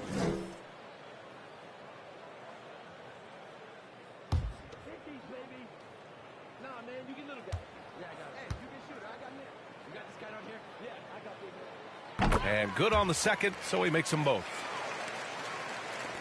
Gone 2 of 3 from outside so far in the third quarter. Mitchell, the pass to Pirtle. Hey, puts up a 3.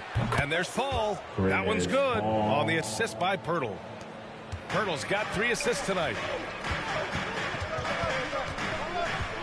Here's Lewis. He's guarded by Paul.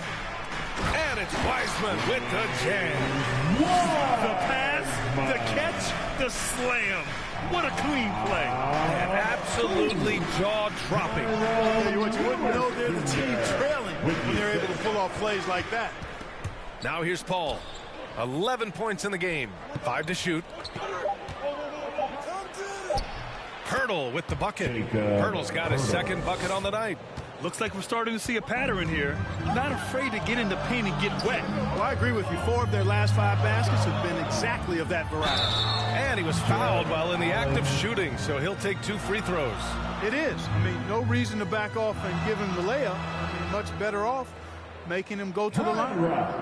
Lewis Jr.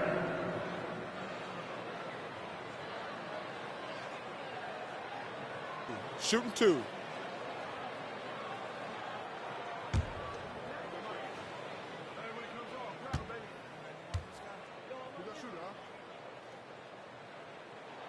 First free throw is good.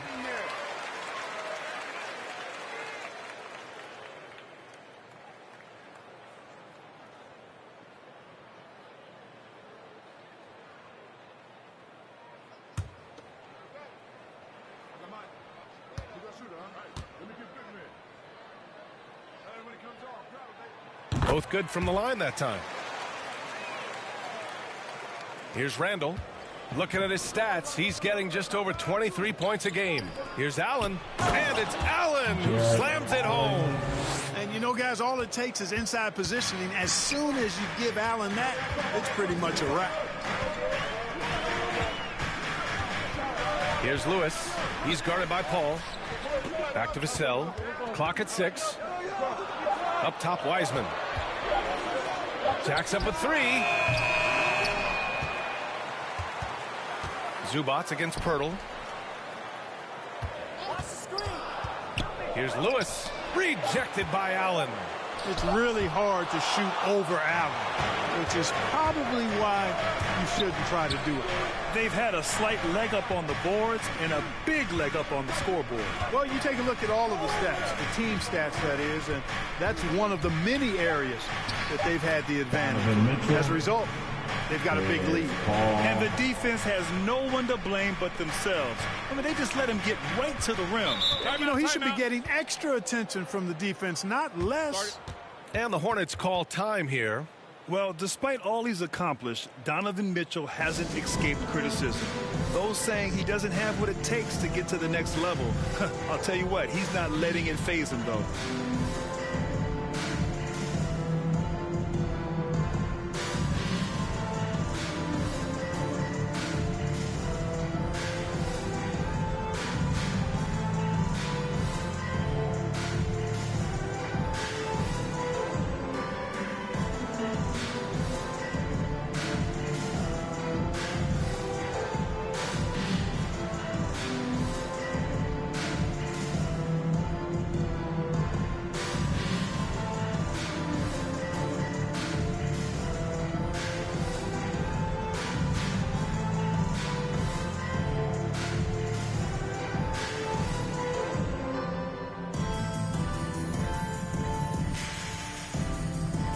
And the Hornets making a change here. Williams is checked in. As we approach the postseason, let's see how things are shaping up in the East. You take a look at the Hornets. They're currently in 4th place. A solid spot to be in late in the year. Right now for Charlotte, just about everything they've tried this season has worked. The system they run is a perfect fit for their talent, and everybody's on board. They look to be a dangerous team. I wouldn't have thought that a few months ago, but now I'm a believer. And Grant, you talk about that criticism. Mitchell says he's fueled by it, but you know, it's not all hate. There's a lot of people saying Mitchell is Dwayne Wade 2.0. Yeah, I mean, both super athletic combo guards. Mitchell at this point is a better outside shooter. Wade a better passer and defender. Look, I'm still taking Wade, but Mitchell is every bit of a star player in this league. Poole, he's checked in for Pirtle.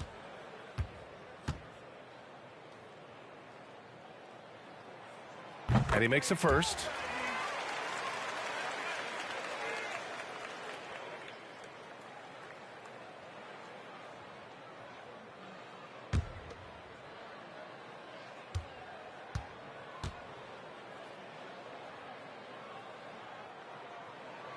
So he gets them both. Gone 3 of 4 from outside in the second half. Outside Paul. Outside Mitchell. Just 5 to shoot. Driving to the basket. That one falls. Mitchell's got 9 points. Intelligent decision by Mitchell, using the pick and roll to break up the defense and get open. Pass to Vassell. Here's Lewis. Rejected by Allen. Here's Paul. And there's the drive. That's it. Coming off an assist from Randall. He's got 13. Their interior D continues to look shaky.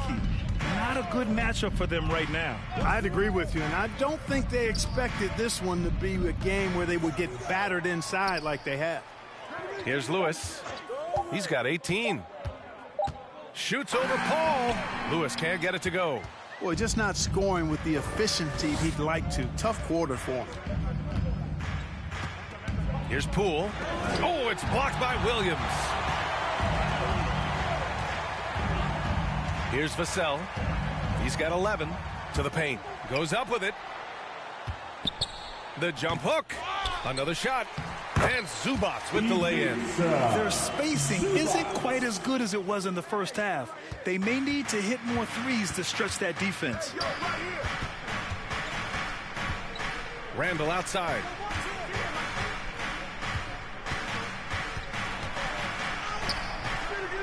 And the rebound goes to the Hornets. Well, you got to miss sometimes, but that one seemed like a gimme. 1:21 left in the third quarter. Poole brings a double team. Here's House. And with that one, the deficit trimmed to single digits. House has got 5. Hey, you leave him open, he's going to make the defense pay for that level of disrespect. Paul passes to Mitchell.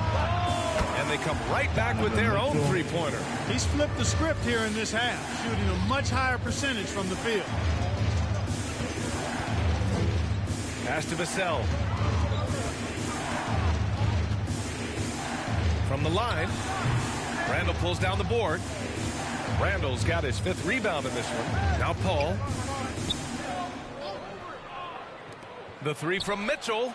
It's good. The assist that time from Paul. Paul's got 4 assists now tonight.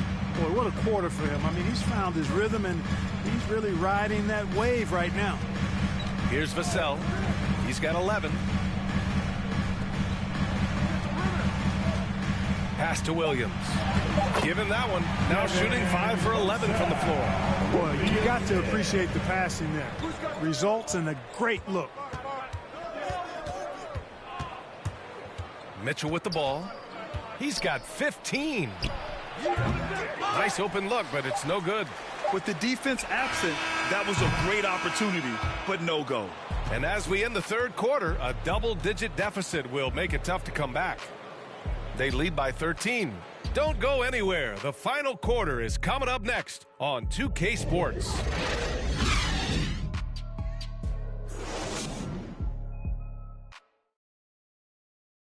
And while we have a chance, let's go to our State Farm assist of the game. You can count on him to deliver a few assists like this one each and every night. It sure is. I mean, he's a maestro. Great vision, terrific IQ, everything you want in a point guard.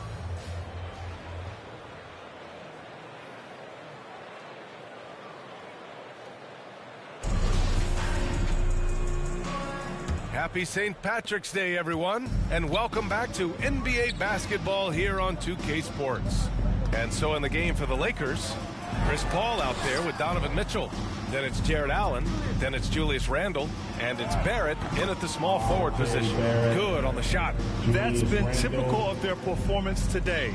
They're sharing the ball and creating good shots. Really a prime example of the difference in how these teams have operated offensively. Much more individual play at the other end. Here's Giddey. He blocks it again. A defensive stalwart so far. That's 6 blocks. Protecting the rim well. Love the hustle. Paul with the bucket. They are clueless as to how to handle CP3 tonight. I mean, so many ways he can beat you. And he's using just about every one of them here tonight. Pass to Vassell. And he lobs it up top. And the pass goes out of bounds. They'll turn it over. Hurts to see that kind of mistake. Coach is going to be on him about that one. A tremendous mobile one block that we had to see again. Great send back. Yeah, what a play. I mean, that'll have the offense thinking twice about taking shots in his presence. Murray's checked in for Paul.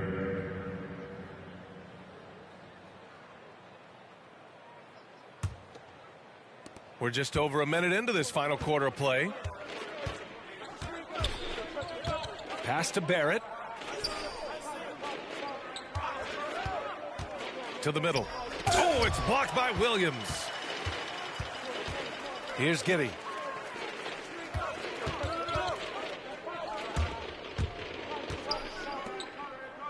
Here's Jang. Down to 5 on the shot clock. Here's Williams. Oh, and he got fouled on his way up. He'll head to the line to shoot 2. They'll pin that one on Jared Allen.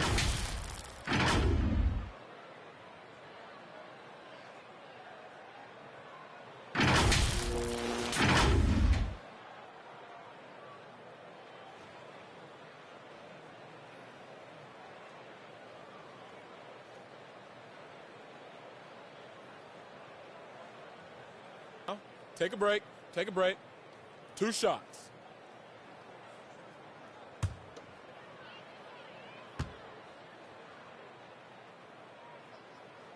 The first free throw is good.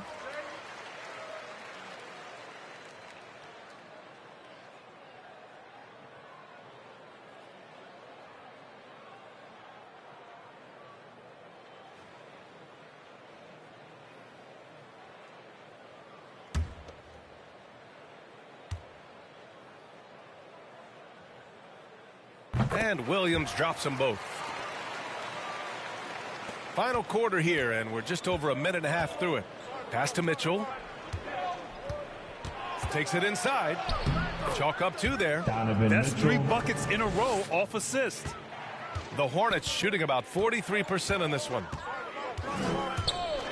And he lobs it up. Nice catch and finish on the lob. Saw his teammate with a path to the rim, and boom, lobbed it up there beautifully. Very smooth catch and finish. And he chose the conservative finish with the nice, easy layup, which was a good decision. Wiseman, he's checked in for Williams.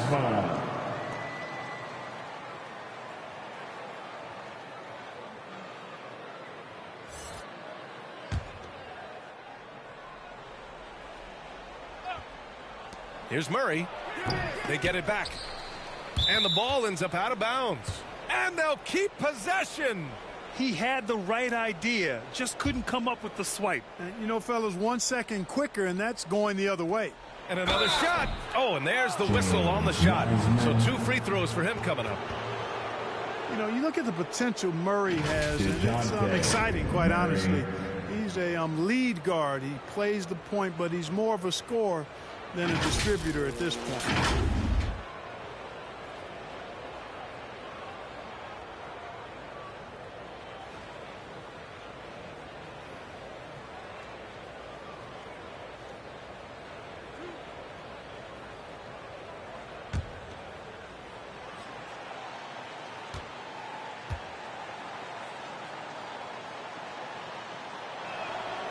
That free throw, no good.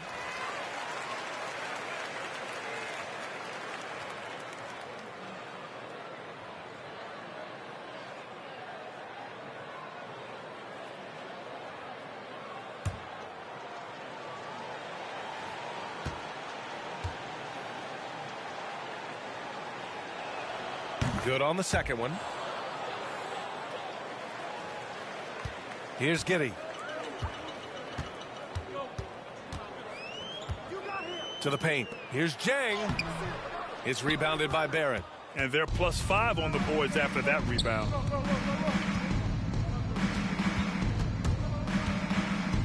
Puts it up from 12. And it's Wiseman with the rebound. Wiseman's got rebound number 13 tonight with that one. Pass to Vassell. Here's Giddey. 5 on the clock. The three. The rebound by Murray. You know, I wouldn't be surprised if he gets yanked soon. I mean, that's how bad his shot selection has been. Hornets with the rebound. That'll be the first leg of just a 2-game trip for them. Pass to House. Here's Vassell, defended by Murray. Fades back. Randall pulls down the board. Randall's got 7 rebounds in the game. Trying to go for a lob there. Excellent defense and anticipation to stop it. Right there. And he lobs it up to the rim. And it's Wiseman with the jam. I would imagine it's nearly impossible to not get fired up after that play. Grant, check these guys out on the bench. Their reaction says it all. They are fired up. And that's what those alley-oops will do for a team. Ignition switch ignited. Here's Giddey.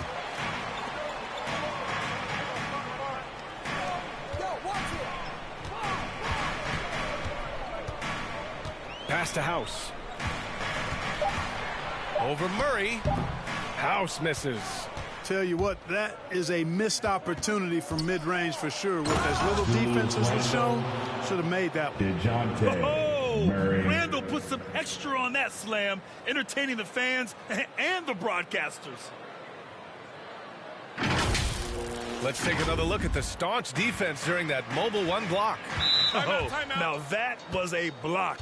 Some much-needed energy there to jumpstart them back into this game. Timeout call, the Hornets. Protecting the rim has to be their top objective right now. Yeah, you know, just look at the numbers, guys. I mean, they are being taken to the woodshed in the paint.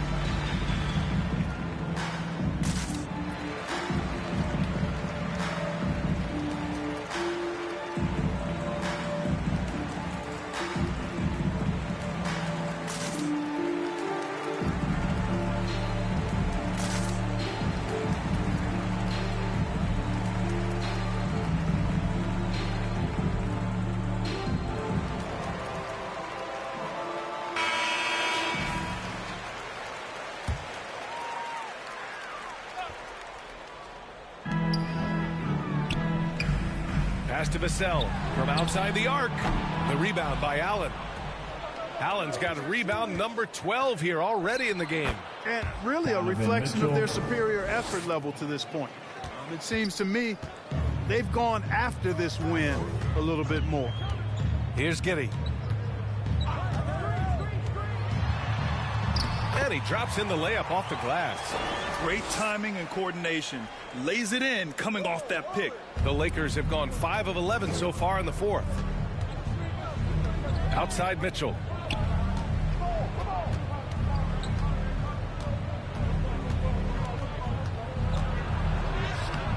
Good work defensively by Wiseman.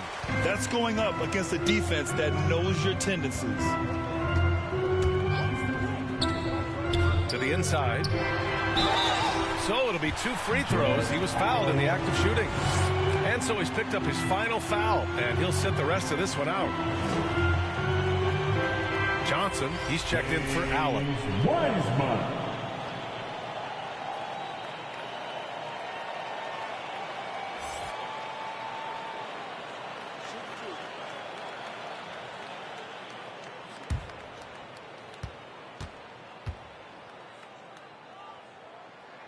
No good on the free throw. Lewis is checked in for Charlotte.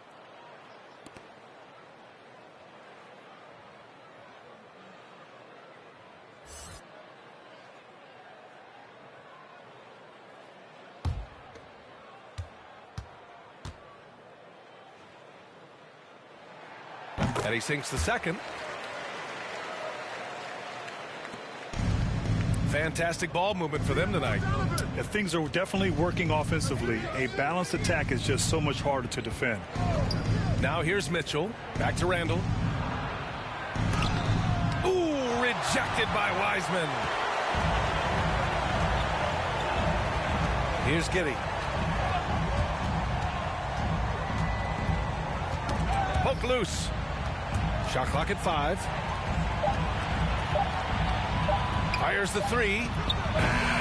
The rebound by Murray. Murray's got rebound number 7 tonight. Man, miss after miss for him. When you're having a quarter like this, the only beneficiary is the defense. Pass to Randall. The kick out to Johnson. And there's the foul. It'll go on Julius Randle. That's it for him. He's fouled out of the game. Green, Kenrich Williams.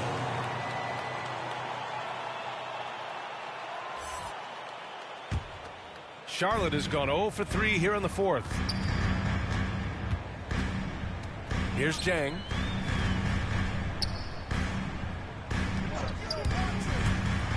Here he goes. Pass to Lewis. Second shot opportunity, and that one's long. He's trying to find his shot, but at some point you have to start making these. Here's Giddey.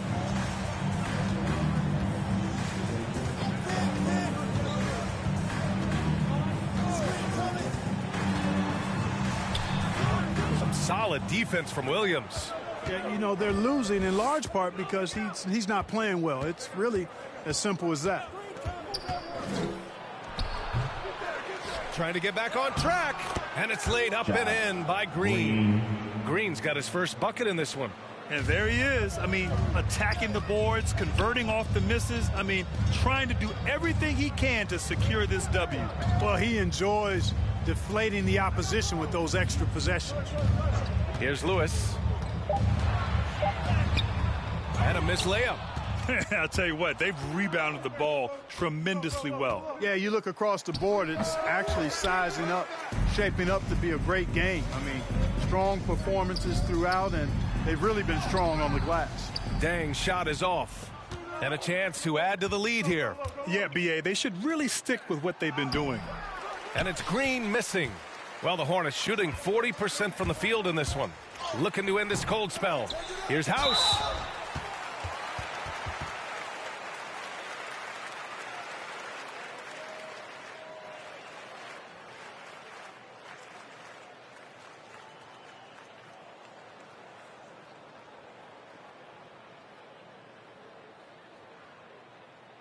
Shooting 2.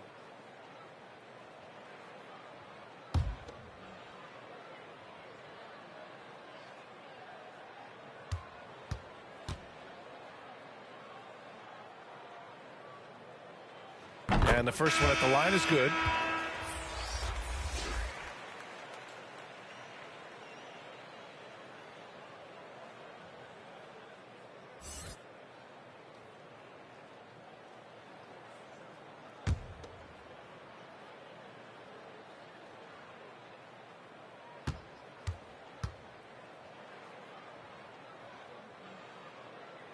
And that's good as he hits both shots. Here's Murray. He is just playing at a high level right now. Making plays for himself and others. His next assist will give him a double-double. Good work there as it goes. Mitchell's got 6 points in the quarter. His first half performance, somewhat forgettable, but now he's pouring it on. And he's going for the lob. Stolen away. Nice job to interrupt the alley-oop attempt. Pass to Paul. It's Barrett on the wing. Outside Johnson. And here's Mitchell. Just 5 on the clock. Oh, swiped away. And they're on the run. Here's Lewis. And so he draws the foul. Headed to the line to shoot a pair. And so he's picked up his final foul. And he'll sit the rest of this one out. With the depth they have at that spot, they're more equipped than most teams to handle that kind of loss.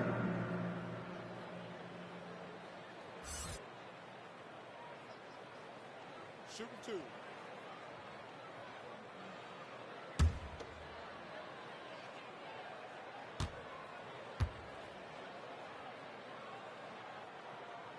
The first one falls. Good physicality from him in the second half, earning more trips to the line.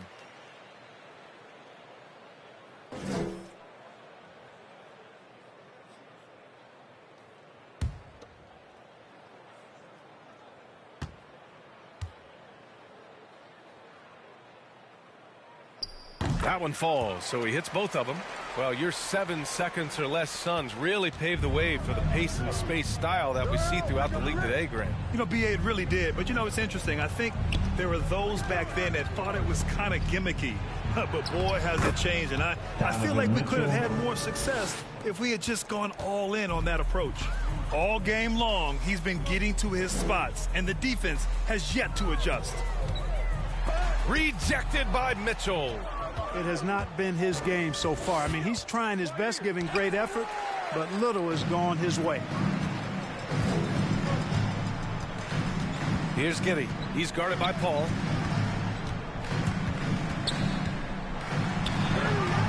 Off with the layup. Gone 0 for 2 from outside here in the fourth quarter. Outside Mitchell. Ooh, rejected by Wiseman. Here's Jang. Pass to Giddey. Wiseman with it. Shot clock at 6.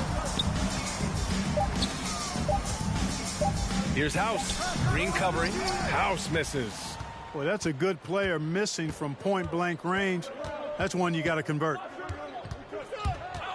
Here's Paul. Knocks down the 18-footer. And the Lakers lead by 19. They have a relentless mentality, even with the game in total control. And, you know, until that final buzzer sounds, I mean, you've got to treat every possession like it's crucial. Here's Jang. Rebounded by Johnson. 1:25 left in the fourth quarter. Inside. Ooh, anticipated the pass. It's a turnover. Here's Lewis. It's rebounded by Barrett. When you're casual with the ball, it can come back to bite you. Yeah, BA. Playing loose can help you and hurt you. They really need to tighten it up. Now here's Mitchell. Paul finds Barrett. Down to 5 on the shot clock. He expects to make every one of those, and we expect him to make them too. Pass to Giddey. Tries to snap the cold streak. And he takes it up and lays it in. Whatever the defense gives, that's what he takes. A sign of a skilled offensive player. It's Barrett on the wing. He got a piece of it. Tries again. And that goes out of bounds. They'll keep possession. So Charlotte ends up going with a new group.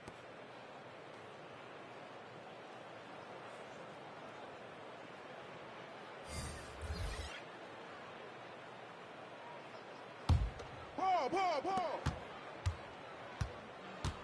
6 to shoot. Here's Paul. And the jumper from the wing offline. 6 seconds separating the shot and game clocks. Here's Mann. Played it in with a nice touch off the window. Reliable approach. Getting the ball in the paint and going to work. Now here's Barrett.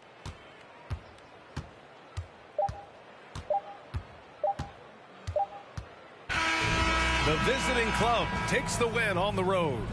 Exceptional effort on the road. They were ready and they were focused. Focused indeed. I mean, it takes a strong mental approach to block out the distractions. These guys stepped up 100%. And now we have Allie LaForce standing with the player of the game. Allie, take it away. Thanks so much. RJ, a great effort tonight. How is this team continuing to grow? We're playing defense and we're moving the ball. Everybody's in double figures. Everybody's scoring. Everybody's playing together. That's how you win. When the ball's going in, things tend to turn into a victory. Thanks so much, RJ. Allie, thank you as always. And that's going to do it tonight, folks, for our broadcast. For Clark Kellogg, Grant Hill, and Allie LaForce, this is Brian Anderson. Thank you for watching, and we'll see you next time.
And you look at all the numbers, Smitty, but leadership is hard to measure and still so vital to winning. Give me some examples in your experience of great leadership. You know, I'll say one example, Kevin. A lot of people think it's on the court, but off the court, leadership really plays a big role on those off days, on those bus rides, just getting a chance to talk to the younger players. I think that's one example where leadership plays a huge role. So with Vucevic on the bench, here's the 5 for Doc Rivers right now.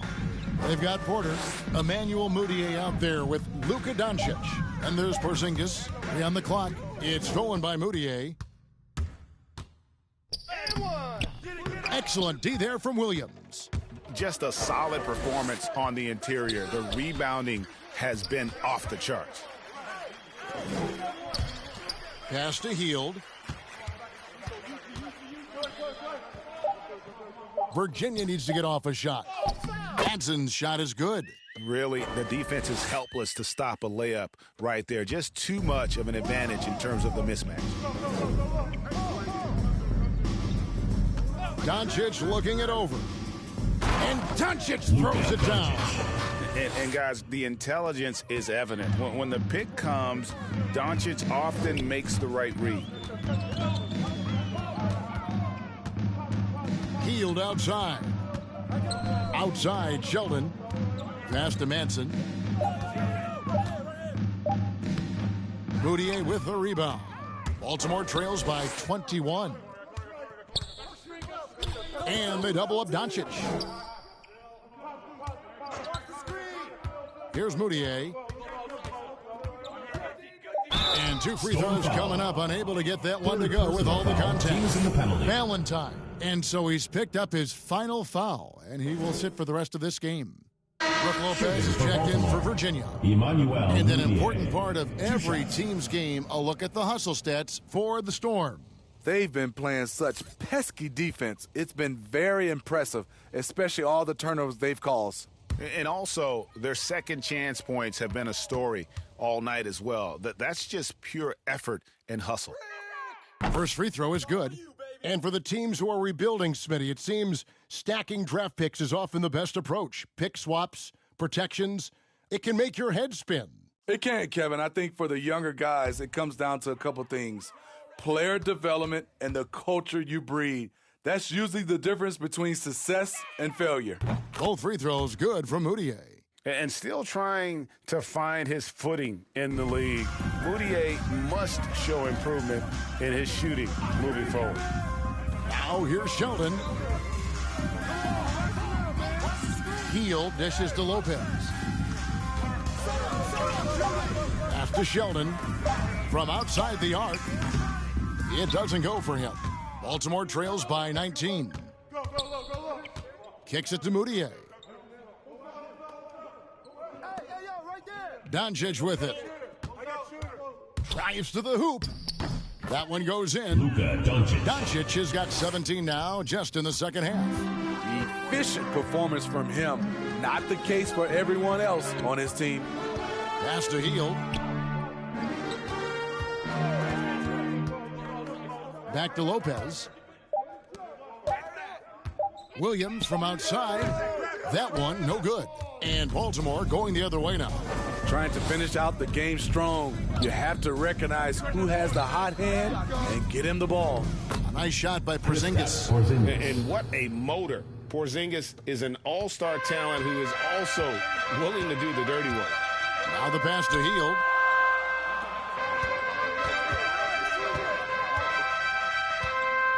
Back to Lopez. Passes it to Manson. Here's Hield. Will not go. This is off the front iron. Baltimore on offense. Good momentum, 8 straight points. And here's Doncic from the arc. The rebound by Hield. Hield's got his 5th rebound right now in the game.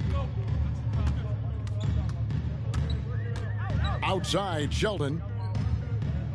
Pass to Madsen. Lopez outside. Again, the miss by Virginia. Mudiay kicks to Porter. Porzingis passes to Doncic. Back to Porzingis. And foul on the shot, so he'll get a chance at the line. And so he's picked up his final foul, and he will sit for the rest of this game. Kristaps Porzingis at the line for 2.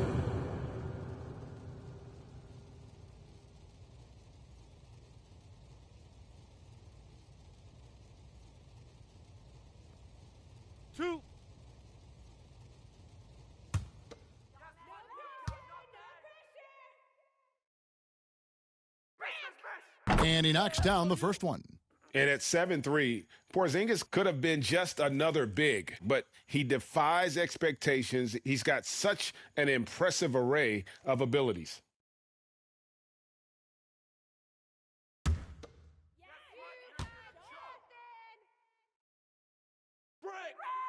That one misses, so he goes 1 for 2. They needed more from him there. Any point they can get is absolutely critical for them right now. Hield outside, trying to end the drought. The shot's good from Lopez. And not just a scorer. Hield is solid at reading when his guys are open for a look. Here's Doncic, and Doncic throws it down. And looking a lot better now, but still a long way to go to get back into this one. Very nice stretch from them, but the reason why they are not into this game, they have to get some stops. Timeout called, the Storm. They're in front by 14. There's a minute 34 left in the fourth quarter.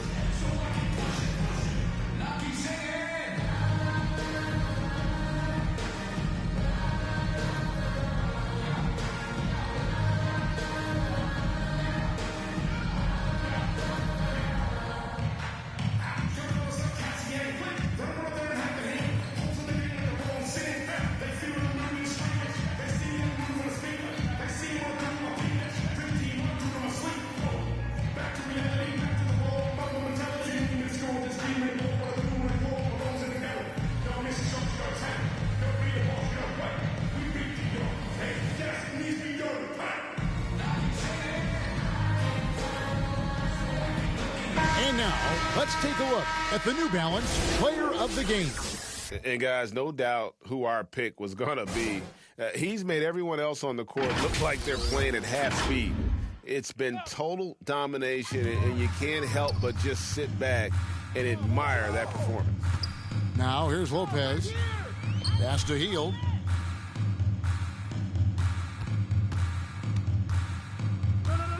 The pass to Williams.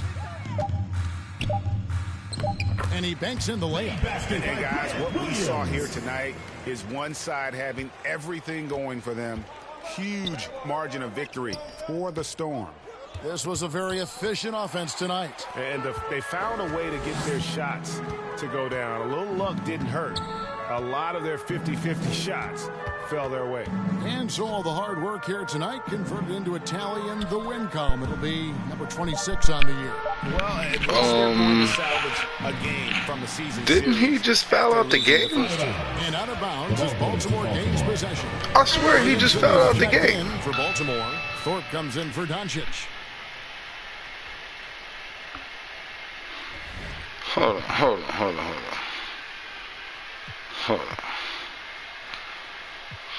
on.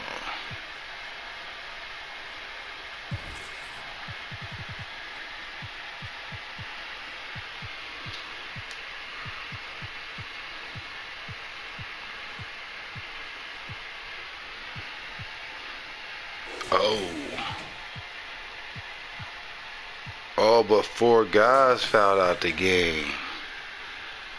Damn. Hold on, man.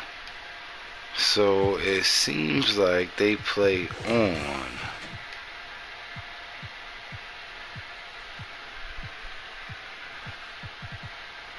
Damn, and they got, well, he can't even play. They got a lot of people available to play.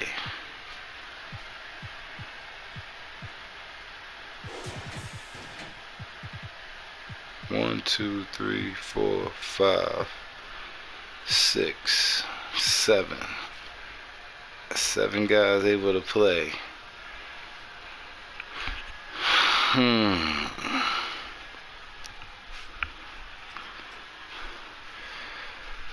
The Virginia Storm have fouled out almost their entire team and only have 3 legal players in the game. And with a lead like this, it would not be fair for an illegal team to get a victory. And it's Moutier with the ball. He brings it up for Baltimore. They trail by 16. 127-111. 34 seconds left to play here in the fourth. Way to attack there and then create the contact. Foul. Shooting for Baltimore, Emmanuel Moutier, taking 2 shots. Grant Williams also fouled out. Unable to leave the game. Refusing to leave the game. A free throw good from Moutier. Refusing to exit the arena. Refusing to forfeit.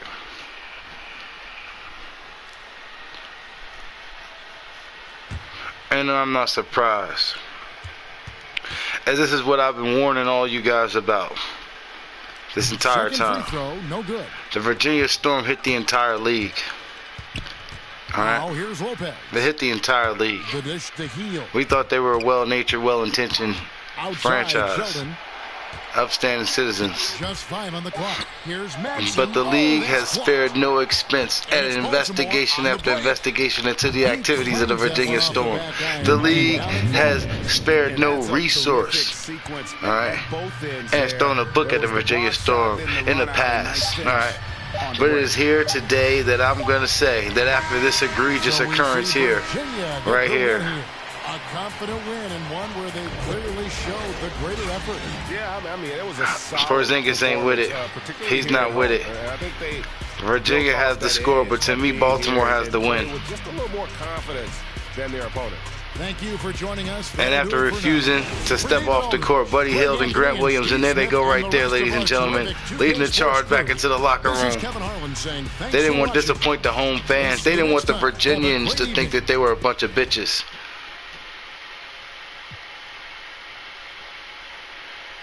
And who knows what happened in Virginia tonight. But I know one thing, is that the Virginia Storm is going to get hit with sanctions. Yes, the Virginia Storm hit the whole league, and the whole league's going to hit back. Yep. You could bet your bottom dollar. The whole league's going to hit back. Virginia Storm, you ain't seen nothing yet. Yep. Yep. By the time they be playing basketball in Virginia, hell, I've frozen over. I said it. Yep. The violation in Virginia.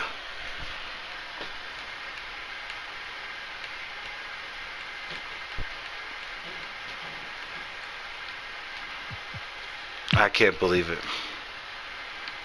And I'm appalled. Virginia's stealing a victory out here.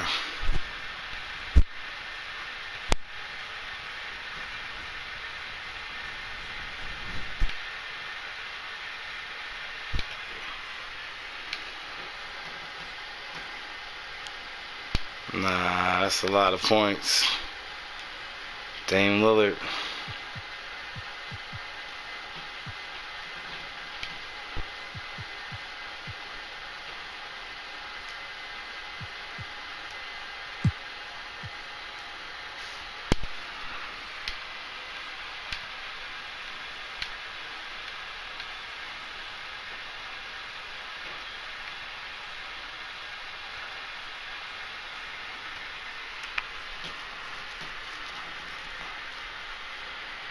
That's just the Bucks. Like I said, it's just the Bucks. Celtics will be able to pull this off.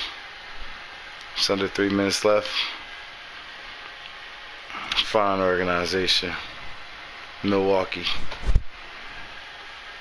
I love it in Milwaukee.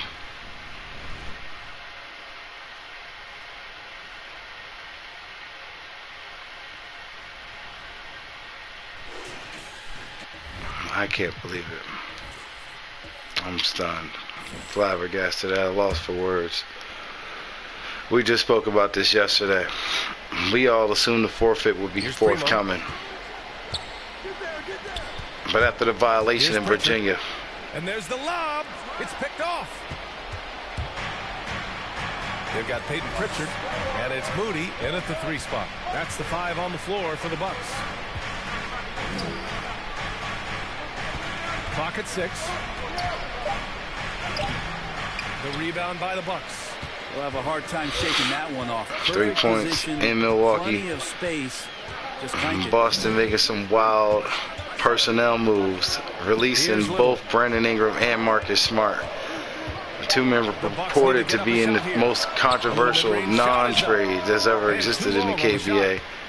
Or actually, that was just Brandon Ingram, not Marcus Smart also. Even with little or no defense on it. Marcus Smart was never in the deal.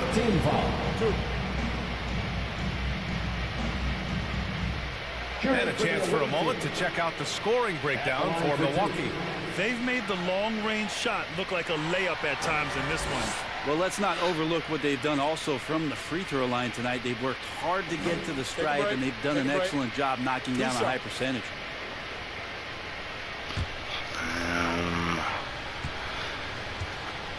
Can Leo Moss and Giannis Antetokounmpo lead this Boston Celtics team to a victory? Oh! Oh.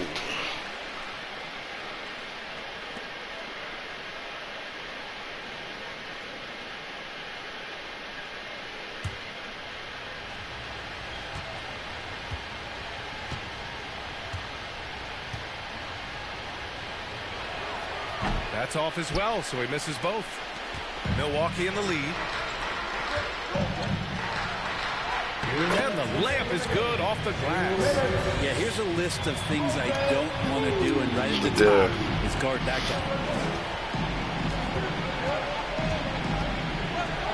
A minute 53 left in the 4th quarter. 5-point lead, Milwaukee on Boston. Boston brought it within 3. Rim protection, unforgivable in a tight ball game like this. Well, I hope there's one player on that team out there that has interest in winning this game. Right now, it doesn't look to be one. And the shot goes. And he was dominant in their last outing. And the same thing here tonight.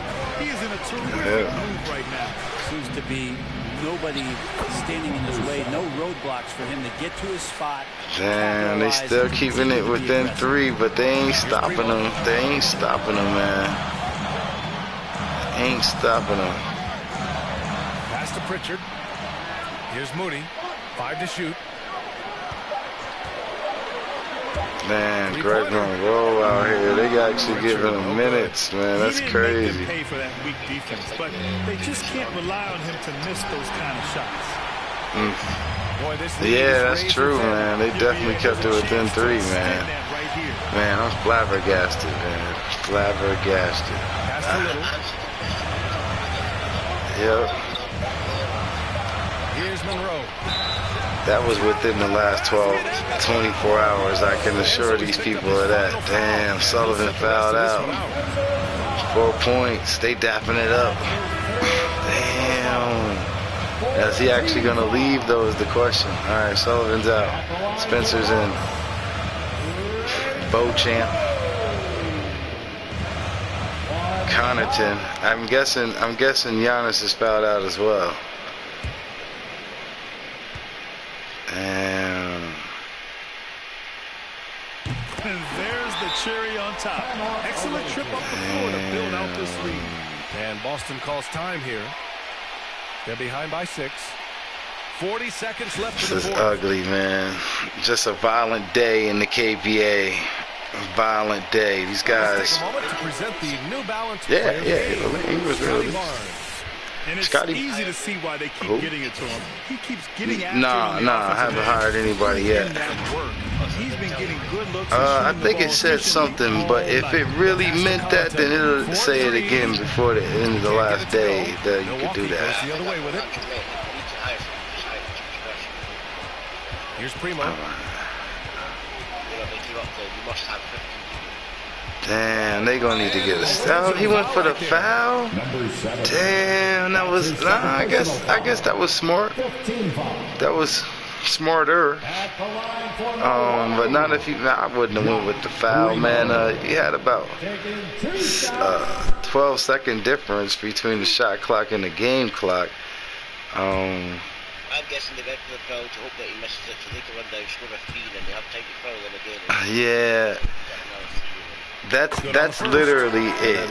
But 20 seconds is enough points to get 3 points. Now. That means that they have to, you know, if they've got fucking spent 4 quarters fucking missing 3 points, what makes them think they're going to get 3 in a row? Now, I'm gonna be honest with you, man. I'm gonna be honest with you. This, I know that it's annoying to watch this every time. And he cannot convert but on the second. That misses. These guys got to actually go out there and make them free throws. And some guys can make them threes. I understand the concept, but I'm saying that if they've spent... Here's Caruso. Regardless of how long the halves are, right? They've spent 4 quarters. And so it's Milwaukee with the W. Boy, they didn't make it easy on their fans or themselves. But at the end of the day, everyone on their side is happy. Yeah, happy indeed. The momentum shifted away from them a few times, especially early on. But give these guys credit for sticking with the game plan and finishing the job. Well, folks, that's going to do it for now. So alongside Graham Hill, Allie LaForce, Brent Barry, and our entire 2K crew, I'm Brian Anderson. That's true. Thank you for watching. We'll see you next time. 6 points behind, that's 2 3-pointers. If they score these 2, that means we have to score 3 3-pointers. What makes them think that they're fucking possibly going to score 3 3-pointers back to back in a row, bearing in mind that they're going to have to foul again, which means that the 3 3-pointers that they're hoping for turns into 4, because even if they miss one of the free throws, they're going to score another one, which puts them a point ahead, which makes it 10 points. That's true. That's true. But I will say this. Even if they fucking got on fucking, you know, Steph Curry to fucking get 3 3-pointers in a row, they're still a point behind and the time's run out. And that's what happens. Try and take the ball. It's the time. They're doing all of this hoping to conserve more time. And you're right. I completely agree with you. If you're going to play that game, you should start playing that game a lot earlier. Like a minute and a half. Yep. So you actually have fucking time to fucking do all that. And stop the whole fucking minute fucking timeouts. That needs to stop. NBA 2K23, what do you think of the game thus far? I'm just happy to be able to play the game. It's a dope experience. So happy to be here. Now, if you I'm okay with that. But are you allowing the half court inbound after under a minute? Because that's why they do the timeout. The timeout isn't actually to stop the clock. The timeouts in under a minute. No, that's only a benefit of it. What it's actually doing is that if you do a timeout, I think in under a minute, the ball automatically advances to half court. So you're inbounding from half court as opposed to inbounding from all the way down the fucking court.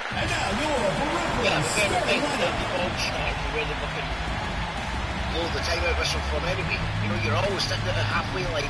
Nah. When you call the timeout, if you're under a minute, the timeouts, when you come out of this timeout, you at the half court. Now, y'all would have just got the rebound. You know, so you under the court. You're supposed to inbound from under the basket. Yes. I'm pretty sure in under a minute. That's cheating, but this is why you should be allowed to take a timeout after 10 seconds left. Starting at center, number 10. We welcome you to Nutshay and Beyond here on 2K Sport and with pregame. Kevin Durant. You're right, though. But he said, growing up, I never. Now I'm gonna be honest, Kingsler. It does happen, and the other part is that in the very Ben Simmons way, and we've seen it happen in the KBA. Those free throws look automatic when you're watching on TV and when you're watching them play the game. But when you gotta be the guy who's taking those free throws and it's all them fans yelling at a motherfucker, that shit is not automatic. Them motherfuckers is prone to miss, specifically because of the pressure. He's definitely appeared to have made a concerted effort to really That's true. That's true. It's true. So the New York starting five. Smith is out there with Thompson. Then there's Harrison Barnes. And it's Johnston in at the power forward. And for Brooklyn. That's true. But I've seen big name guys choke in those types of situations. I've seen. Yep. Barnes finds Thompson. Clock is at 3. Three ball. Yep.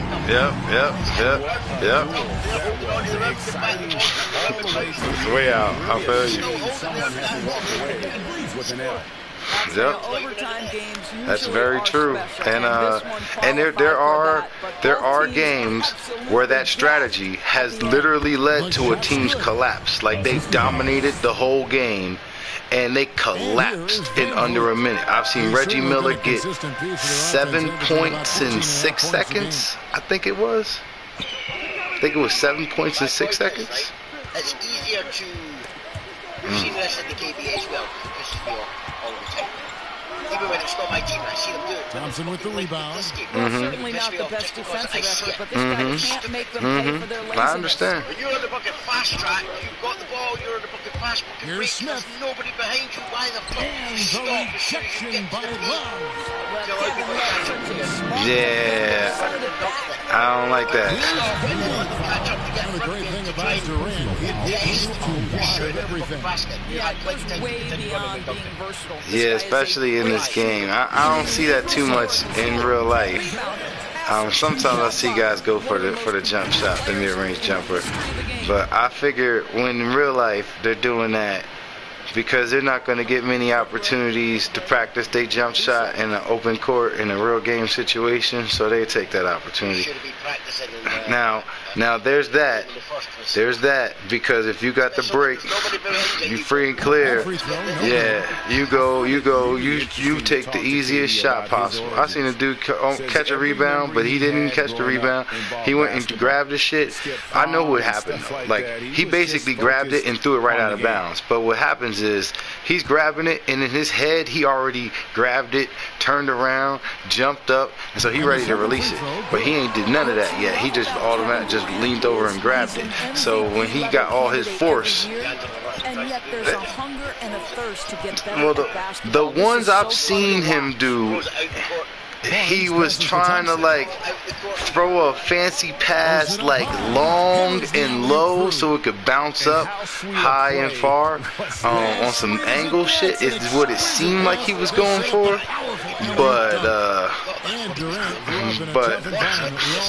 yeah, it didn't seem. It was like it skidded off of a guy's foot and rolled right out of bounds and shit. So I know. Yeah, that's the only one I seen though. Yeah. So much hard work and discipline and luck just to have a chance at making it. Now here's Durant. Harrison Barnes missing his lunch. Durant kicks to Van Vliet. Gets it to go from beyond the arc. Van Vliet has more than capable as a legitimate three-point threat. Knocks down the jump shot there. Yeah, that is problematic. That is very problematic. Well, I don't know, I honestly think I think you've given him enough of a chance. You've given him the fairest shake he possibly could get. I know that he's done some things that are that you like. But I also know that you could find you a guy who's more conservative who can still give you those things. I think Russell's. I don't think he fits the team's philosophy. I've seen that Bassey has emerged. This isn't just a thing where he's typing words on Twitter saying he wants to be paid more. I see him in these games doing way more. I see him getting blocks like the ones where you grab shit out the air from the guy. Yeah. Well, you have to believe the coaching staff made that a point of emphasis. Better aggressiveness, better intensity on the backboards. Oscar Thompson. That's true. Let's go with the three. Hey, from every of the other owners, listen, I talked to the owners at the owners meeting. All right, the Milwaukee owner completely agrees with me. He's interested in Bassey, but he says that you guys have done great with Bassey, and Bassey is a complete product of the Sac-Corona Kingsley era, and all the owners are ranting and raving about the work you've done with Bassey. It's some of the best work you've done besides Kobe, and even D'Angelo Russell is in this conversation as far as guys who have had to play in the Kingslayer system, had to work in the Kingsley era, and honestly, Kobe's great, but you're saying that the player Bassey's not giving you no credit, and you're right, all right, but he just want to get paid, man. He just want to get paid, man. He want to get Towns money.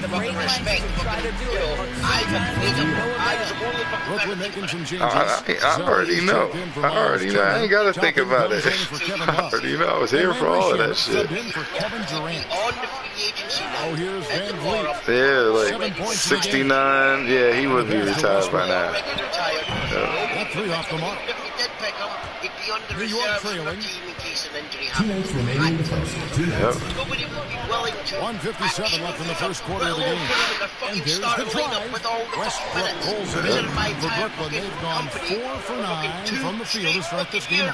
Here's Van Vliet. And again, no good by Brooklyn. But I'm the one that kept them on the fucking first team. That's true. And all I get is I want to leave. I want to catch free agency. I don't want to go to the G League. I'm an NBA star. I can't argue with him there. Hey man, listen, like I said, the rest of the owners at the owners meeting, Milwaukee, Indiana. Van Vliet with it. Bamba picks him up. Bamba with the block. No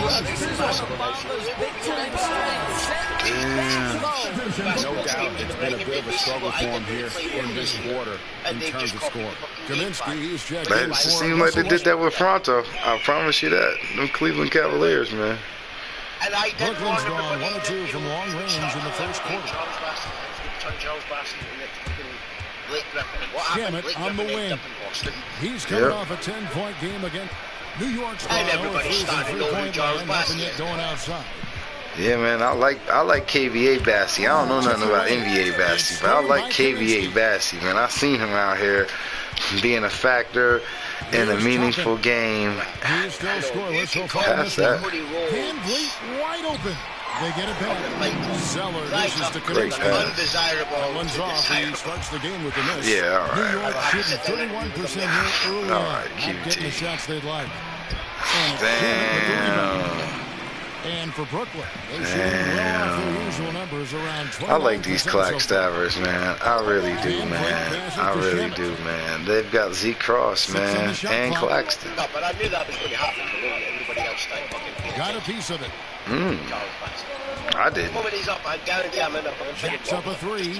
It's good from long range. He's got 5. I know, and you know, the computer screws me out of that. Yeah, I don't know what happened. Like I told you, my best guess was that the one that you offered him, he said he was gonna sign the extension and just never did. That's what I think happened. That is literally what I think happened. But that's the only guess I gave you when it happened. To do everything.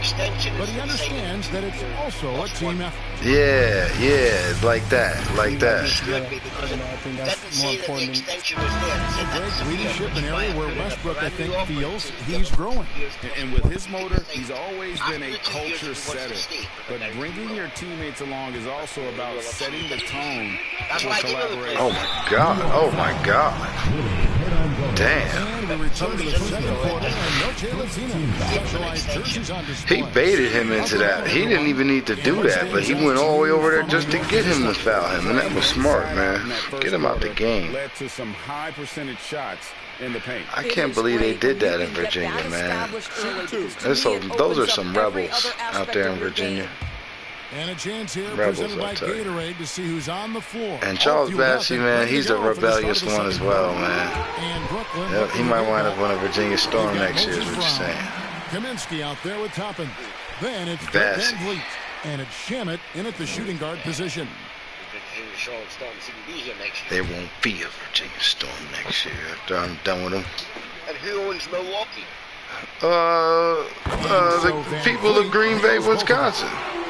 I mean, no, they own the Packers. The people of Milwaukee, Wisconsin. Those with the resilience to battle back. I think it starts with a belief and desire. And the great ones truly hate to lose. He gets that one. Listen, I talked to all the owners. I talked to all the owners. I talked to the owners in Milwaukee and Indiana just as much as I talked to the ones in Los Angeles and Brooklyn. Or Brooklyn. Or Chicago. The computer's scouting a lot of you guys as players, alright? That's all I know, alright? No, get those guys in Milwaukee, they'll take anybody, alright? They like big men, though. They're looking for somebody to fill Giannis' shoes. Jared Allen didn't do it.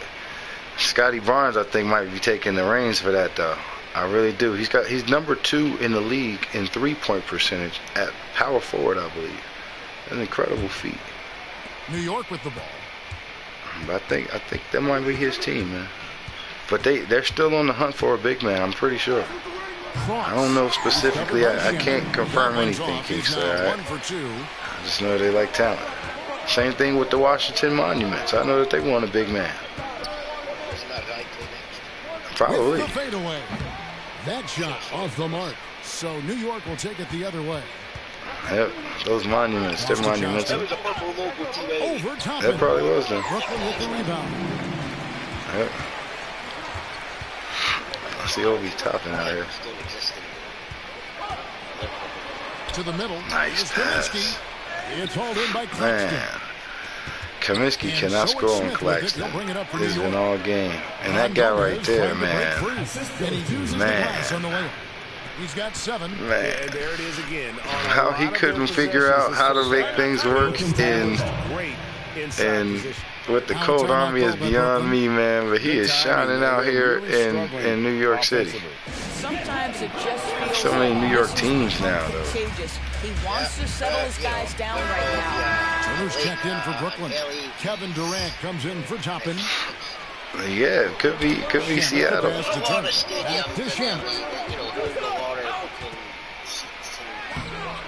And we're about 2 minutes into the second quarter. No good with the layup. Smith surveying the D.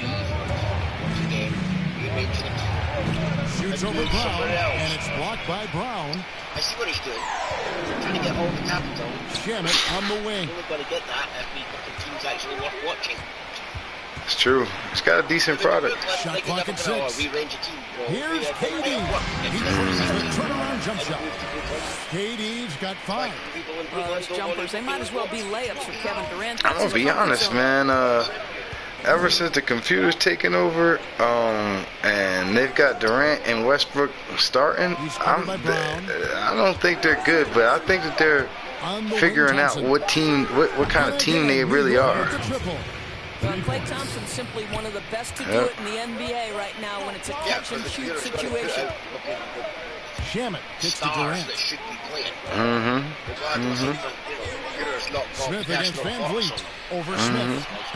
That shot misses. And it's true. The other way now. Down low. And finish off by Gomez. And this is what the coaches want to see more of from Willie. Attacking the rim with big-time attitude. We gonna see, man. He ain't got no money. Yeah, I could have did that as well, but I chose Vancouver. I seen it when I was fucking going and going, I could go to San Diego. I could fucking money. Closing in on 4 minutes played here in the second quarter. Beat the shot clock, but it's off the mark. Smith, left side. Pass to Hernan Gomez. It's true. But then, as it really, because it just gets Pass to Smith with the assist that time. And now an 8-point New York lead. Every time yeah, you don't really get more money. Everybody still got the same salary cap. That's the thing with the cap. You take the cap off, however much money y'all make as a team is how much you can spend on players. The pass to Durant. And that's where they get. Oh, God. You know, in order to get matched by the referee, you have Smith outside. It's true. Oh, my God. And he fucked it up. And out of bounds as Brooklyn gains possession. Man, the loss of Kyrie Irving is staggering, but this team has not lost a beat, man. Zeller comes in for Brown. Nah, he's hurt, though. Subbed in for Fred VanVleet. He was like number 3. So he's hurt, but he's also retired at the end of the season. Brooklyn trails by 8. Hell no. Wait, where? In real life? Scanning the floor. No, that was Kyle Lowry is retiring at the end of the season. Yeah, that's Kyle Lowry. He's on Blank's team. Is it Lowry? Yeah, we kept telling Blank he needed to trade his ass away. Nah, that's not Kyrie. That's Kyle Lowry. Chance there to push into double digits, but it's off the mark. Yeah, his contract's huge too, so that should help Blank in his rebuild. But the truth is, Blank should have never been rebuilding. He should have never traded me Gobert. Should never did whatever that Trey Murphy trade was.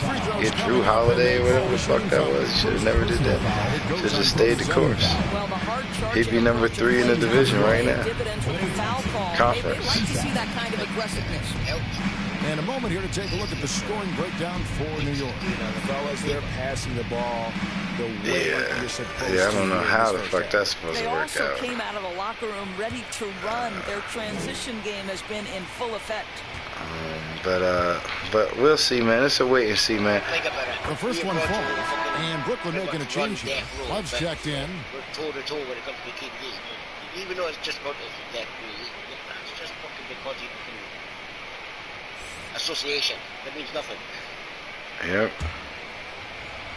I don't owe the Lakers anything, or Crenshaw, or at Golden State when it comes to the basketball. And so Thompson nails both of them. Well, something, Greg, we can't take for granted. That's facts, man. That's facts. So I had to sell my stake in the VBC, man. It's like, it's a lot. But when it comes to basketball, man, I can't be doing guys no. I gotta be fair to everybody, man. I can't be doing these guys no favors. Much more hands-off approach. In the corner, Smith with it. You get to sit back and watch the league, watch how things play out, focus on fairness. Shot from the wing. That's what's best for the league. Goes back up. Fairness. And another shot, and that's 2 Now, I don't know how this is fair to Ingram and Marcus Smart, but I see that the Celtics have not suffered much. Now, I do believe they would have won that last game, but again, also I do think that rim protection top. I don't know, man. They fouled out a lot of guys. Is it a problem with the scheme, or is it They're up against Milwaukee. I gotta feel like Ingram. Well, if you'd have made the deal, but y'all. Yeah, so basically, the many people. Yeah, well, we're gonna see as the season progresses, man. He was on track to get into the play-in. I don't know if he'll make that now. Obi Toppin's checked in for Brooklyn. Marcus Smart, I know that sat there and sees them that, I would try and take on a late record. I'll give you an action. 56 seconds left in the first half. Katie with it. Now by Barnes. Just 5 to shoot. Durant just inside the line. Not enough on that. You did it right, though. Wait, what's that? Always going up for the alley-oop here. Hopefully that fixed it. Save that one. I want to see that again. 17-2-1. Absolutely beautiful. Man, who would have thought that Durant and Westbrook and VanVleet and Melo and Kevin Love would not be enough? Over Smith. And again, no good by Brooklyn. Townsend finds Smith. Back to Thompson, to the inside. Lays it up off the glass. And New York leads by 16. Yep. It's impressive. Oh, God. Level of domination at both ends, and you're seeing the results. You know this. It's not easy building a lead on the road, but this team has been lights out throughout the game. And so it's New York with a sizable lead as the quarter wraps up. They're ahead 16 points. Their defense has been very effective in locking down Russell Westbrook. And now we'll send it over to David Aldridge, who is standing by courtside. David. Thanks a lot. Here with Tom Thibodeau, Coach. What has gone well for your team in the first half? Started making plays, play unselfishly, force the defense to shift. Sound like I drink some juice. Your guys followed the instructions to the letter. Thanks, Coach. Back to you guys. Okay, David, much appreciated. And now time for halftime, so we'll be back in just a bit to get the third quarter underway. Man, KBA draft. Man, the next one's gonna be a Sheboygan. Hey again, everybody. So far, a pretty lopsided game, but still one half to play. I'm Ernie Johnson, joined by Shaquille O'Neal and Kenny the Jet Smith. Well, for New York, Kenny, what's your Man, this was a ball inside. Shaq, I know gone a you few like years this. without him, And guys were sacrificing their bodies, making plays through contact, just wearing the hard hat. That's the only thing I'm really thinking about is if we grandfather in any players. Let's get your thoughts on the home team. To be honest, them getting killed on the glass is like this is a little embarrassing. Showing no expansion draft. This is when fans start to feel it. Showed that concept, the protected players. They don't care. I don't care. I'm out of here. And that's going to do it for us here. Hey, I feel like still got him under contract, right? But I don't know how many we got to stop at a certain number if we do that, though. Same way it was with the Virginia Storm. Yeah, I agree with you. Lopsided first half. We'll see if things play out a little more evenly here in the second. Yeah. Brooklyn trails by 16. And New York looking at who they there's certainly a lot of legacy players, man. Ben Simmons. Smith, and it's Barnes in at the 3. They have been board dominant in this game. That's definitely been a factor in crafting this huge lead. Nice shot by Smith.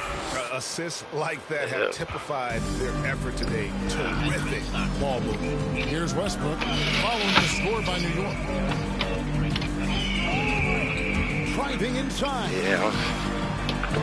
6 to shoot. Near the three-point line, it's Van Vliet. Oh, and that one had the right spin on it, and it is good. Well, coaches might discourage that kind of look, but one we'll thing. take it anyway. Smith, the pass to Thompson. Out to Smith.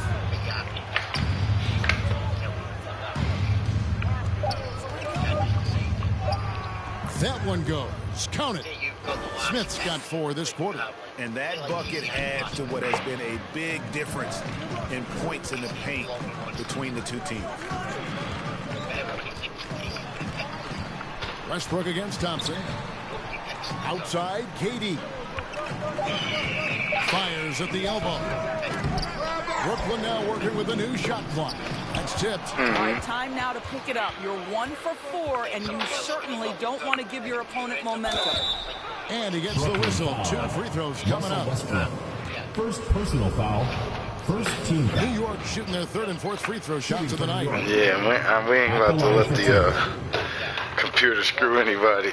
I'm gonna talk to those guys in Milwaukee, and I'm gonna talk to those guys in Indiana. We're gonna make sure they get their 3 guys back too. That's what I think. Get the top 3 players and walk them in. Before the draft, everybody already knows. First one falls for him. Frank Kaminsky, who's checked in for Kevin Love. And New York making a change here. Once those 3 are done, then we've got the first pick. This first free agency. You know, your little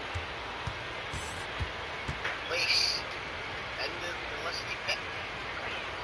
Both shots good from the stripe. Brooklyn trails by Damn, I'm trying to really think, man, how many players we should stop this at. Or if we should do it at all. Yeah, that's just turning into a slow start here in the second half. Seems like they left that offense in the locker room. Here's Johnston. Bucket is good. He's got 9. They're finding lanes to But the you hoop do have a start. Consistency. 5 buckets in a row from the paint. And a 6-man. You know? Barnes against Westbrook. For 3, Van Vliet. That's true. It's rebounded by New York. Well, the defense clearly was not interested in guarding him from downtown. They're very fortunate he missed. Brooklyn foul. Frank Kaminsky. First personal foul. Second team foul. This is his first free throw of the game. Harrison Barnes taking 2 shots. Even if the scoring options are probably are normally the same, they just get switched around.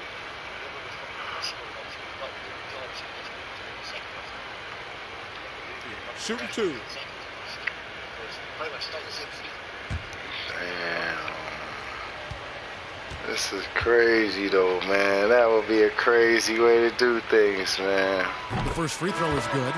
Crazy. The 7th overall selection back in 2012. Barnes was taken 1 pick after Dame Lillard. 2 picks before Andre Drummond. Incredible draft class. Brown is checked in for Miles Turner. Right. And New York with a change here, too. Claxton's checked in. Yeah, but this is a blowout.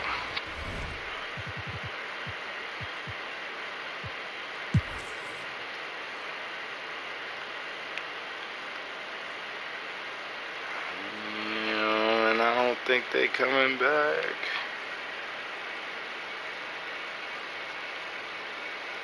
Oh, hold on. I could be so wrong. Yeah, we jumping in. 4 points, 2 minutes. Now, here's Thompson. That's ugly. Sometimes it gets like that. Scored the bucket. He's made 5 so far, shooting a Yep, and the Bees are at home too, man. They ran away from him though, man. A 17-2 run earlier. Russell Westbrook out there with Toppin. And it's Durant. And there's Miles Turner. And it's Van Vliet. I don't think they got it, though. So that's the lineup for Brooklyn. Just 4 to shoot. Nah, he made this after he lost.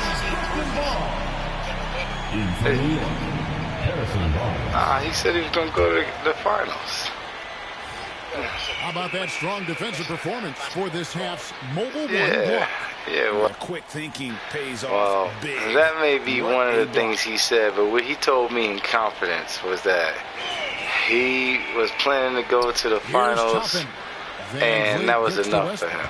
And I thought that was interesting because that's what wound up happening. Thompson, and the shot is long. I don't know if he's tired or what, but he is definitely holding back a little bit, and he has to step his game up right now. The rebound by Turner. And you can tell right there, the defense I think he should have went for the jugular. That's not his game. I think he should have went for the jugular and tried his best to win in his chance because the window is always closing. And so far, he only ever went to the finals once. He ain't been back. Brooklyn trails by 4. I think he was taking it for granted. I think he thought he was going to always be able to go to the finals. Nice work to get it inside and He going to see. And a chance to catch up. He wanted to buy the BBC. He in the BBC division. And they haven't been pushed around in the paint at all in this game. They have been the aggressors. The number of second chance points they've gotten I gotta has check also with my been banker, big. too, They've kept about so that. many possessions alive with offensive rebounds. And no good as the first free throw missing for him. We'll see if he can nail the second. What extraordinary growth for Russell Westbrook coming out of UCLA. Did he miss This that? guy is so athletic, perhaps the most athletic guard to play the position. Fans got a souvenir. That's good. Going 1 of 2 from the line. Man, now it's only up 3. If he hits all of those, they're feeling a lot He needed more both of those, man. Shit like that while they down. Still a one-possession game. Yep. Give it to the savvy. Oh, God, great pass. Even better pass. Yep, great shot. Yep. Man, so unselfish, man. So unselfish, man. They play more like Golden State than my team did.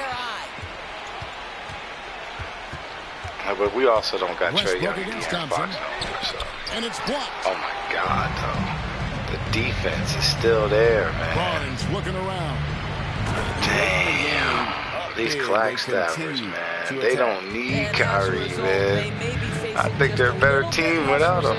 Right now. They are having their way. Damn. I mean, so much, though. So much, man. They put a big emphasis on. Yeah. Yeah, I think they're the number 4. They're 4 and the Cold Army's 5, and they are a dominating. I can't wait to their series, man. I hope that they do stay 4 and 5, and you and Decker stay 3 and 6. That'd be a great first round. If it changes up, though, that would be 2 BBC versus Death Row matchups in the first round, so that's also intriguing. Whether you take on Cold Army or Clackstaffers, Decker take on the other one. Either way, it's going to be dope, man. Either way, it's going to be dope. 3, 4, 5, and 6 to me are the more interesting teams on that side. Nah, that's 7 and 8. Clay, this is a tough part of the schedule right now. How do you get ready for the next one? Yeah, 9 and 10. It's tough, but for me, I got fresh young legs, not playing heavy minutes, so I'm excited. Yeah. And they got us in their place. Toronto. So y'all the ones we gonna be able to know. We gonna know that between. Back to you, Kevin. But if you move up to 2, which is still likely, it's still plausible. You move up to 2, that puts Toronto in the hunt against either the Clackstaffers or Kansas or the Cold Army. And I just think it's going to be interesting. And again, I'm glad I'm on the whole other side so I can enjoy it unbiasedly. I can enjoy it unbiasedly. And I got some personal business I need to handle on my side. I know it's going to be me and Luke. Talked about this at length over the past few weeks. We're both expecting to meet. Yeah. Well, I'm talking about the conference finals. None of the.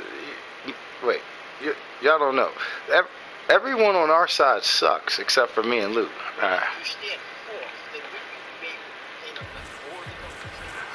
I hope not. That would really fuck it up. I hope not, man. If that means I need to drop down to 6, because see, that's where I was trying to be. I was trying to be right around 6, so I could take them on the conference finals. Let me check this out, man, because I really want to see the conference finals. I don't want to see him nowhere else. See him no sooner. Now I'm 3rd, and I got to drop down to 6. Now these guys suck, so it's gonna be hard. Yep.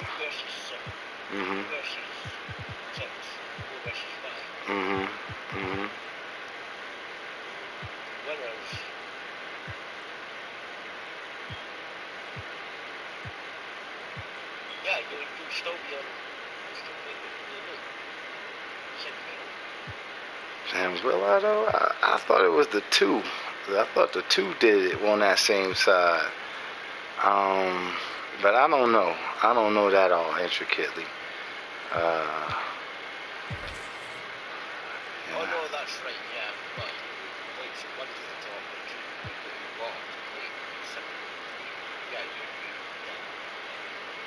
Alright, then I'm hoping. That's what we hoping for, man. But we ain't gonna get there like this, though.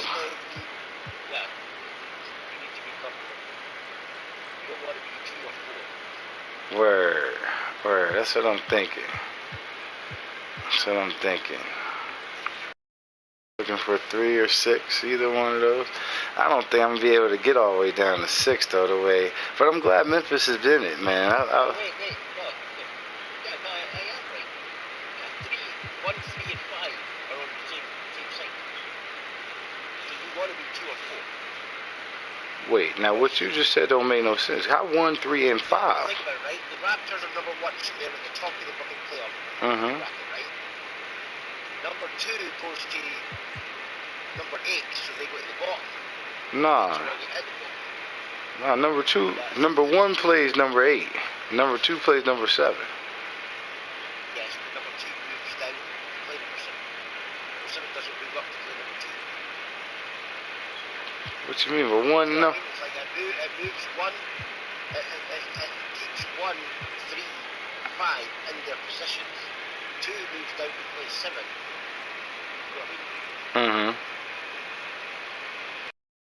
So you'd stay in your position, which means you win in your game, takes on the winner in Luke's game. Alright, I don't like that. So you need to be second or fourth to play through to the... Which is why I want it to be second, so I can use Casey in the final. Because I knew that if I fucking kept in third, then, you know, I can get all the way there, but I'll either play Fronto or Casey in the semi-final. But, like, I need that second place back, so I'm guaranteed to play Casey in the final if I can win all games. It's literally straight line to Casey. Then the final.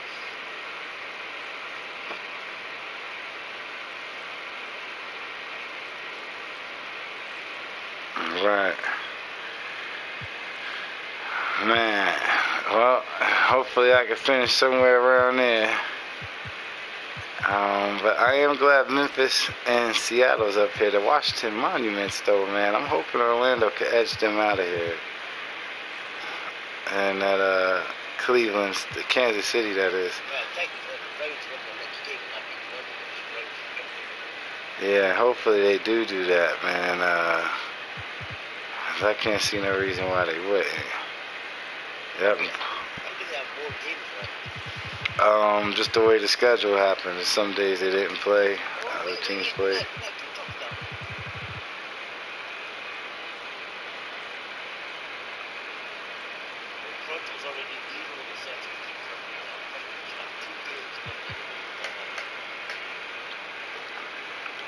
Yep. Yeah. Win both of those games, Yeah, 3, you know. I need to win one more game before. Damn, Houston, Kansas slipped back. That's because they got more losses. They played more games in San Antonio.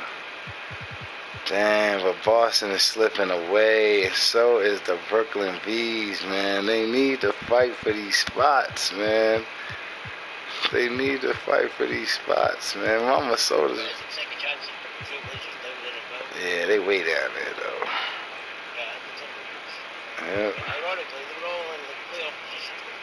Yeah, that's true. That's true. Yep, Pelicans, Brooklyn Nets. Bottom on this side. Yep. Where's that other thing now? Here we go. Crenshaw on a 4-game win streak. So are the Clax Towers without Kyrie. Denver on a 7-game win streak. Whoa, shit, I'm on a 5-game win streak. Alright, I don't like that. Alright, hold on. Alright. How can we win games still, but lose our seeding? We gotta think about this. Hey, I don't want to take over the Nuggets.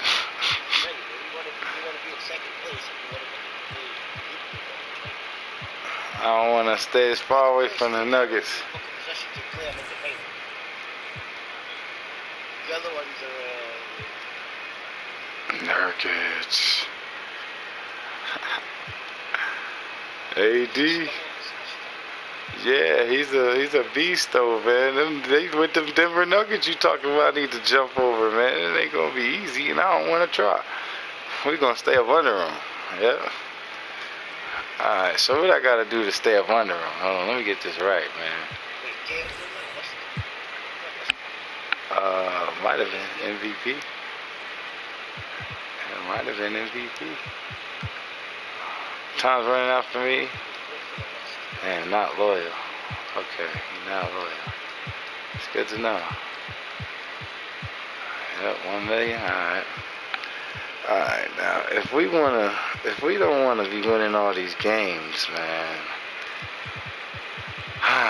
we need to give less minutes to guys that's gonna be winning these games for us, alright? Alright, see something, man. I'm gonna give Christie these 5 minutes. Alright,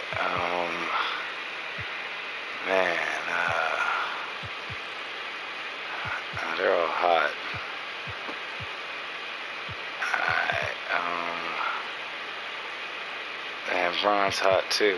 Alright, this is all we gonna do. Yeah, that's all we gonna do. Alright, we don't wanna lose games, but we don't wanna win too many games either. Nah, he's in Charlotte. He's in Charlotte. Oh yeah, you said you need to do some stuff for Boston. Alright, what's happening with Boston? Connaughton's tied. Oh, Boston Jr. ain't getting these minutes right now. Hold on, man. Let me put him up there. Alright, there he go. He in the rotation now. Wonder why he wasn't in it a second ago.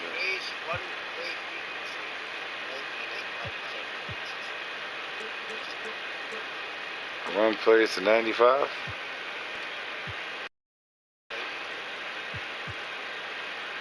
Alright.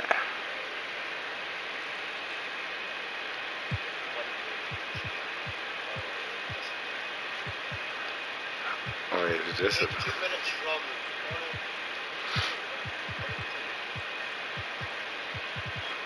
Yeah, Connaughton ain't even getting no minutes if Boston's supposed to be starting in Ingram's spot.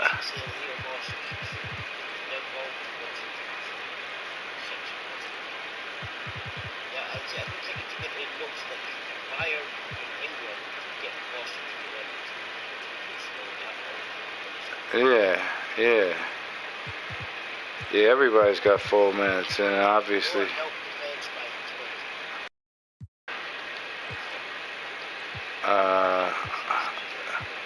Yeah, it's over here somewhere. I might just passed it. Oh, there you go. It's the first thing up there.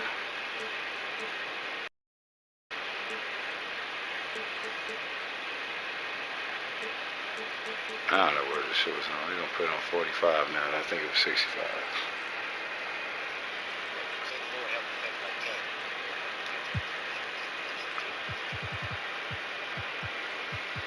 Alright, I know he's got these guys right here. They got some skills. A couple of guys, they all on the bench, though. If I get it, they're just in case of those fouls. Alright, was that all, though, for this team?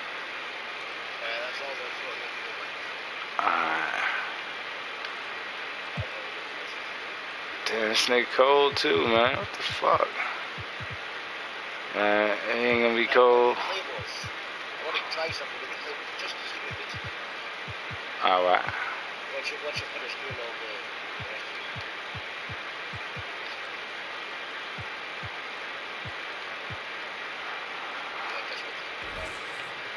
Yeah.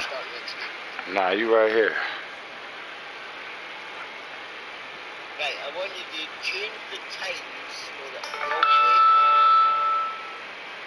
to what it suggests. You know, say elimination should be 34. Oh, okay, hold on. Don't rebuild it though, right? No, just move the times to what it suggests that it should be. I just want to see if that makes a difference.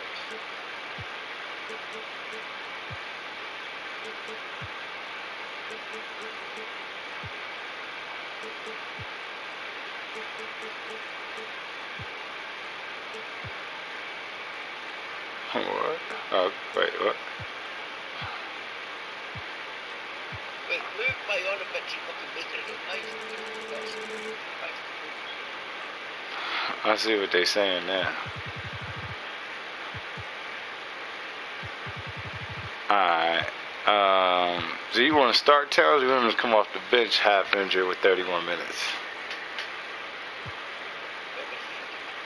A few games ago.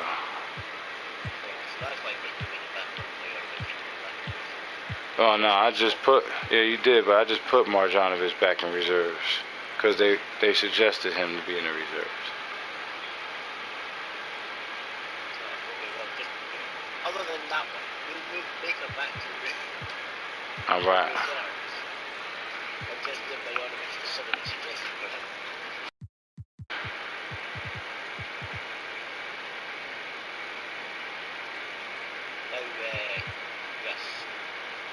Start Towns? Put him on the bench. Alright.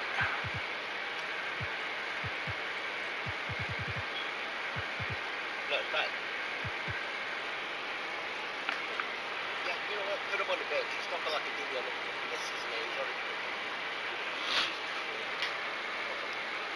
All right. Not like I could change his fucking mind. Put him on fucking the sub. Make sure all the time. Is that all the time done? Mm. I want to see if that fucking makes a difference. You know, if you get the time once fucking play instead of watching it play longer. For those of you who joined us for our inaugural I think they're gonna be straight. event, thank you for helping us make it a huge success. We were there competing and checking out all the action, and you all rocked. But there was one that stood out above the rest. The 2K TV Tuesday MVP goes to Stowski, who won 98 games during our event. Congratulations. Keep it up, and we'll see you for more event action in 2K23. Yeah, they need to add some more shit in here though.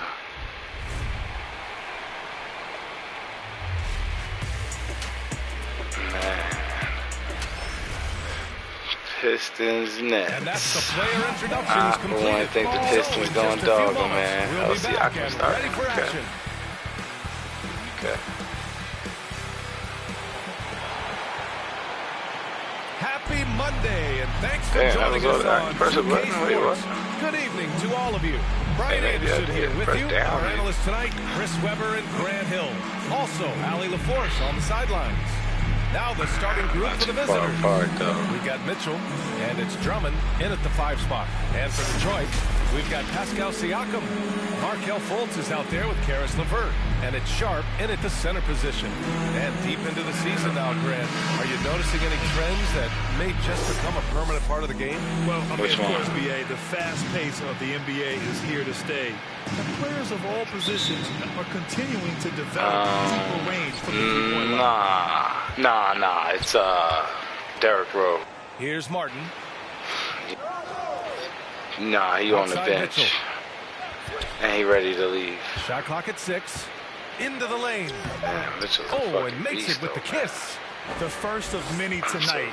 Both teams have legit offensive talent. Yeah, I'm curious to see which team is able to dictate the pace tonight as well as the style of play. Rebounded by Marshall. Nah, exactly. Here's Martin. He's checked by LeVert. That's true. Yeah. You screwed me over, so I rage quit. Out to the wing. That's true. Here's Marshall. I'm gonna be honest, man. I obviously like this team surprisingly because all these guys with the double L's are my favorite players to watch on this team. Mitchell's one of them. McCollum. First quarter of play, a minute in. Well, the team, the fans want him fired is basically what's happening. For the same reason that the last guy was fired. Pass to Drummond. Yeah, well, this one he's only responsible for about half the season. There was just no sense of urgency to hit the offensive but you know, looking at the guys double L's brought in versus the guys I drafted to this team, he brought in Derrick Rose. See, this is what I would like to be able to actually call who's going to be at the scrimmage, because he brought in Derrick Rose, Drummond, Caleb Martin, Pascal. That's 4 of them right there. But I don't. Here's Siakam. And Siakam with the yeah, both sides. Solid court awareness. Yeah. Yeah, and if I want to and if I want to mix them up and have Team Bron versus Team, like that's what I like. One of the times I ran it last year, but Durant led a team against Gilgeous's team, and they beat each other the whole time. And obviously, there's like a 3 or 4 inch height difference between the two of them. So since they both supposed to be the Shaq and Kobe of my team, obviously I want to see them, which one of them is the more dominant leader, which one of them plays better with others and shit like that. So that was cool. But that was the only time I did that. I think we ran like 4 or 5 scrimmages for my team last year. So yeah, but I think that the double L guys on this Nets team aren't as good as the guys who got Alright, hold on. Let me rephrase this. I think the guys Double L brought onto this team himself aren't as good as the guys who have the Double L gimmick because they got 2 L's in their name. I think Mitchell, McCollum. Well, what's interesting is that player evaluation has become such a science. Hold on, no Double L. I think drafted Mitch Patrick too, so he got 5. He got 5. But there's other guys. I can't remember who I said. Yeah, he picked Lucas. He picked Lucas. So he fired Steve Nash. LeVert passes to Siakam. Yeah. LeVert left side. Yeah. Nice touch on the bank shot. I thought he was trolling me when he told me that he was going to actually go with that. And I'm like, wait, you're actually going to do it? They're like, oh, man, come on. Mitchell, the pass to Drummond. Back to Mitchell. So who knows, man? He has brought in some good talent. Mostly big men. Between Martin, Pascal, Mitch Patrick, and Drummond. He drafted Derrick Rose first overall. But I know they got 2 Powells, McCollum. I thought that one was going to go down. Mid-range jumpers. Oh, man, that's usually a bunny with the D playing soft like that. Yeah, I think. Now here's Mitchell. Yeah, he drafted Jovic also. I like Jovic. I seen Jovic versus Jokic out here in the KBA, and it was great. It was just as good as I thought it was going to be. Man, that shit was great. But there was another great game earlier today. I think it was the Lakers and the V's. Yep, it was. Some buzzer beater shit. It was great. I think it started this stream right here. That was a great game. With their defense in the past 10 Almost went the OT. Detroit. Well, over these last few games, they've been putting excellent pressure Marshall. on the ball handlers. Yep. And then turning And those Bullock. forced errors into But then easy on the plays. other side, these Pistons, man, they still can't figure it out. Can't figure out who to play, who's the guy. Don't got a top 75 player in the KBA. Here's Dosunmu. 6 on the shot clock. Osman, no good. Now here's McCollum. 9 points in his last outing. Fires the 3. Man, what the fuck was that, McCollum? 3 for 31 against the Hawks. All right, well, maybe McCollum's not a good choice, but he is 6 man in the running for 6 man of the year. These teams have swapped leads 7 times already, and we're not even in the second half. Now here's McCollum. You know, his stats have been solid, averaging around 18.5 points a game. Shot clock at 6. Here's Mitchell. And he got the whistle on the way up. So he'll be headed to the line for a pair.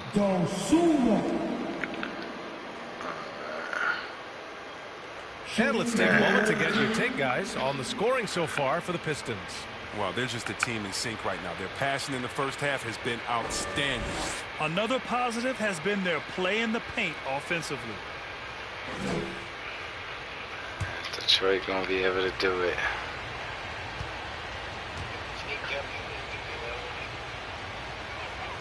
Nice, man. I finally seen some highlights.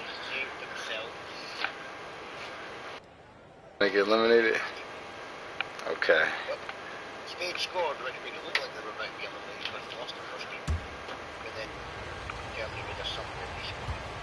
Damn. Which now they have to. That one misses, so he goes 1 for 2. Could have taken the lead there, but instead they're going to have to settle for the tie.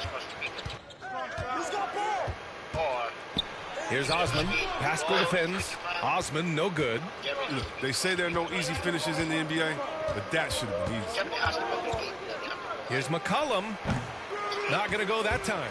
And Detroit will go the other way with it. I love how they've attacked the boards here in the first quarter. Here's Dosunmu. The shot, no good. Oh, nice D from McCollum. Brooklyn has gone 1 for 3 from outside so far in this game. Yep. But the USA is gonna overcome all those obstacles, man. You know what time it is. It's the USA, man. That's what we do. His field goal percentage has dipped this quarter. I mean, his movement has to be better. He has to find the open spots on the floor. 56 I got seconds faith left in the to play in the guys, first. man. With the floater, It's tipped. Since they first World Cup. About his defense. I mean, Cantor has been much maligned for his work at that end. He's been making a better effort. Yep, it's like a home game for them. Here's Osman. In his last outing, 8 points for him. It's not like they play for shitty teams either. McCollum outside. Shit like a home game for them. There's 25 seconds left to play in the first quarter. Count it. Put your head down and go to work. That's what they need to do. Oh, you know what it is. One play at a time. That's got to be the mindset. Yeah, not especially Fulham. in such a tight game. Here's Dosunmu, giving them some good production, putting up just around 16.5 points a game. Up and over McCollum. Great positioning on the putback. Now, that's a staple of Cantor's game. This guy has a knack for knowing how to come up with offensive boards. They had a Michael Jackson statue, though, man. Come on, man. Start of the second quarter on 2K Sports.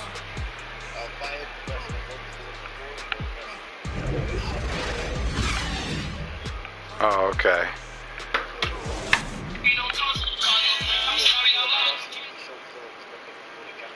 And one of the game's most imposing offensive rebounders. And as Cantor says, his play can have an emotional impact.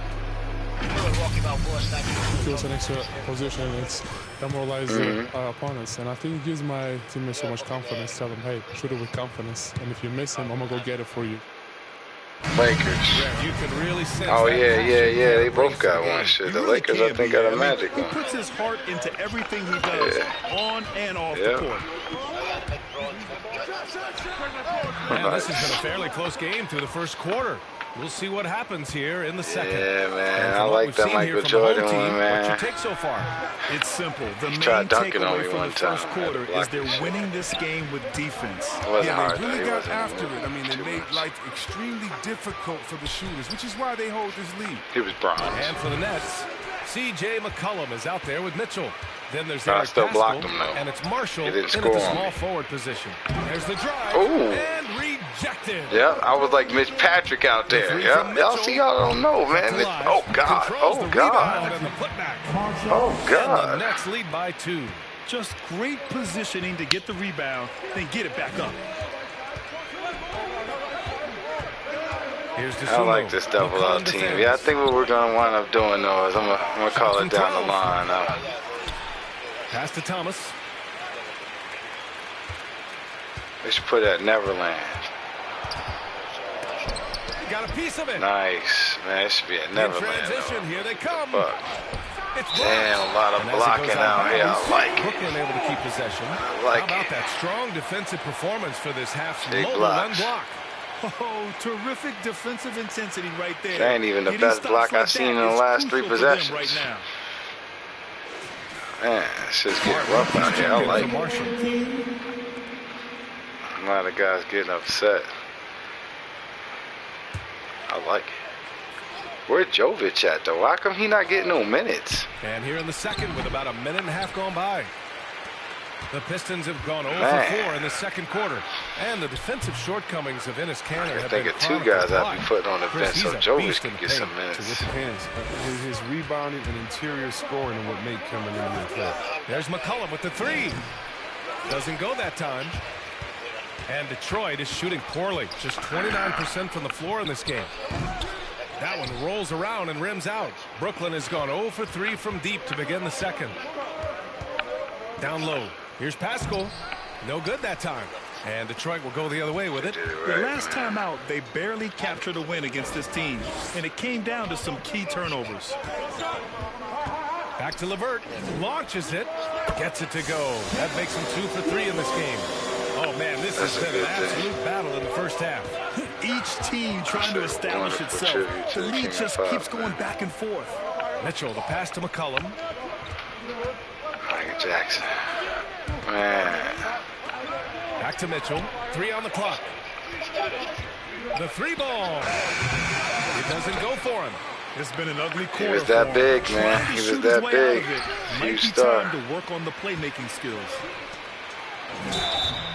And he's going to the line for 2. The official saw contact while he was going up. It's going to be on C.J. McCollum. Man, good whistle there.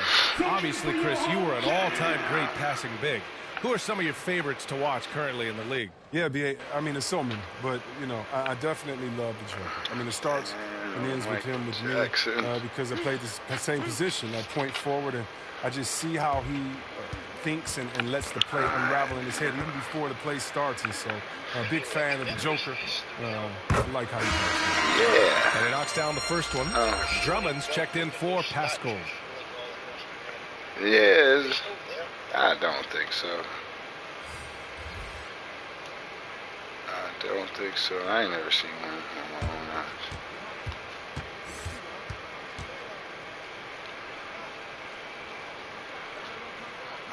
He's perfect from the line this time. And Brooklyn's shooting only 23% so far. They need something good to happen here. Yeah, they've gone way too long without a score. Drummond up top. 6 to yeah, shoot. I thought that was happening. Back to McCollum. For three. Oh, he drains the three, and he'll go to the line for one more. They'll pin that one on Pascal Siakam. Shooting for the away team, CJ McCollum. It's tie game. Alright. Okay. I still gotta do that.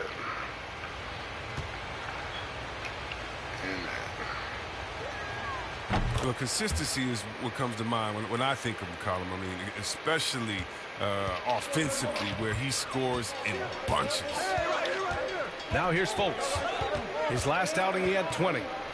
Oh, and a nice defensive play to disrupt the lob. That's crazy, man. Right side, Mitchell. Pass to Martin. Clock at 6. Mitchell, the pass to McCollum. Here's the three. This Brooklyn team's not exciting at all to watch. At all. I mean, defensively, yeah. But not offensively. Outside Mitchell. Like Spurs. Goes back up. Oh, my God. I should have passed that to him right there. there. In there and cashes in on the second chance points. Drummond's got 6. I love his work ethic, not to mention his hands. You need both to convert those tip-ins. Damn, see, I can no match for Mitch Patrick, man. Mitch Patrick got a big body on this one. Pass to Sharp. Damn, yep. Here's Martin. Drummond. Now quiet so far. I need to figure out a way to work Jovic into that, man. I'm giving Caleb Martin now way too many minutes. Just 4 to shoot. Here's Mitchell. Got it off in time to beat the shot clock, but it's no good. He's lucky his teammates have picked up the slack for him. I mean, his shooting has been horrific. Excellent use of his physical gifts. Goes up strong and captures the board. Here's Martin.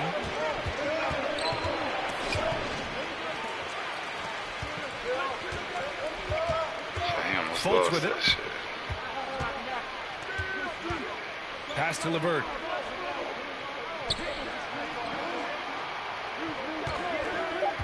Oh, they need this. And he lays it up and in.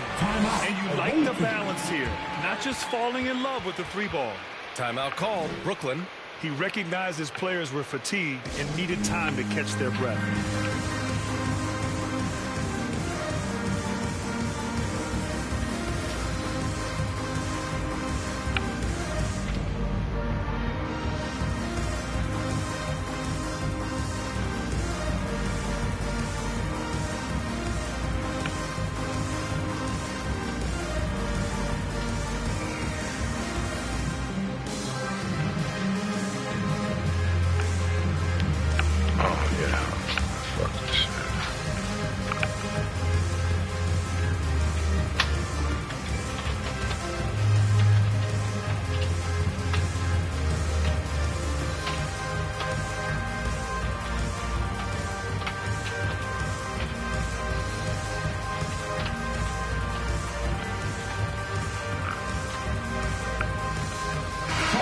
He's checked in for Mitchell.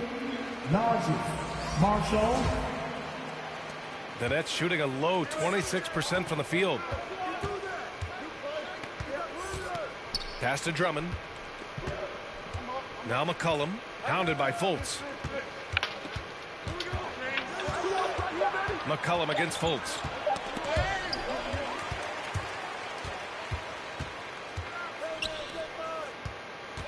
Lets a floater go, and the layup is good.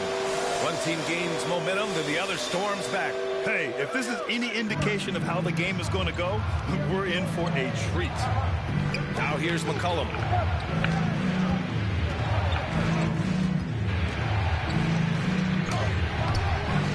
Drummond inside. For joy, jumping out the gymnasium out here, man. Pass to Marshall. Beyond the arc. Nice. And Fultz pulls it down.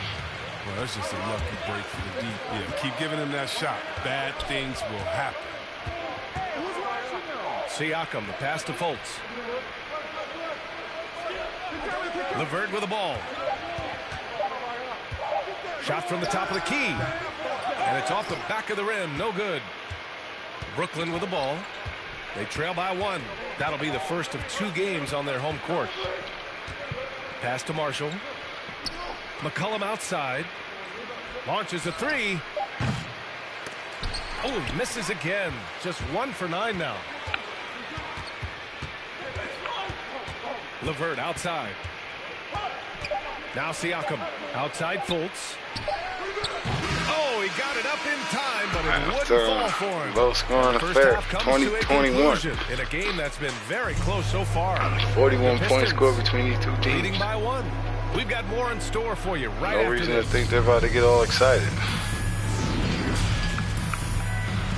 Stop putting it down out here. Hey, welcome back to 2K Sports. Bernie Johnson alongside Shaquille O'Neal and the Jet, Kenny Smith. Let's get to it. Looking at the Pistons, Kenny, how'd you feel about it? Well as they perform offensively, I'm surprised that they haven't opened up a significant lead. I mean, the passing shots, they're shooting well, they're making good decisions, but they haven't opened up the game yet. That could be different. And Shaq, let's get your input on the visiting team. With how they're shooting, it's a miracle they're still in this game. There's still a whole half of them. They need to stop wasting shots and get serious about finding quality looks. And that'll about do it as we get ready for the second half. Let's take it down to Kevin Harlan. Shout out to my man Joel. Joel, what up?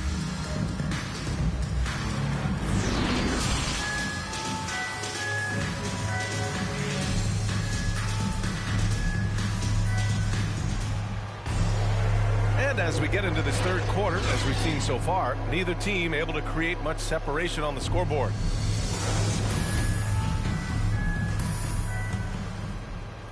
Well, Detroit's shooting just around 32% from the field. They've got Karis LeVert.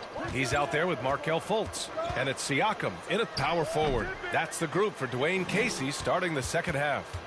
Well, Brooklyn's shooting only 23% so far. Pass to Mitchell. Shot clock at 6. And Fultz pulls it down. Fultz has got his 4th rebound in this one. Let's go with a 3. Knocks down the long J. He has 7. His offensive skill set is off the charts. He has more than a few ways to punish you. A tight one here in Detroit. Offensively, it's been a struggle for him. Yeah, they need to string together some shots to have any kind of chance.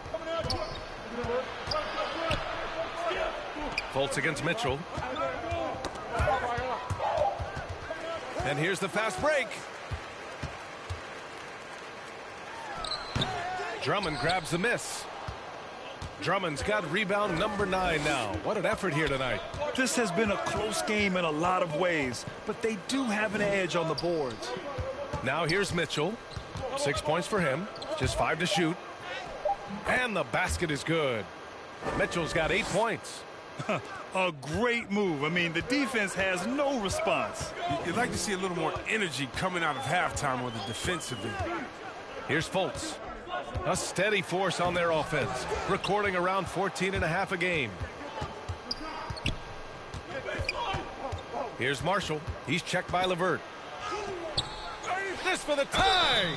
And a foul called on the way up. So he'll take 2 from the free throw line. Shooting for the away team, Najee Marshall.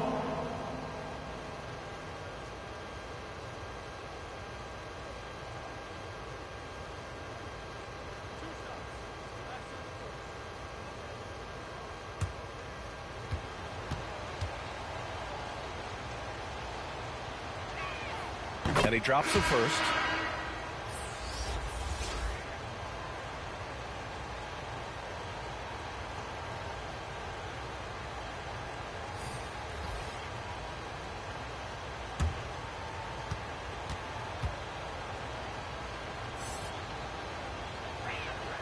And it's tied up with that one.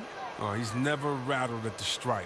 Always has that nice soft touch on his free throws.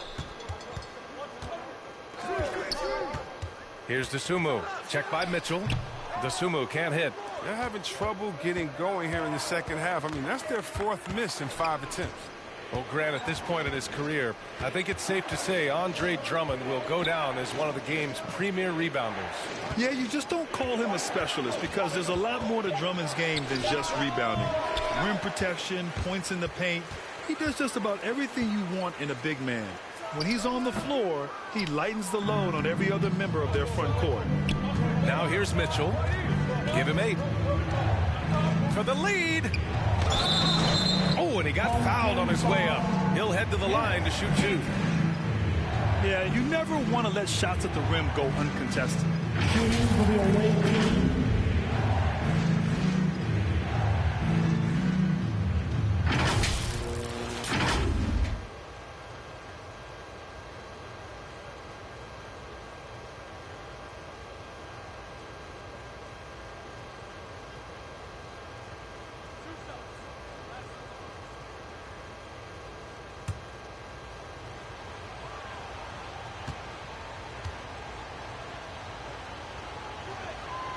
And now they lead as the free throw drops in for him.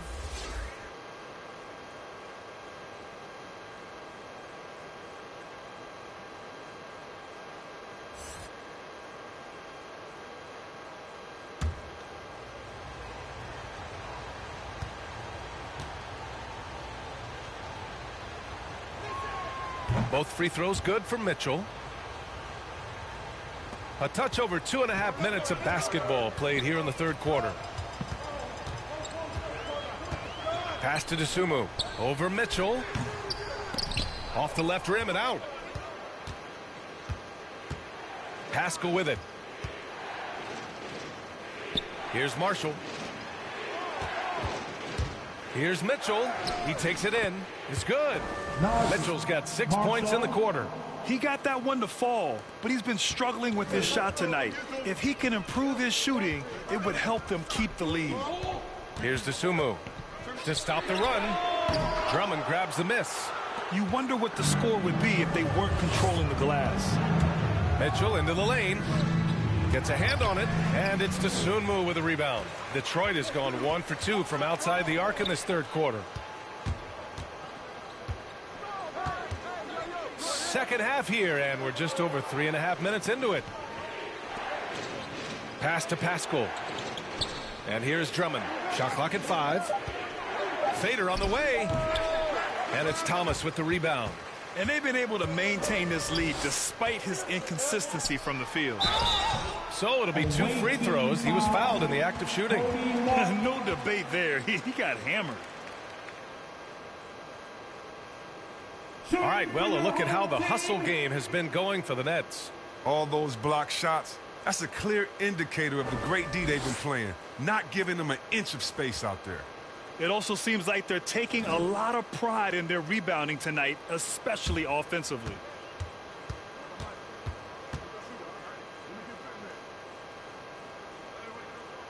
And he makes the first. Both teams deciding to change it up.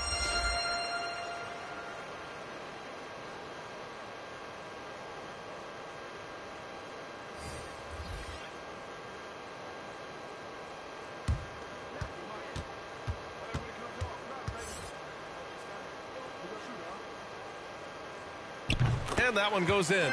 2 from the line that time. Here's McCollum.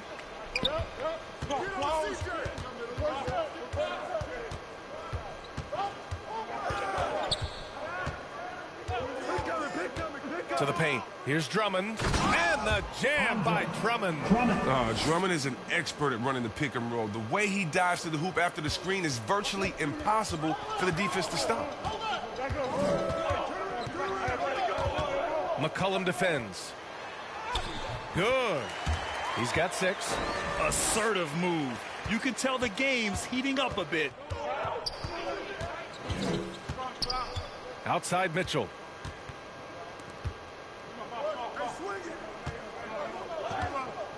Five to shoot. Pass to Pascal. And a slam dunk by Pascal. And once he gets to the rim, it's fairly automatic. Nothing fancy right there. Just takes his 2 points, moves on. Here's Thomas. Still getting warmed up offensively. No buckets yet in the game from him.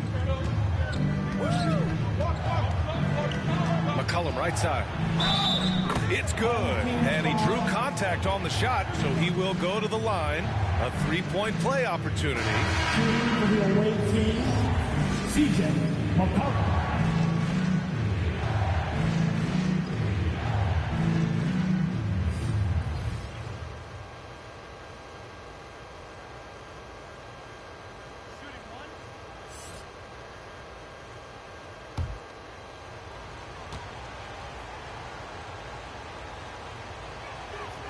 If they keep hitting free throws at this clip, it'll help them seal the deal. Detroit has gone just 1 of 3 from deep since the break. McCollum with a steal. Pass to Mitchell. We've got 1:28 left to play in the third quarter of basketball. 6 on the shot clock. Back to McCollum. That one's good. Mitchell making the play. McCollum's got 5 points now in the quarter. This run has been fueled by their Matador defense. And he's going for the oop here. Up high and down it goes on the lob. A sensational athlete, folks. It helps to have a point guard who can throw it down. Pass to Pascal. Back to Mitchell.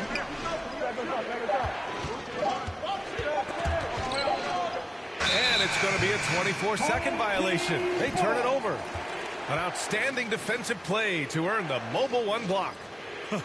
Showing no signs of giving up this lead. That block sent shockwaves into the opposition sails. Checking in for your home team, Dayrock, Shaw, Harris, Levert.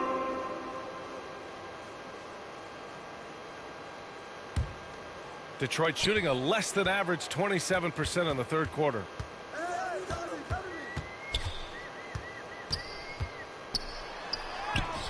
And he can't get that one. And Brooklyn going the other way now. There's one principal reason why they're sitting on this lead. Rebounding. Here's Mitchell. No luck on that one. Ooh, Levert with some nice D.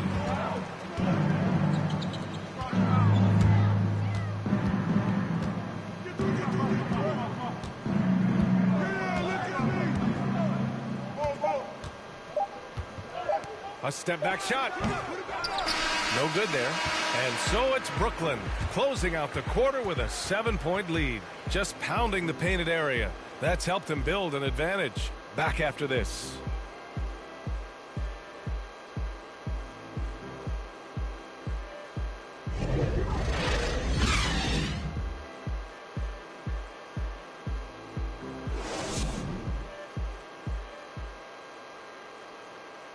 And it's time now to bring you our State Farm assist of the game.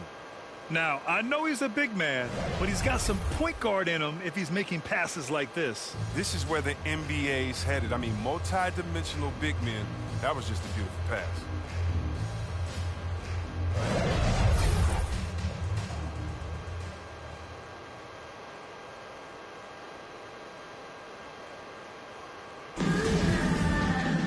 With 3 quarters behind us, let's see what this fourth period holds in store. On the floor for Brooklyn, Mitchell out there with C.J. McCollum. Then there's Eric Pascal, and it's Marshall in at the 3 slot. Back to McCollum. From deep. That shot off. He's done a lot of the little things to help put them in front. I mean, but his offense has not been there for him tonight.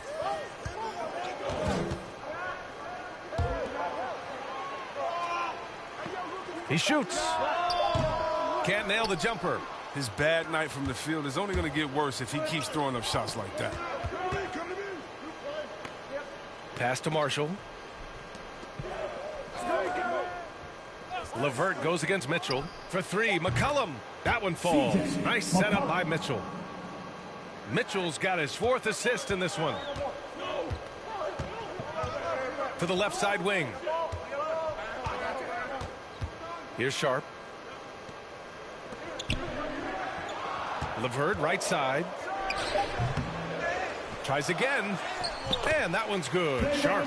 Second chance points are always painful. Have to make the effort to box out. Yeah, that's what's frustrating because you did the job defensively to get the stop, and then you gave it right back.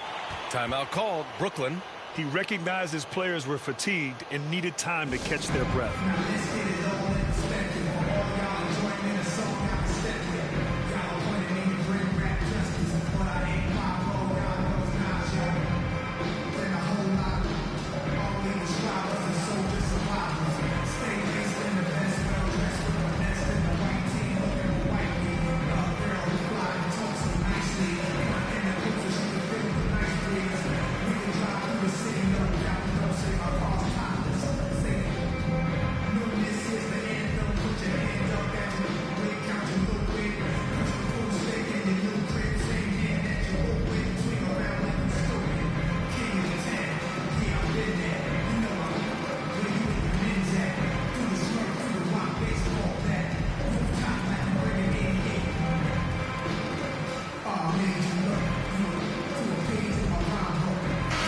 He's checked in for Mitchell. Gives us a chance to catch up with Allie LaForce. Over that last break, I got a chance to hear what Brooklyn's head coach said to the team. He said, guys, you don't have to chuck up the first 3 you see. Keep your heads up. Keep looking for the best option. Let's see how they respond. Back to you guys. And Allie, thanks. Nice assist and nice finish. Solid play all the way around. They just look so overwhelmed inside. Yeah, that's why they continue to get attacked. And the foul called on Markelle Fultz. That's his first foul of the game. Andre Drummond is checked in for Pascal. For the away team, Andre Drummond.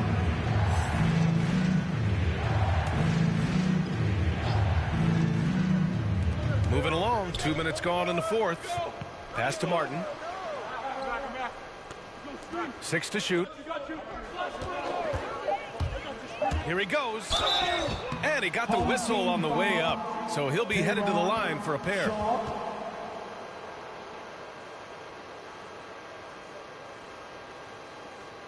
Shooting for the away team.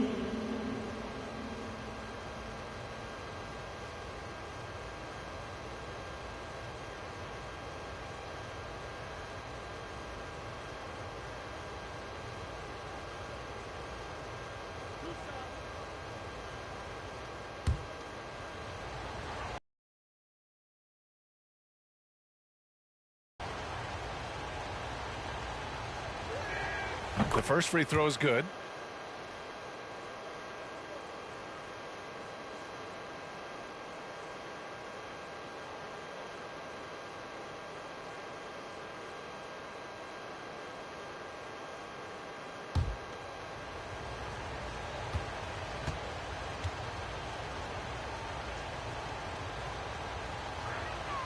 And he makes both free throws.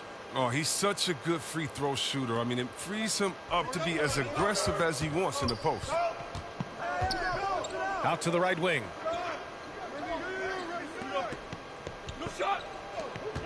Here's LeVert. And he was fouled while in the act of shooting, so he'll take 2 free throws. So tough to negate LeVert's wingspan when he's in attack mode. It's one of his.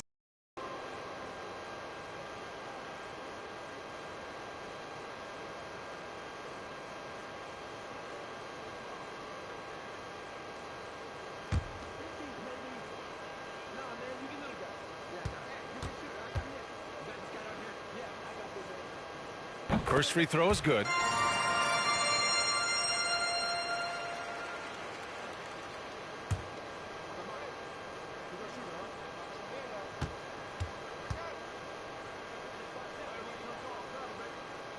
Both free throws good for LeVert.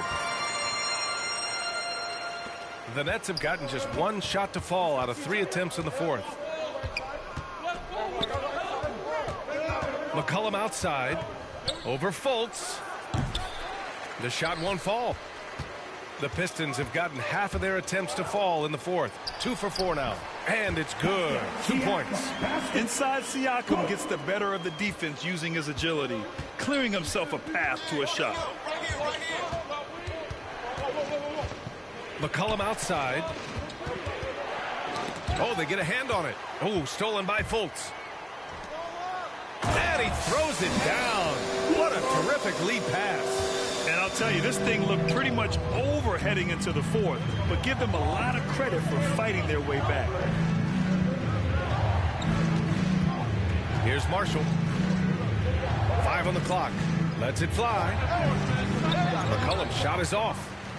For Detroit, they've gotten 4 shots out of 6 attempts to drop so far in the fourth. Siakam, no good. Brooklyn's gone 1 for 2 from deep in this fourth quarter. Here's Marshall. Pass to Martin. Now McCollum.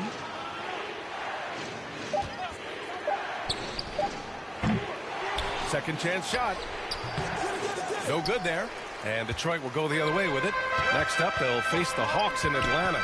It's a quick turnaround on the road. Just 1 game. And that one's good. Sharp. And you want him taking good shots at this point in the game. And that one was easy. Coach trusts him to make winning plays down the stretch. I mean, because he's shown that ability time and time and time again. Oh, deflected. And so the ball out of bounds. Fultz touched it last. A great read to get a hand in there and disrupt the play. We're just trying to prevent the opposition from getting comfortable. Next time, that one might get picked. Timeout called. Brooklyn. Things just aren't going their way. He clearly wants to talk it over. Defensive intensity has to pick up, and I'm sure coach is going to let them know that.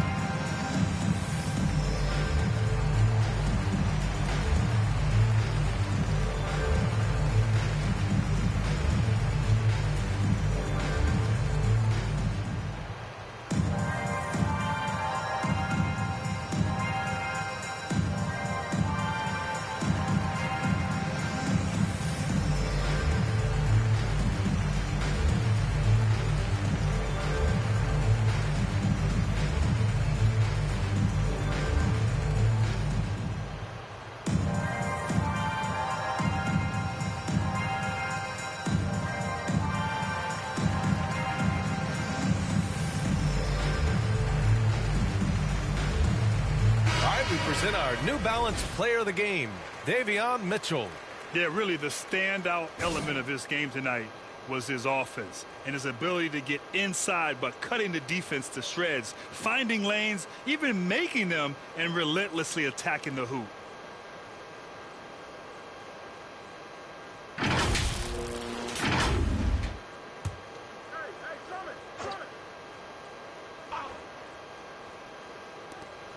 Just 5 on the clock. Here's Drummond. Ooh, they can't stop the run with that one. Pass to Fultz. Now here's Siakam to take the lead. And it's Martin with the rebound. Martin's got 4 rebounds in the game. Up top, McCollum. Unable to get that one. And Detroit will go the other way with it. To the inside.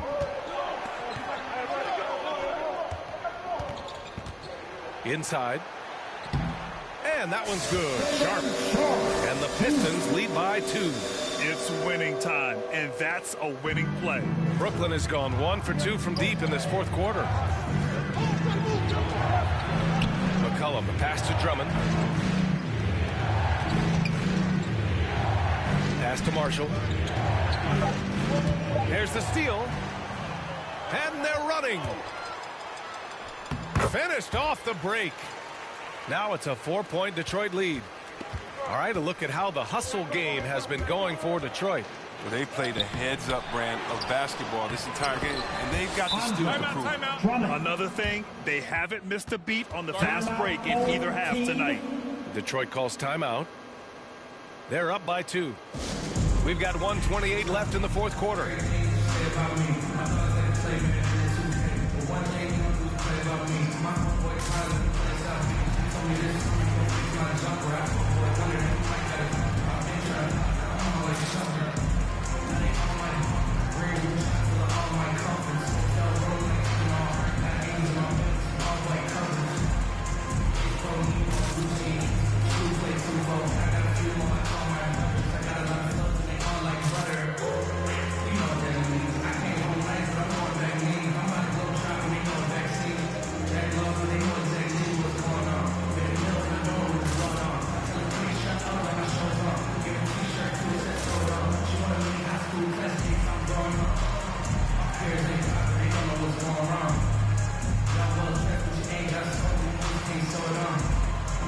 Mitchell's checked in for McCollum.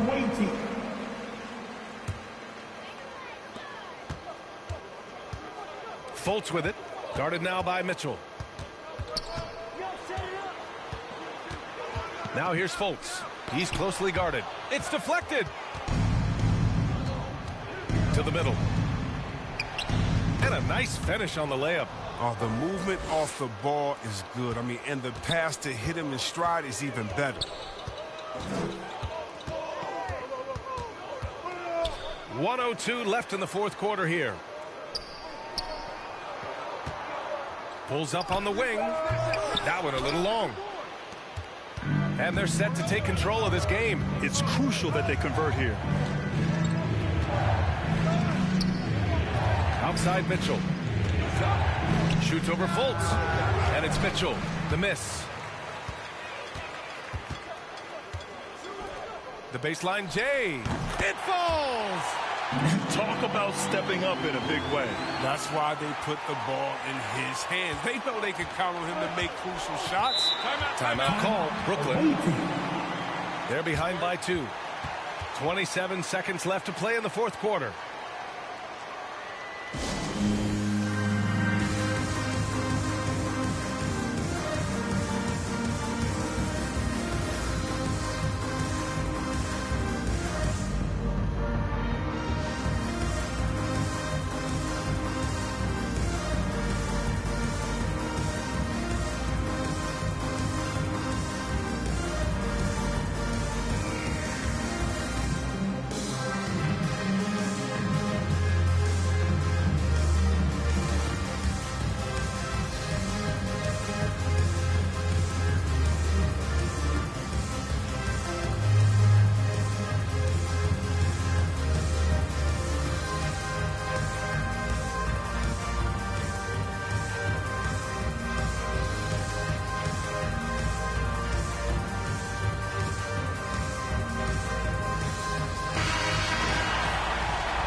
Home team on D. The lead is 2.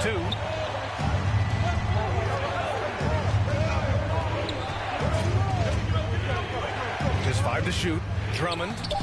No good. Another shot. Oh, he nails it. And tie game. Huge basket right there. Detroit calls timeout.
Against Mitchell.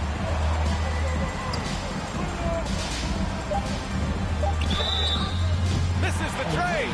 You know, not the smartest play a defender can make there.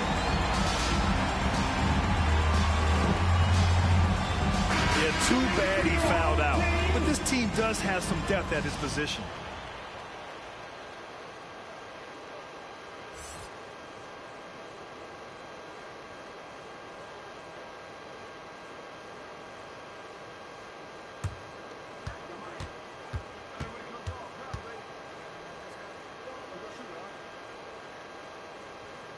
So the first of 3 is good, and that gives him a lead.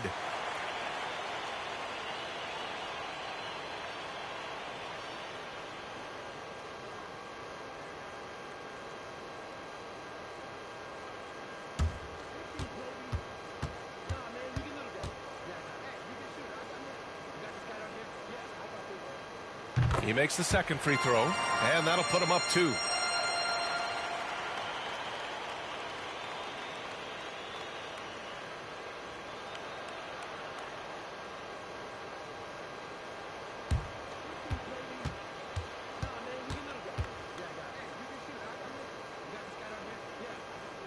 And so he's good on all 3 free throws. And that makes it a 3-point lead. Comes through big. Now they can put everything they have into guard. And so they get the victory here at home. That was an incredible night of hoops. A tremendous finish. They waited until the very last moment to seal it. And so many times we see these close games won by the home team. Well, now a minute to check in with Allie LaForce. She's courtside. Hey, Allie. Markel, the assist numbers for you, jumping off the page. Talk about your effort to get everyone involved. I just try to make the right play every time I'm on the floor. You know, like Coach said, you know, if I see 2 on me, I'm going to try to get the open man. And we were just moving the ball today. I think that's a focus that everybody has, and I think we showed a little bit of today, and we just want to keep building. The ball movement was outstanding. Congrats on the win. All right, Allie, good stuff there. Thanks for that. Thank you for joining us. That'll do it for now. For Grant Hill, Chris Webber, and Allie LaForce, this is Brian Anderson. We appreciate you tuning in tonight. So long, everybody.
Greg, you know a thing or two about being a floor general. It's no longer just a traditional guard role. Not at all. Now there are point forwards, even point centers, and an offense doesn't have to run through the backcourt anymore. You look at guys like LeBron and Jokic, it's a different game. Major dominance, and it comes so easily for him. Fantastic at getting to his spots on the floor. And so in the game for the Timberwolves, Dante DiVincenzo. He's out there with Alec Burks. Then it's Green, then there's Davis, and it's Arthur in at the power forward. Now, here's Burks. That one misses. It's his 5th miss. He's made 4 baskets. Murray, no good. Those are chances almost always you can rely on him to get you 2 points, but the D, just enough to keep him out of rhythm. Drops in the tray. He's somebody that's really comfortable carrying the offensive load. To the paint. It's deflected. DiVincenzo with it. He's got 11. For the lead. And it's Denver with the rebound. Nurkic has got 6 rebounds now in the game. Here's Murray. And the call on the shot that sends him to the line. And you know what? You allow a guy to get right to the rim like that, that's your only option. Yeah, exactly. I mean, free throws are always better than a layup, so I'd agree with you there. And what do you guys think so far about the offensive approach for the Nuggets? Fellas, it's impossible to ignore what a good job they've done at the free throw line throughout the game. Yeah, but don't forget about their points in the paint, because those have been big. Free throw good, Murray. The Timberwolves making a switch here. Finney Smith's checked in.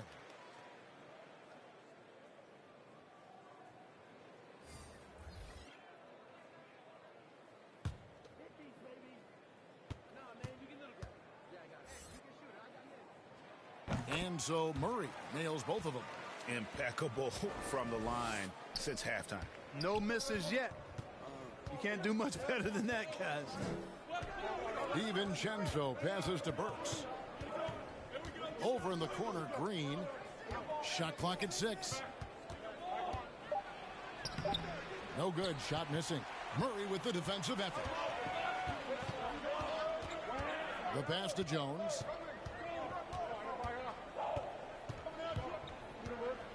Back to Murray.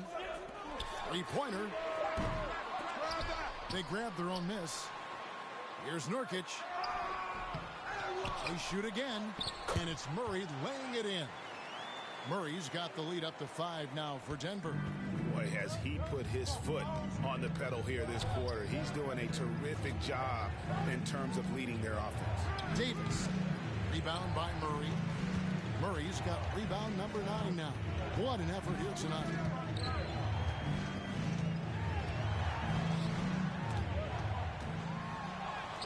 Makes that one fall. It's his 8th bucket in 15 shot attempts. It just seems like the more he touches it, the more the lead grows. DiVincenzo can't hit it. And so it's Murray who brings the ball up for the Nuggets. At the conclusion of this game, they're off to Detroit, where they'll face the Pistons. That will be a getaway game for them, a 1-game road trip. Count that one. And now a 9-point Nugget lead. Guys, I tell you what, feels like everything is coming easy to him. Just taking what he sees and capitalizing. DiVincenzo passes to Finney Smith to the middle. And it's slammed in by Davis. And I tell you what, AD is able to brush off those defenders with ease because of how strong he is. That's what they call weight room. Pass to Murray. Headed by Green. Nurkic. And finished off by Nurkic. The D just kind of stepping aside and letting him get to the rim. There's a reason, GA. The lead is what it is right now. You know, you look at it, the communication is lacking, as is the trust. They can ill afford those types of breakdowns. It won't work. You can't win with those kind of breakdowns. So it's the Timberwolves now. Denver getting their last shot to go. Boy, there's not a better target in all of the NBA than Davis for the alley-oop. Jones, the pass to Ivan. Fires for 3. The rebound by the Timberwolves. Hey, how about imagining if they were hitting their shots, how big the lead could be? But so far, that's not been the case. And it's slammed in by Davis. There's the unselfishness you like to see. That's one of those guys. Keeping his eyes up and his options open. Jones against DiVincenzo. One of the Highlanders. No luck. Gone 4 of 6 from three-point land since the start of the second half. Passes to Finney-Smith. Jones against Davis. That's a basket. His 8th from the field, 8 of 14. Yeah, the chemistry has been terrific. Really impressed with their offensive execution. You know, the defense has really been kept off balance because of the outstanding passing. 4 straight field goals have been made off an assist. And not quite as aggressive from outside as they were in the first half. Sticking to the high percentage shots, playing smart with the lead. 1 second separating the shot clock and game clock. Dante DiVincenzo is a winner, clearly. A 2-time national champion in college and a welcome addition to any roster in the NBA. He's gone 2 for 2 at the line so far. 76% at the stripe for him thus far this season.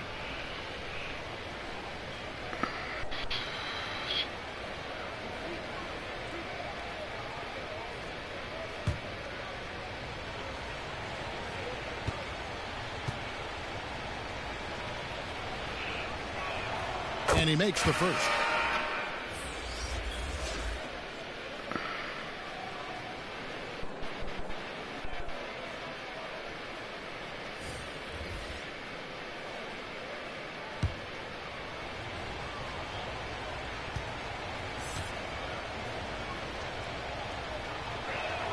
He's perfect from the line this time. 12 seconds left in the third. Outside, Jones. Shoots over DiVincenzo. Can't get it to fall. And, you know, when DiVincenzo keeps his hands moving on defense, he's really effective. Great work there. And the game still closely contested as we end the third quarter. Nuggets lead by 3. And time to step aside quickly, but we'll be back in no time with the start of the fourth quarter.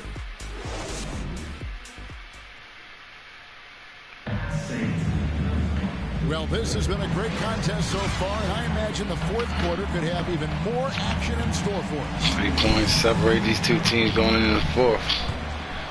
You got Keegan Murray. I think this team's going to be a problem in the playoffs. You got Keegan Murray. Fourth quarter action, all fueled up and ready to go. Taking a look at the Nuggets. We've got Murray. Damn, this nigga hit her. Speaking of the damn devil. In at the 1. Jokic leading the league in assists, maybe? Nah, that's Doncic.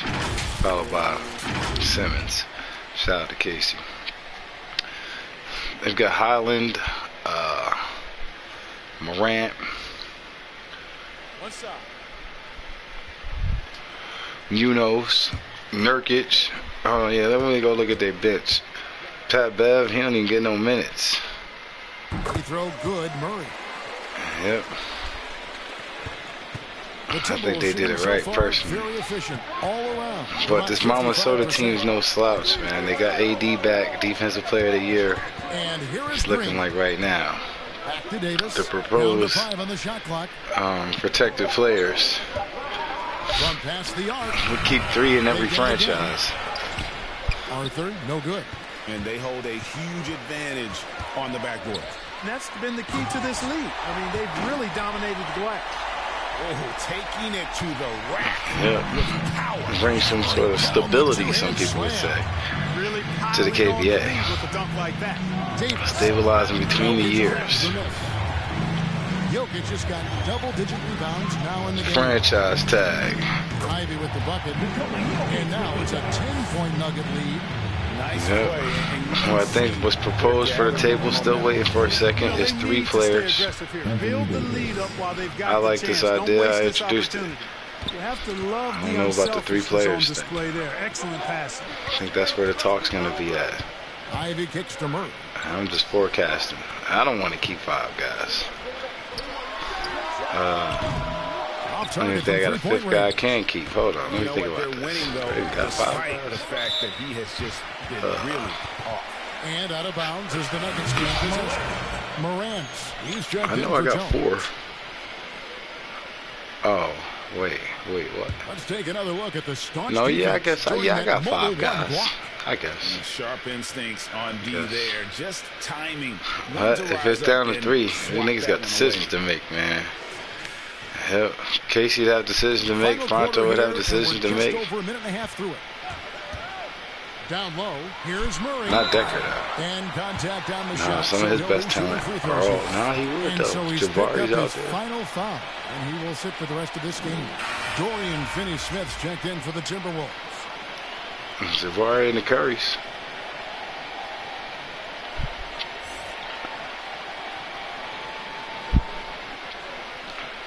Everybody would have hard decisions. Yeah, you would, too. Yeah, you would too. You got more than 3 good guys. But a lot of these teams only got 3 good guys. First free throw is good. And 3 guys worth keeping. See, the good thing about my team is I know that, you've been keeping 3 of my good guys, the other people that are just as good as the ones that I want to keep. Nobody else is really going to pick them first. So and so Murray nails you might be right. People that I know I'm going to have to fight with tonight, making the most of his chances. Just because I know the fact that they're going to fucking pick them. Burks against Murray. This is a trade. Burks can't I'm get trying it to to think go. though, man. They've shown some strength in the paint today. Their work on the boards. Man, I have no idea who I would be keeping, man. I know Gobert wouldn't be in if it was 3 players. Gobert would not be in it. I know it's 3. Davis. I know it's 3. Good, and it's Green picking up the assist. I think everybody Green's knows got my 5 top assists in the game. Things really rolling for AD now. This could be a big night for him. Well, I'm glad that you do. Hopefully they'll be here to make those picks for you in case you're not. And that'll be 2 free throws coming up. Officials on the call with the foul. That one on Davis. You know, Greg, I am going to be here the total effect Jokic has on the game. And he's usually top 5 in Oh, man. Yeah, you had double L from the sounds of things. And the scary part is he's still only in his mid-20s. From double L. Man. 3 I'm not players. spending another fucking 3 years rebuilding my team. Nah. Get the people that I fucking would have picked in the first place. Yeah, now you got them. Alright, so I know Towns and Tatum are staying, and I'm guessing Kemba Walker's your 3rd. That's my guess. To have a 7-footer like Jokic who makes everyone around him better. He is so much fun to watch, Kevin. And he does make everybody better because he plays the game simply and effectively. He once said a point makes you happy, the amount of criticism I have to makes you and your teammate happy. How about that? Jokic could probably average double-digit assists anytime he wants to. And I think it might happen before his career is done. Yeah, his court awareness and feel, Jokic is incredible in those areas. I mean, he sees the floor extremely well for a big guy. Yep. Fourth quarter keeps moving right along. 3 minutes gone so far.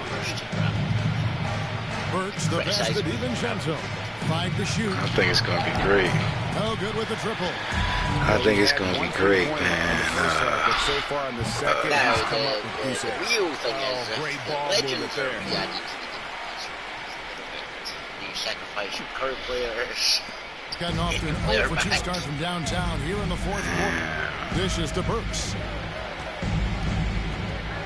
And he drives in. Denver grabs the miss.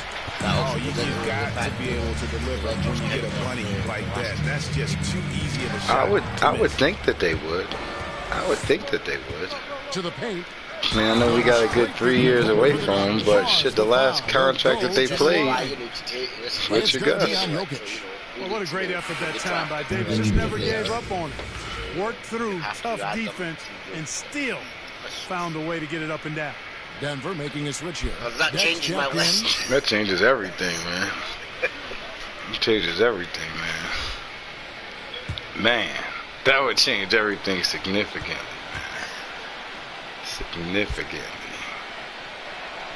And that one falls for Anthony Davis. Yeah, you know, it's been exciting to watch. We are then Davis talking develop as Bron, an NBA Bird, player. Magic. Put a lot of hard work in. Real easy. Into a dominant MVP caliber player. Real Some easy. teams still struggle to find ways to deal with it. Now Damn. that shot is on. Converted magic. Yeah, man. I don't know though. Don't know. Easy, dunking it hard with one hand. DiVincenzo's got major bounce now. This kid is a big-time leaper. He can play at the rim and above it, too. DiVincenzo against Morant. Up again, and Murray with the second chance points. Murray's got 11 here in this quarter alone. Strong work for him at the offensive end, helping them to maintain that lead. I wonder who Mama Soda would be keeping, man. Gotta be AD. Oh, he should pass. DiVincenzo against Morant. Jalen Green. DiVincenzo gets to Green. I don't know who their third would be. Same thing with the Clackstaffers. I know it'd be Kyrie. But where else are they going to go, man? Is they going to keep Clay? Are they going to go with Mo Bamba? Claxton's got to be Claxton. So Kyrie and Claxton, they ain't got to stay the Clackstaffers. But, you know, Kyrie and Claxton, you got to figure it's two of them. And then Jalen Durham, man, he's a huge get for that team. You know, he should be getting extra attention from the defense, not J.R. less. Smith, too. Burks can't get it to go. The Nuggets leading by 13. Oh, that would be an interesting one. J.R. Smith last played for me when the legends were allowed to play. But since the 38-year-old J.R. Smith was redrafted into the league, he's now a Clackstaffer. And he's 38. They should continue he's to 38, get the ball inside. The defense struggling to contain them. And when you make 5 in a row in close like that, it also takes pressure off your perimeter guys, too. Now, here's Green. And I got that juice. Davis. Okay, let me ask you this. And it's Denver with the rebound. Jokic has got rebound number 13 with that last one. Are there any other teams that Very well done. front to always Point, go he after knows his role. Ja loves setting guys up, always looking to pass it. And the Timberwolves call time. Have you always had at least one person? Said he was a no-star. One reason he may have been overlooked. J.R. Smith. You know, like SCG would always go for Yeah. get rid of him. How he always had. Yeah, Michael Russellberg. Decker always had Curry. Play all the Currys. Nah, I ain't got nobody like that. The only person who's played on both of my Nets and my Warriors team is Isaiah Thomas, and he now in Detroit.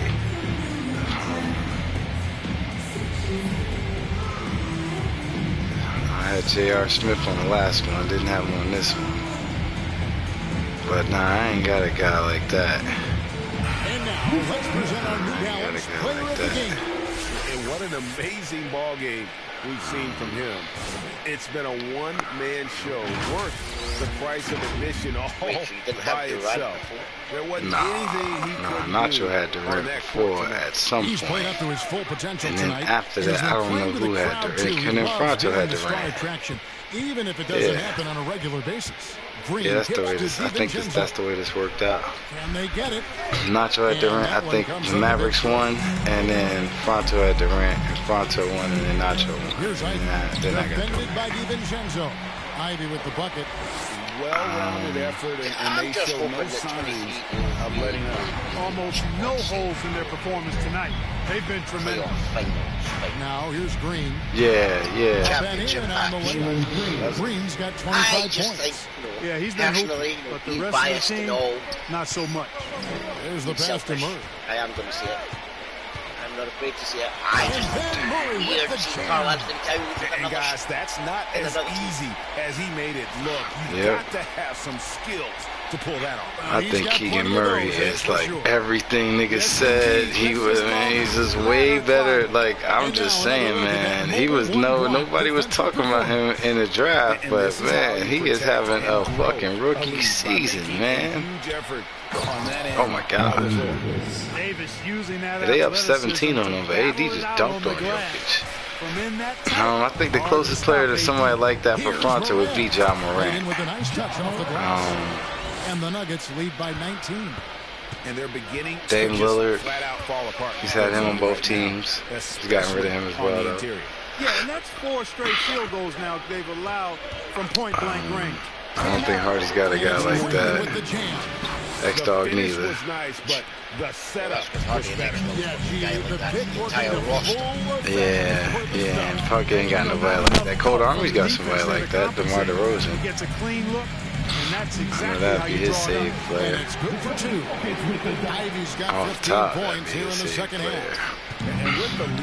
Double L has shit. Yeah, he ain't about to get man. You never know who Double L is. I don't know. Clearly, he picked him first last time because he clearly wanted somebody to talk to all fucking game. As long as you're here with us, we appreciate it. He'll watch the rest of this one from the sideline. That's funny, man. That's funny, man. Burks just when fouled his out. contract's fucking up, he's definitely fucking going to be Yeah, he said that. Yeah, he already said he's done. Oh, God. Oh, God. Oh, wait, is he already seen that? Yep.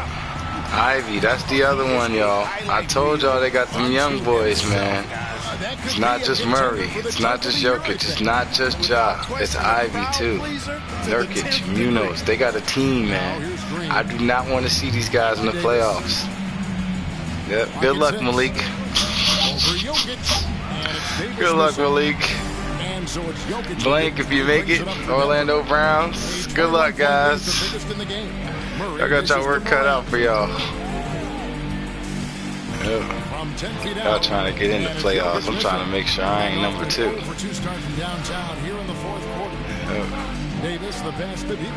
Or number 1. They're number 2. Yeah, that's what's up. That's what's up. And it's good off the back of the rim. We don't want to be nowhere near. I've said this from the start. We don't want home court advantage. We don't care about that. We don't care about seeding. We want to get somewhere in the middle of the heap where we know which opponent we're going to face a few weeks in advance. All right. We're getting out the first round again, y'all. Getting out the first round again. 38%. Green trying to get open. It's Davis. Green, no luck. Denver leading by 19 points.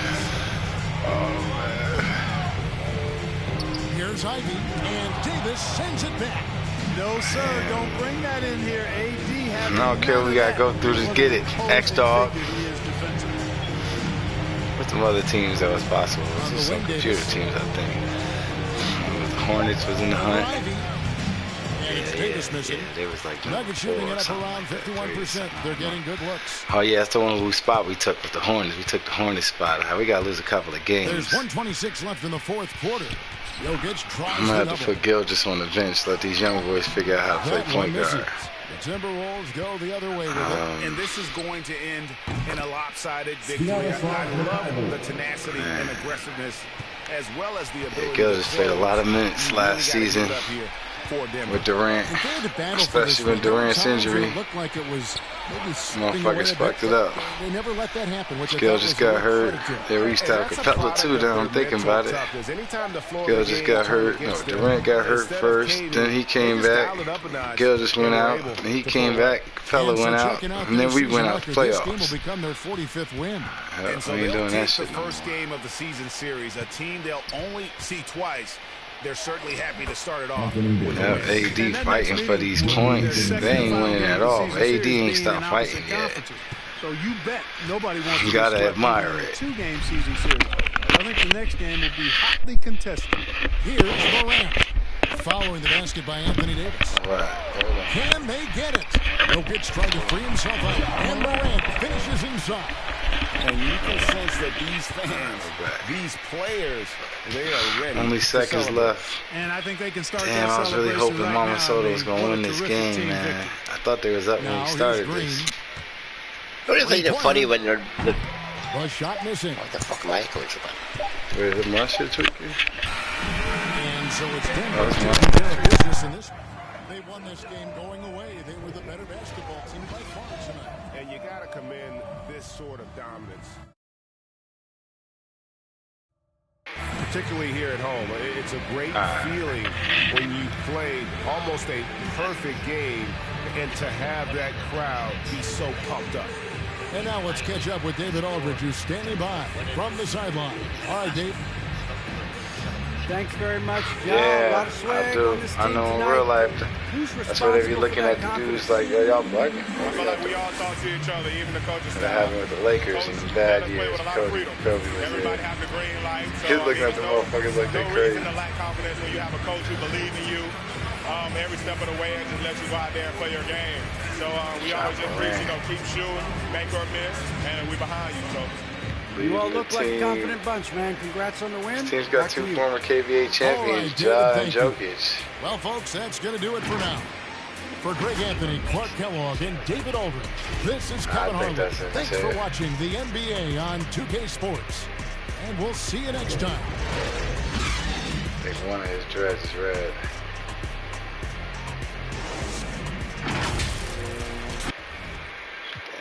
Go on ahead, man. Got the Denver Nuggets picking up a huge victory, man.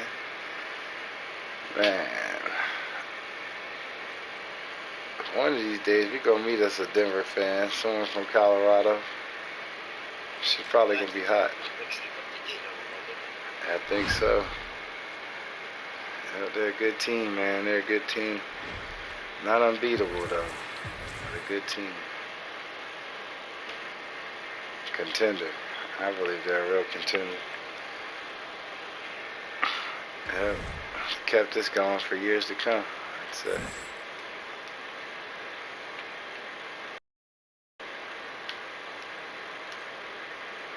Cavs, Hawks, Browns, Grizzlies.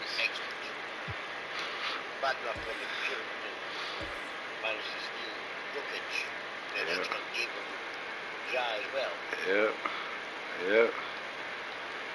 And they had them 2 picks, man. Them picks would have helped them out no matter what.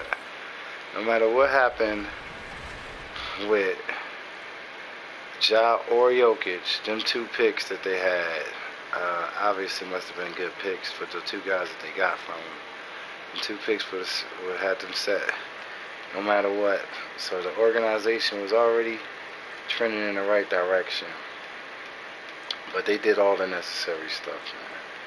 They did everything they needed to put themselves in a position. Which is why I'm not sitting here waiting for Double L's team to make a miraculous turnaround. If he wanted to make that turnaround, he could have. Malik's team's contending again. Alright? They're contending again. They built it the right way through the draft. Not no big name free agents. They lost their big name free agent. He's in Brooklyn now. Nah, they're still doing the Flash show. Man, at this point, this is what I'm saying. At this point, you saying if the game's really cheap. Yeah, everything's canceled. Yeah, but it ain't gonna be the NBA playoffs till like June.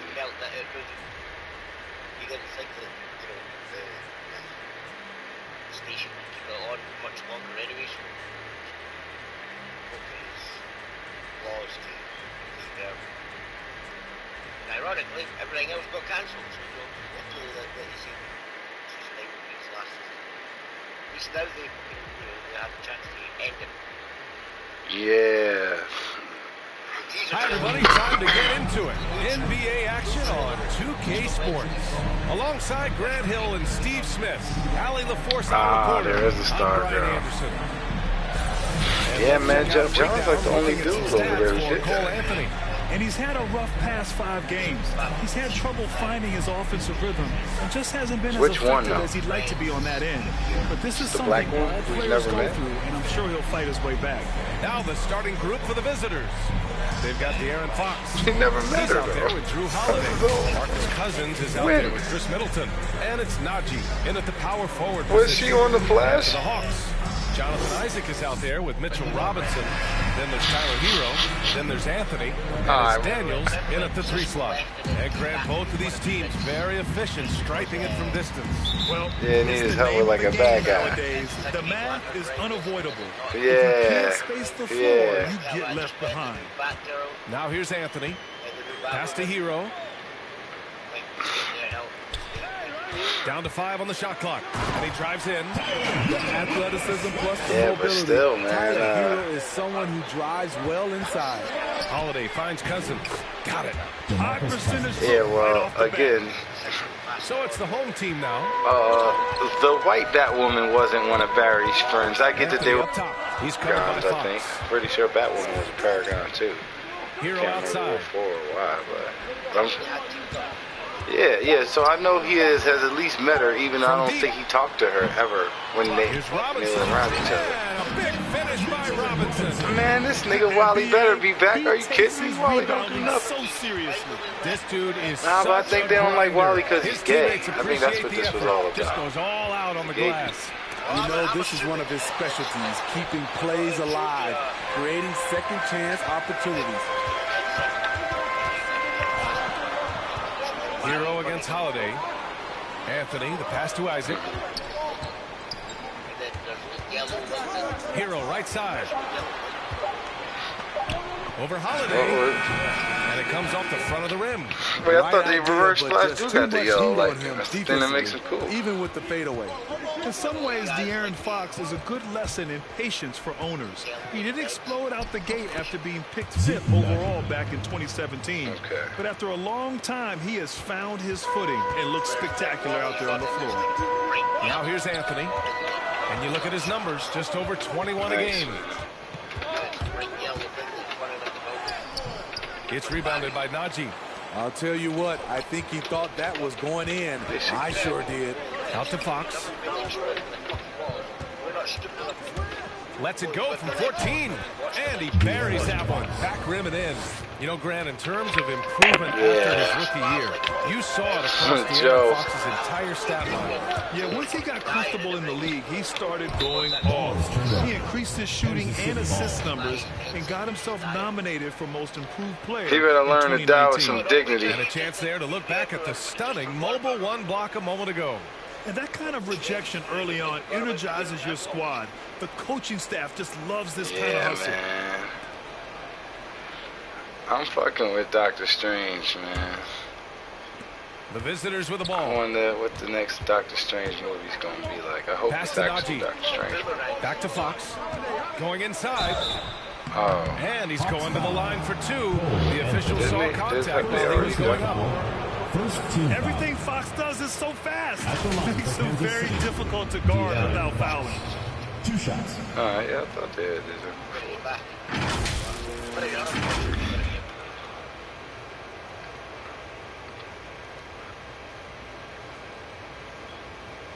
Take a break. Take a break. 2 shots.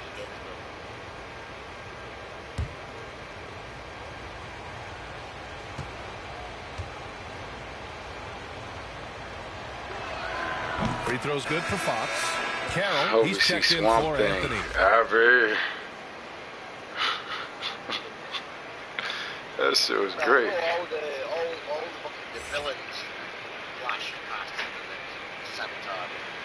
Man, those villains suck. What about the Weather Master and his brother? You know, Spartacus. Yep. And hold on. Free throw's good There was for Fox. another somebody from Spartacus that played another villain. First quarter of basketball. I ain't talking Just over about 2.5 Crixus. minutes played so far. There was somebody else. There was 3 of them. Holiday against Hero. Off target with the 3. He's giving his Besides all, Wally? but you can't force yourself back on track. Fox finds It's not Middleton. the Wally question. Okay. Cousins with it. Banked it in off the glass.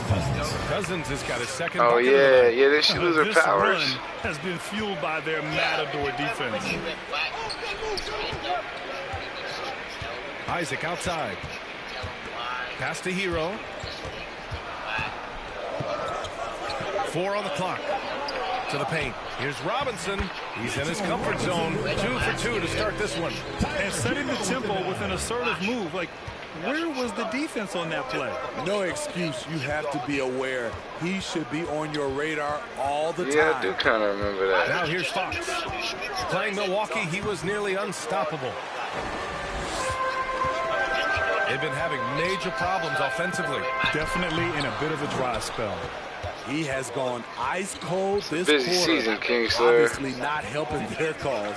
Busy Robinson season, against man. It's a Holiday. lot to figure Middleton out. from the outside. It's hauled in by Robinson. Robinson's got his 4th rebound in this one.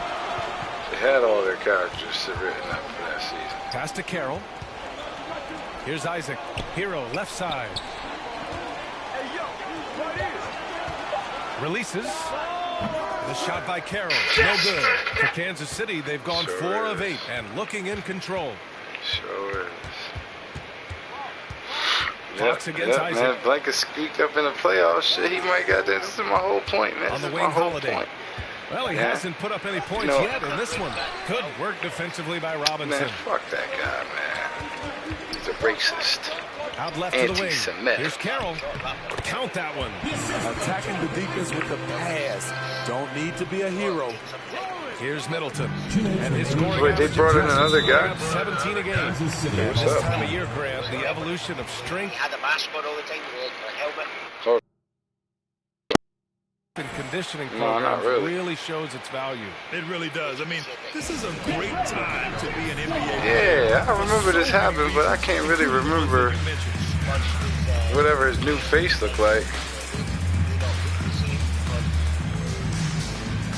That's all I thought they was finna do with Batwoman. Yeah, I kind of remember that too.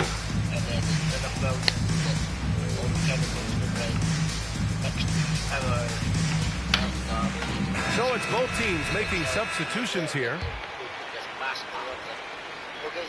May not look the same when you take mask off, though. A minute 58 left in the first.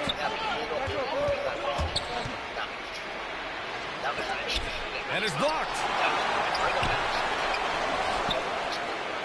The 3 is up.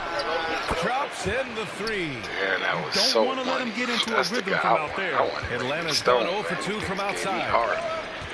Man, Stone like a motherfucker. Here's Erickson. Offensive rebound. Yeah, I don't know. Great job with the tip in. Those are the kind of plays on the offensive glass that can tell you a lot about a I player. can barely remember seeing him, but I remember his girl, Sue did me or Sue dabbed me or something like that. I liked her. She's cool. Defended by Hardaway, and it falls. 2 for 3 from the field so far. I like her. She's 107 left now in the first quarter. Now that actress has got a lot of personality. They should put her in something that's really like, you know.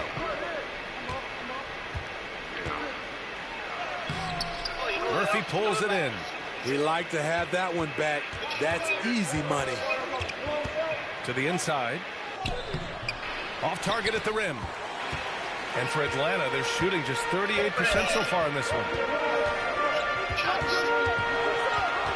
Warren against Hardaway. Pass to Carroll. Shot clock at 6. Kinda. He hits it just before the shot clock Yeah. Was he a expires. precog though? Getting enough shots in close to play inside out. What was the thing where Cecile was stealing everybody's powers? Did she ever? That one is off. Yeah, and then the mind guy was like, I was over here doing this to help. So at the end of 1 quarter of play, still a close game. They lead by 3. And we'll be back shortly for the start of the second quarter.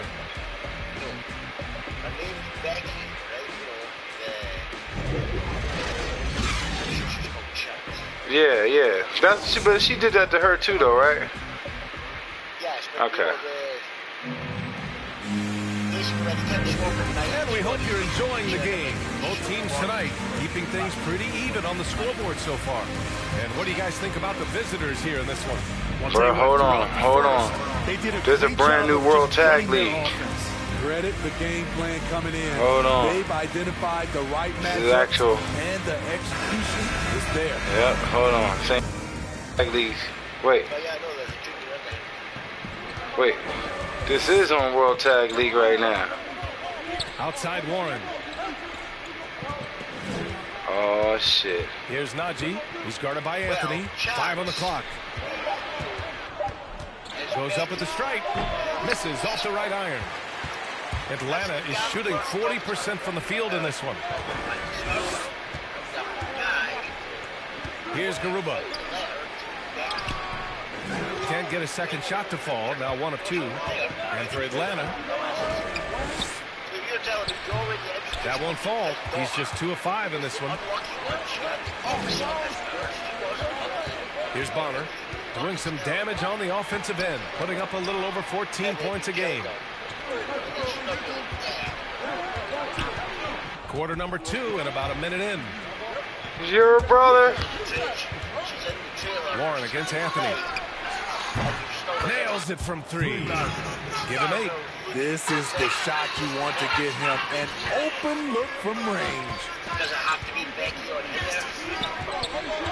And he lobs it up top. They should have mixed that up. No good. That could have been an easy pass and finish. Not really sure what went wrong. They started off looking good, but the timing was just a little off. And sometimes that's all it takes. From the baseline. And the basket by Erickson. That's why you keep your head up. If the assist is there, you can pounce. That's crazy. Warren for 3. Kansas City foul call. Zeke Nike. First personal foul. Checking in for Kansas City.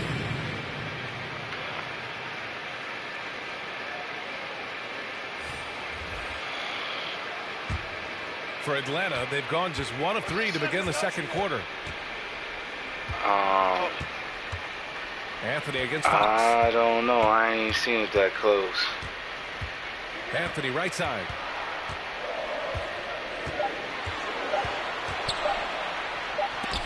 Oh, it's blocked by These Fox. guys say evaders. Middleton passes to Fox. These guys say evader too. Charity stripe shot. It's not going to go for him, so Atlanta will take it the other way. I love the defensive pressure they created in their last meeting, forcing turnovers and keeping the offense off kilter. Their D was just phenomenal in the last game. We'll see if they bring that same intensity again. And those second chance buckets are major bonus points if you can get them. Here's Fox. It's hauled in by Mullen. He really can't buy a bucket. But his so who do you think Roman Reigns going to be taking on next? Roman. Fox against Anthony. Pass to Erickson. I'm telling you. No! They're unable to get the tying basket there. Here in the second quarter, just under 3.5 minutes played. Erickson grabs the board. The Hawks have got 2 of 7 attempts to drop since the end of the first quarter. That ties it up. Anthony's got his first basket. Hey, they're just getting pushed around inside. Kansas City has gone 1 of 2 from downtown here in the second. Grant, you were a big wing with skill. That type of player very much in demand in today's game. Well, I mean, today's NBA is all about versatility. Can you get it done offensively and defensively? Players with size and perimeter skill are very much invaluable to their team.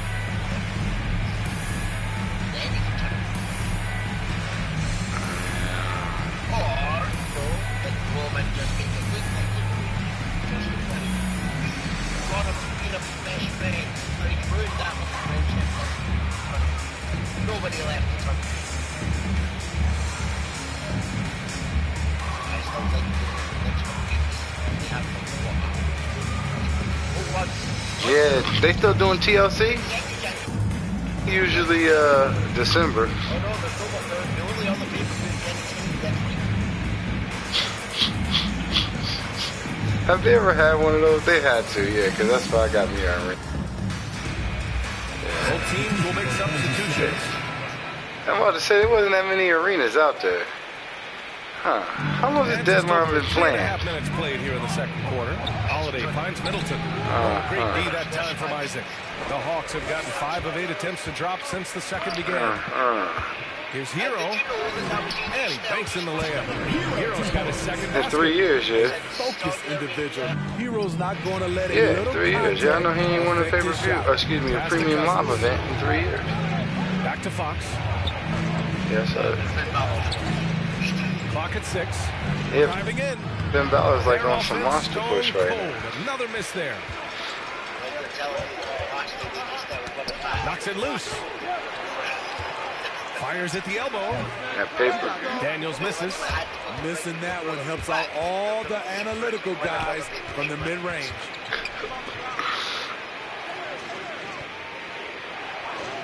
Back to Fox. Drives to the hoop and blocked. That one goes careening off the glass. Here's Daniels. Boy, he's been patient so far. Nothing yet on the scoreboard. Pass to Hero. And it's off from three-point range. His struggles from the field continue. Yet, they still hold the lead. Holiday from long range. They get it again. Fox outside. Now Holiday. Averaging around 6 a game. Second shot opportunity. Goes up again.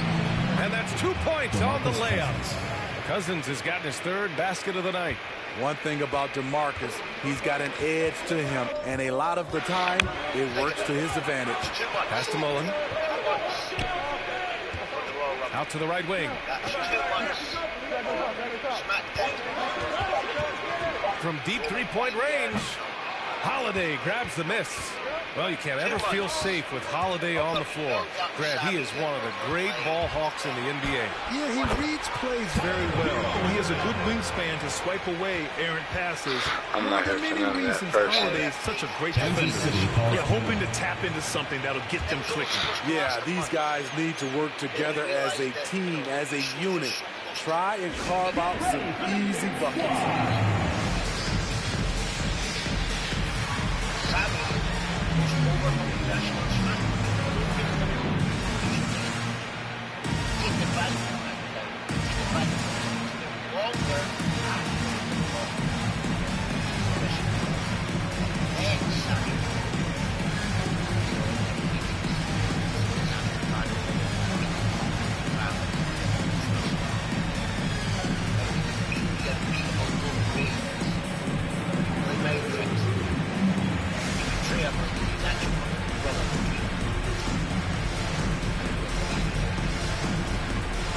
Wait.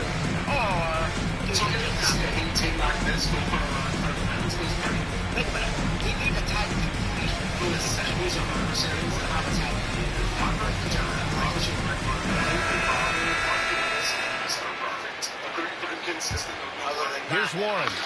In his last outing, he had 11 points. Yeah, that would be a cool match. Outside Holiday. I just don't want them to have. I just don't want them to do this. So, but Here's I also Cousins. know that. Rebounded by Daniels. Here's Atlanta with the ball. Yeah. Besides this, there ain't no. Not allowing much. There ain't nothing else probably planned for Sammy or Kevin. I mean, looking at the numbers, he's putting up Kevin 7 can't points a fight game. Austin again. So Inside. Sammy and Kevin versus The the layup Usos misses. and Austin versus Roman. 1 second separating the shot clock and the game clock. Three-pointer. Murphy's shot is good. Great job executing the offense. That pass on time and on point. We all remember working way too easy. Now here's Hardaway. Puts up a three. The shot It's huge, no good. though. And we're through the first half of play here in what's been a good one. Alliance. Of course this team's on here. It's a fucking alliance. Like, are you kidding me? Of course. This thing don't even count. It's got 5 guys. Survivor Series teams with 5 guys ain't Survivor Series teams. Let's talk about it. Hello, basketball fans. These are 4 guys. What a pleasure it is to bring you into the 2K studios. Good old Ernie days. Johnson, Shaquille O'Neal, Kenny the Jet Smith. Checking out Kansas City. Kenny, give us your tip.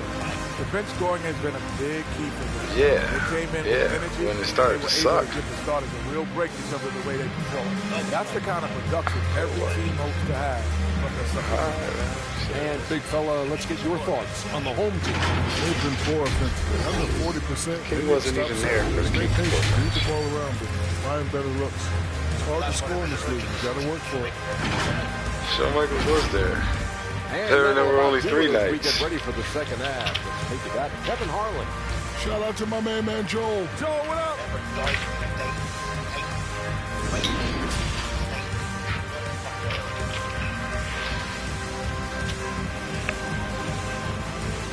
still doing 4 of them, too. We've got second half action for you, and if the next couple of quarters are similar to the first, this one could go down to the last possession. Not even right about this right here. What are you talking about? Here's Cousins. What about him? And on the floor for J.B. Bickerstaff as we get into the second half. We've got Drew Holiday. He's out there with De'Aaron Fox. Chris Middleton is out there with DeMarcus Cousins. And it's Najee in at the 4. That's not even his fucking name. Anthony against Fox. Down low. Daniels. The shot's good. Probably a play they drew up in the locker room at half. Listen, put the ball in the hands of your best scorers and let this them rate I won't. This rate I won't. Now here's Middleton. Well, he hasn't scored yet, but I'm sure that'll change. 6 on the shot clock.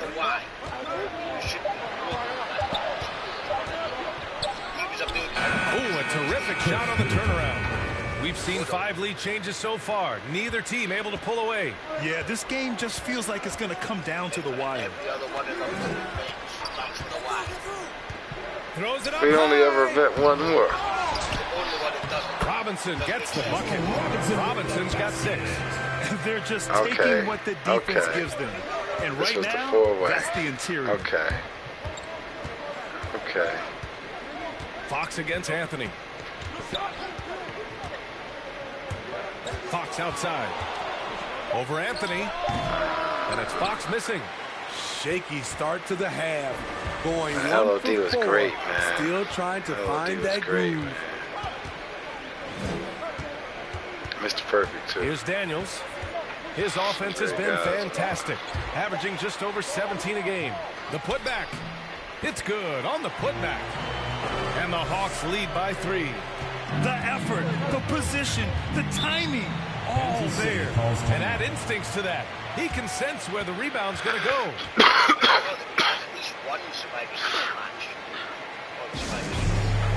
I didn't. Damn, we doing this shit. Yeah, I didn't even know that happened. Yep, that's...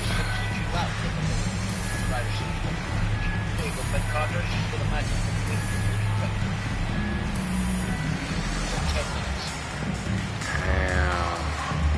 The perfect team.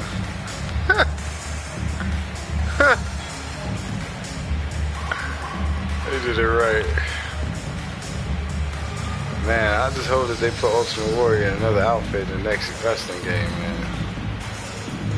That red, white, and blue shit, that white, red, and blue shit, that shit gotta go. Nah, it's in 20 that he got a different one. I think in 18 he had the red, white, and blue shit too. Because he was teamed up with James Ellsworth. James Ellsworth had the red, white, and blue shit.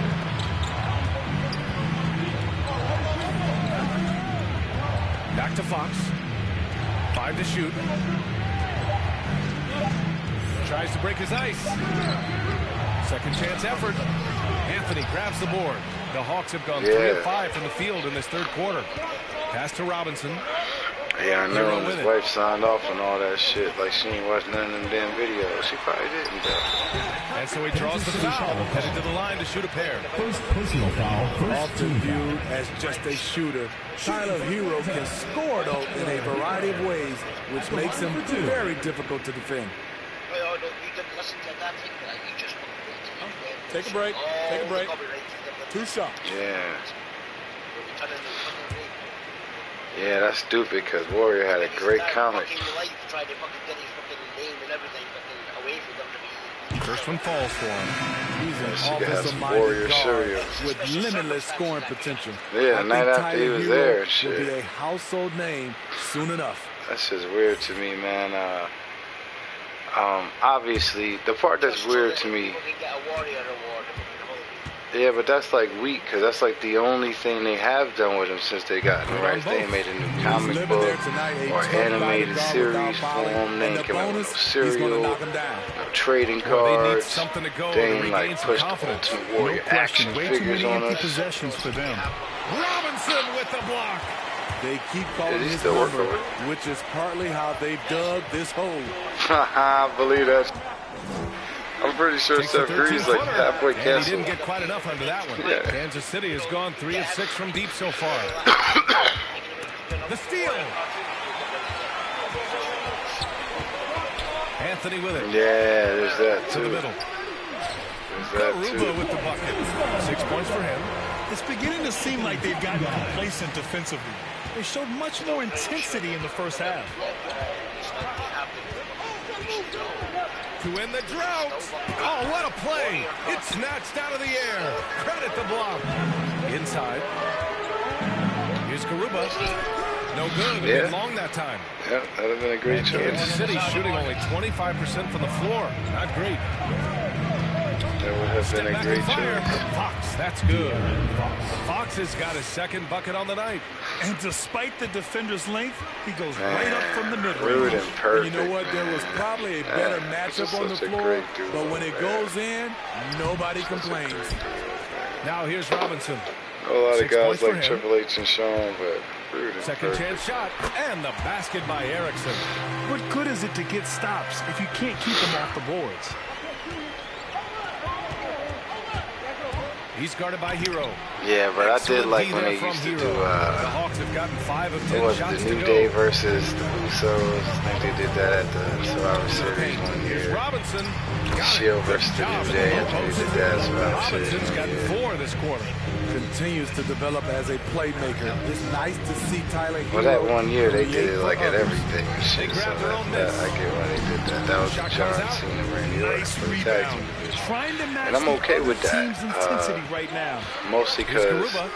A chance it to was push actually to double digits, but it's off the interesting mark. most of the way through. It's a That 9-point Charlotte spread. versus Sasha was interesting for like 2 months.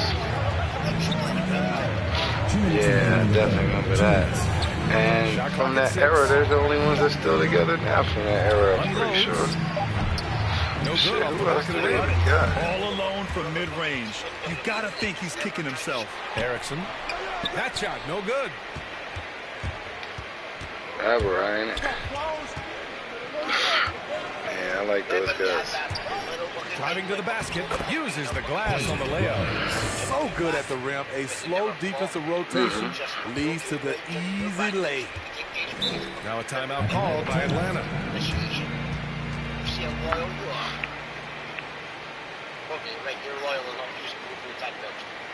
Get ready for the dance squad.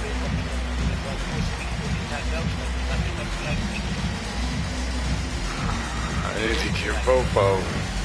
Then we can talk.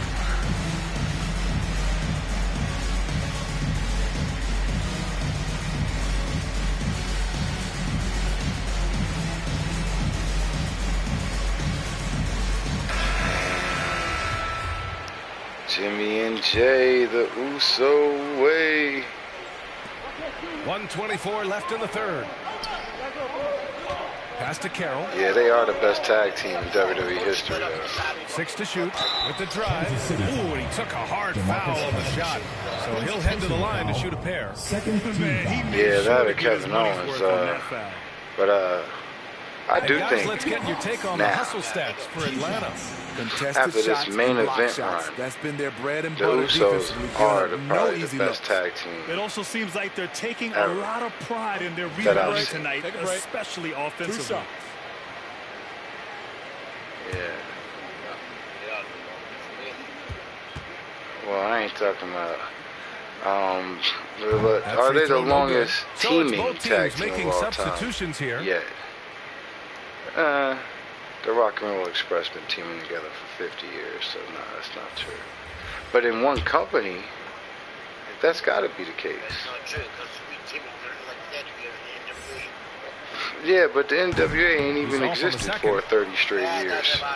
Kansas City has gotten 3 of their 7 threes to find the net. According to MLW rules, MLW's also low-key's been champion for 9 years. I'm like, wait, what? I'm like, there wasn't even an MLW last year. It didn't happen for 9 years. Yeah, I know. I went and looked that shit up. I'm like, yeah, he won it the last time they had a show in 2003. Like, what? He's been a Huh, big what? factor in their He offense still got the tonight, belt. making shot after shot. Oh man, listen, low-key, we're gonna need you to come back with that belt. You guys aren't even having shows. We're gonna need you to come back with that belt, man. I paid a lot of money for it. Pass to Daniels. Murphy pulls it in. Kansas City has gone 4 of 8 from 3. At least when they started, he was the champ. Nah, when they started till now, he's still been the only good champ they've ever had. All right. Hardaway against Holiday. I know Jacob Fatu had the belt. And here's Hardaway. And low-key was still the only good champ they ever had. I said it. That's the fucking truth, man. It was interesting when he had the championship.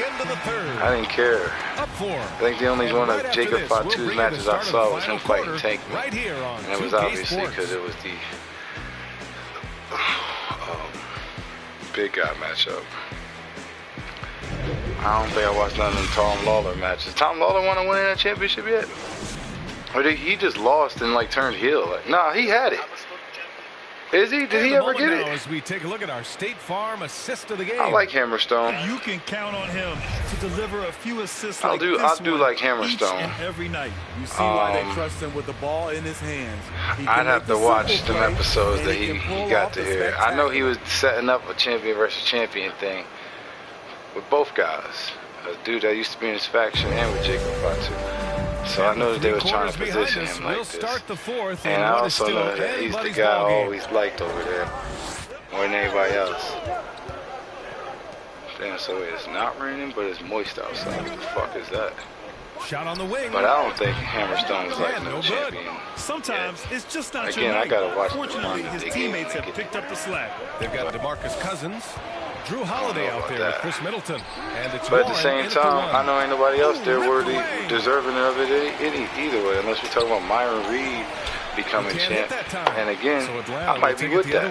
I might be with that, man. Biggest lead of the game is 9. Because he got that faction with him. At home. He's got that faction with him. I don't know if Myron Reed should be the one. Isn't Tankman in that faction? The 3. Murphy pulls it in. Myron Reed, I think it's Jordan Oliver's in the faction too. The fourth quarter. Yeah, but that's awesome. Their offense has been grinding to a halt. And great job to establish position and square up. That's great. He's covered by Warren.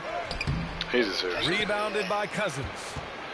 And Kansas City shooting 27% in today's game. Not good. Middleton outside. Clock at 6. Elbow shot on the way. It's hauled in by Isaac.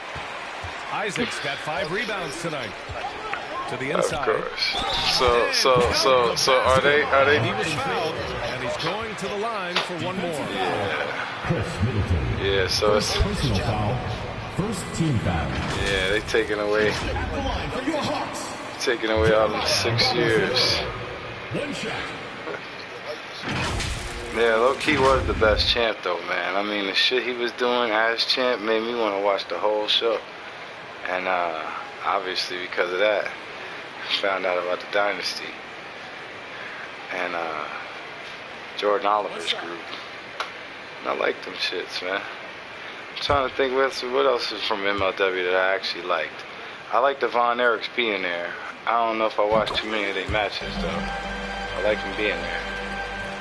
I like that they had a Contra unit. I don't know if I like the guys that was in it. But I like the group. Now Warren. Middleton outside. But I don't like the guys that was in it. I don't like the guys that was in it. 6 to shoot.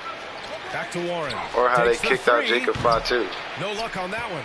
So Atlanta will take it the other way. Yeah, is there even still a Contra unit over there? And a bit of a battle for the ball. And the officials signal a jump ball here. And we've got to see that sensational mobile one block again. Yeah, good offense comes from great defense. This lead is only Kruger's Contra unit, though, ain't it? Well, he's like the biggest guy they got.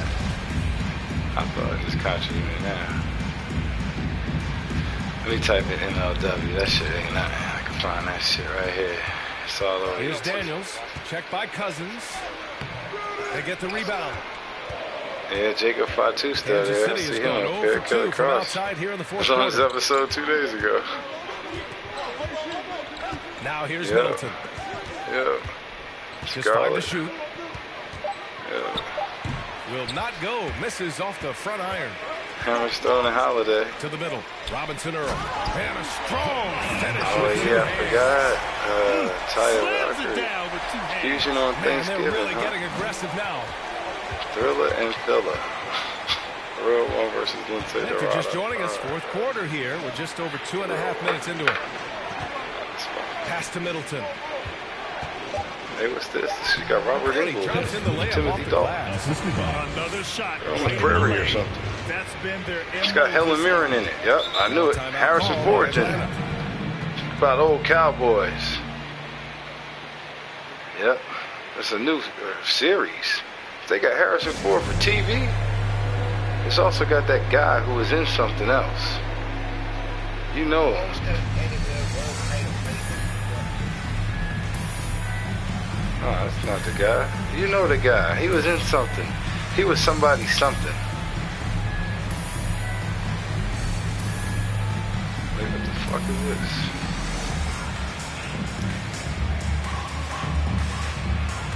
Why all the black men here are servants? Somebody ought to do something about that. Harrison Ford's a cowboy. I think Helen Mirren's his wife. They're a whole couple, I think. She's looking back in the past, though. There's Indians here.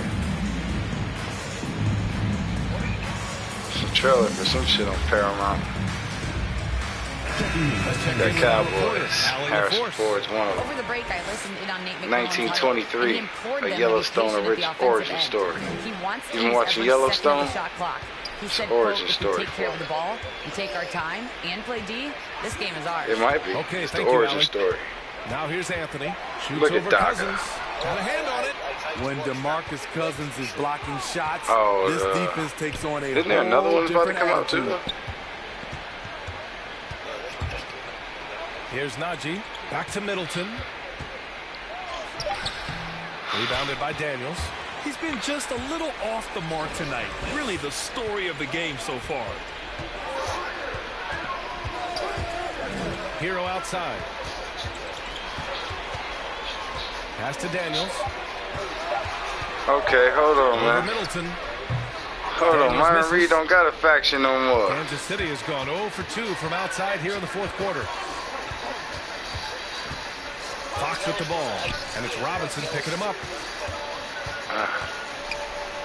Well, this other one is origin And they'll for keep it. possession. And it's Fox missing.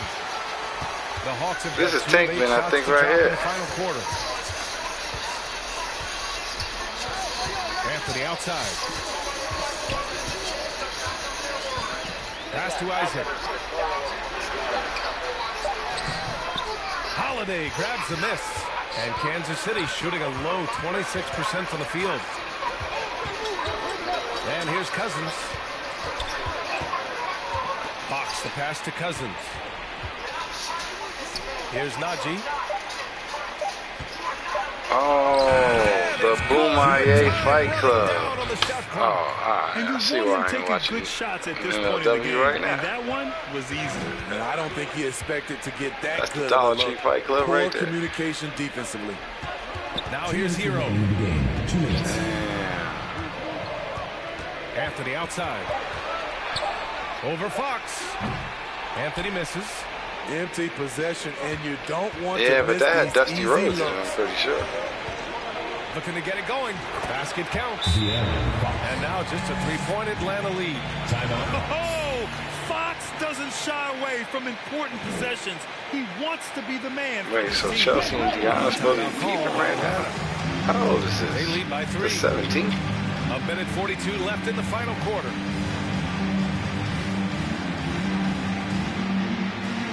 Wait, Moose just gave a low blow to somebody.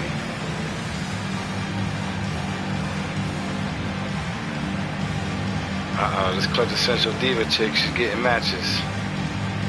Yep. Yeah, against Jordan Grace. Yeah, I'm watching it right now. Jordan Grace got beat up after the match by some lady, though. Is that Masha Slamovich?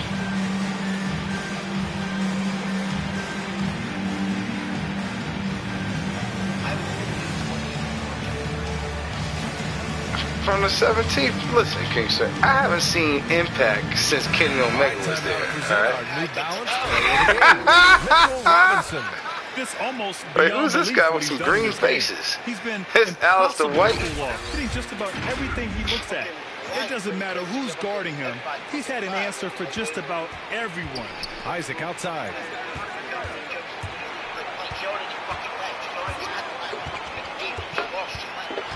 Yeah. Yeah, it's a little different. I'm definitely not an Impact fan. I only like sumo wrestling. Can't stop the drought. Another miss. Kansas City is going don't steal my here in shit. the fourth. Holiday, that's good. And so Middleton with the assist. And it's now only a 1-point Atlanta lead. Wait, who's this green guy though? Malachi Green. PJ Black. I knew it was something going on. Wait, no, that's Justin Gabriel. Now that's the only South African we can trust. Alright? That's the only South African we can trust. But why is PJ Black fighting Alistair Green?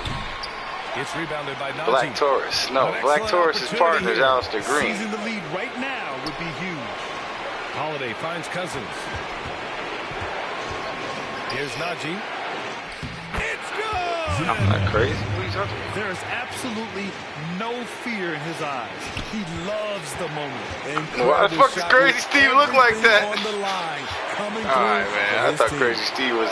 Now here's Hero. They just said that they remember the decay. It came out there. When it came out, it said the decay. From about 16, it's rebounded by Najee. Oh, this has been a really nice stretch for them. Yeah, they really are taking advantage of these I'm pretty sure that's part of the decay still, maybe. But if it's not, that's okay. Ooh, maybe they could be called okay, and this is the decay. Why isn't PJ Black in the decay? Is it because he's too African? This character would fit.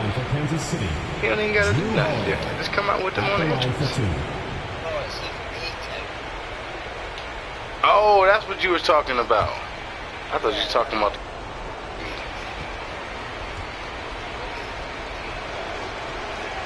Yeah, right.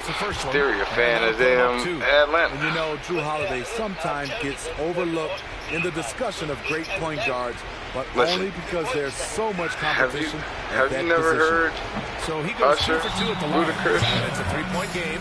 Lil Jon, Peace Up, He is under pressure at the free throw line in a key situation. Now a timeout called by Atlanta. They're trailing by 3. We've got 13 seconds left in the fourth. All right, guys, what's your take? Tricky situation here. They need some kind of bucket to stay alive. Also, interesting choice to be made. Hey, right that's Tracy Brooks. Wait a minute. 2 and a 5. Wait a minute, Kingslayer. Why didn't you tell me Tracy Brooks was back on Impact Wrestling? That's the best chick that's ever been in Impact. Yes, I would have. I would have listened. She's the only thing we're tuning in to Impact for. Wait, now, what's up with... Man, watch the product. They got the Canadian Kurt Angle as the champion. Ooh, hold on, Tracy Brooks, look at her. Look, she got them cheekbones, man. Yeah, well, at least Impact's listening, you know, because, you know, I remember asking if Kazarian ever was Impact champion a few months ago.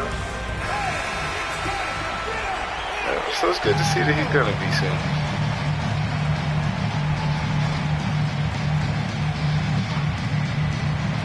Damn, does he still got an AEW contract? Isaac outside. He's off from 3. And an intentional foul there stops. This is the best booking Kazarian's had. Third team foul. Shooting for Kansas City, De'Aaron Fox. Taking 2 shots. Bro, this is the best I've seen Kazarian book since he left Ring of Honor, yo. When they had them tag team matches where if they lost, they could no longer be a tag team because Daniels was going to retire. That was cool, too. But, man, it'd be way cooler. Wait, Daniels is here, too? Are you sure? Because he ain't here. Wait, there goes Scorpio Scott right there. Wait, no, it's not. Wait, who the fuck is this? It's a 5-point game. There's the knockout. Sub-Zero Sky. I got Sub-Zero Sky. Who is this? Who are these guys, Kingslayer? Who are these guys? Who are Chris Bay and Austin Aries, Austin Rivers, Austin Ace, Austin? Who are they fighting in this triple threat tag team? They're fighting El Henrico. Not Evangelico. I don't know who these guys are, Kingslayer. Alright, man. So why are Chris Bay and Ace Austin fighting these new guys? Well, the Motor City Machine Guns are in this match, so they're not new. But who are these other guys? Are they wearing green? I thought the Aussie Open looked way more in shape than this. Yeah, this is kind of blurry though.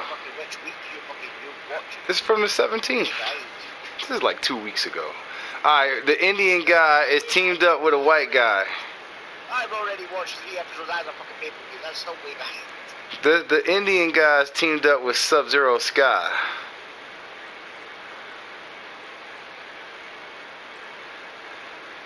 He looks kind of black. Yes, it does. He's Scorpio Sky, but he's not. He's not Scorpio Sky at all. He just looks exactly like him. He's bald head, got the beard, got Scorpio Sky trunks on, red trunks, little quick design, some white boots on. This is literally Scorpio Sky without Scorpio Sky. They had me fooled for a second. It was nice to see Survivor Series advertised. Yeah, acting like they knew something about it too. No, I'm on about the sponsor. Sponsored by Gately. Oh, okay.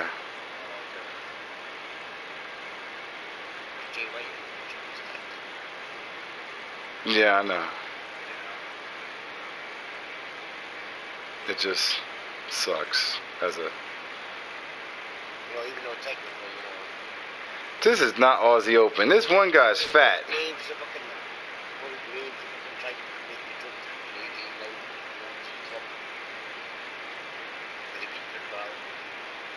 Yeah, even though he said 10 minutes before that there is no leader, and there was. Yeah, they gotta commentate though, man. I ain't gonna trip on their ass. They whacked up. Who is these guys? This can't be Aussie Open. This guy right here is not in shape. Will Ospreay wouldn't be hanging out. I mean, wouldn't be teaming up with this guy. He doesn't even got a six-pack. He don't look like he'd go off the top rope.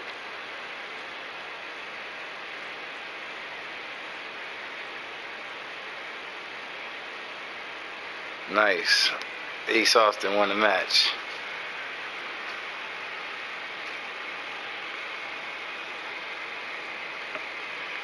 I like Chris Bay.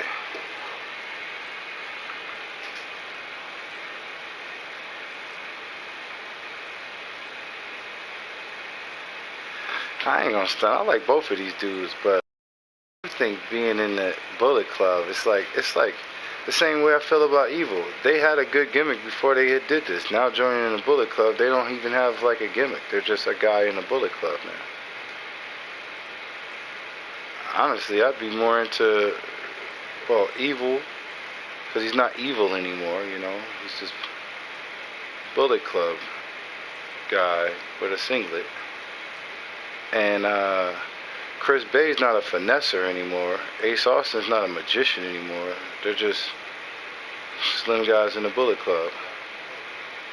But I'd be more interested in their tag team if this was like the magician and the finesser teamed up. You know, the previous incarnations of their characters. Look at Tasha Steelz. Man. Man, oh man. Yep. Ain't Mr. Beat. Yep. The best thing out here, man. Look at this shit, man. Look at this shit. These motherfuckers is not ready, man. Who's the women's champion, man? Give this woman back the belt. Okay, hold on. It might be Taya. I see Taya right here. Yep. She's got a belt on.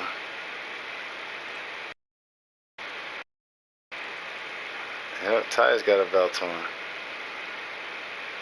Rosemary is pointing at her. Ty seems rich. I like it. I like it.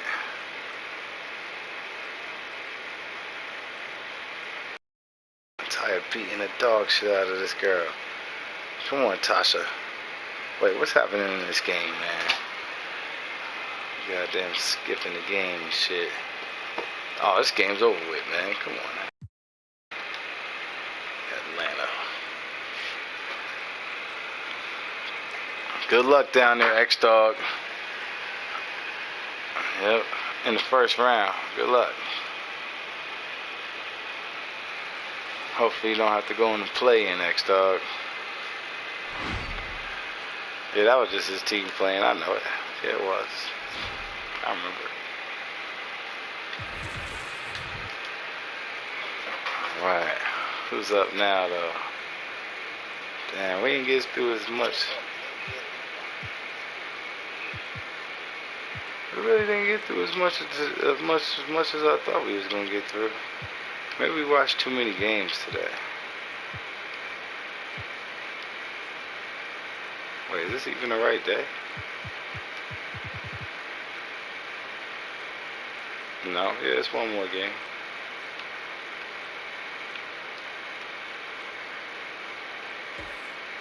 Shit, man. In the spirit of we done maybe watched too many games. Hold on now. What they got coming up next? Lakers and Kansas. I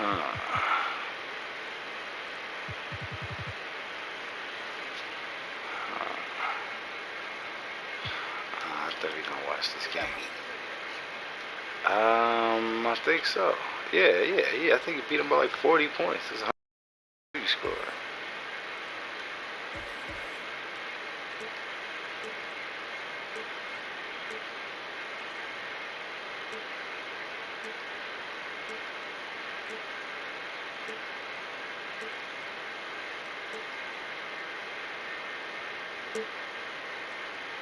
Grizzlies. They on the Grizzlies. Professor, what do you think of NBA 2K23 so far? It was dope. Right away looking at it.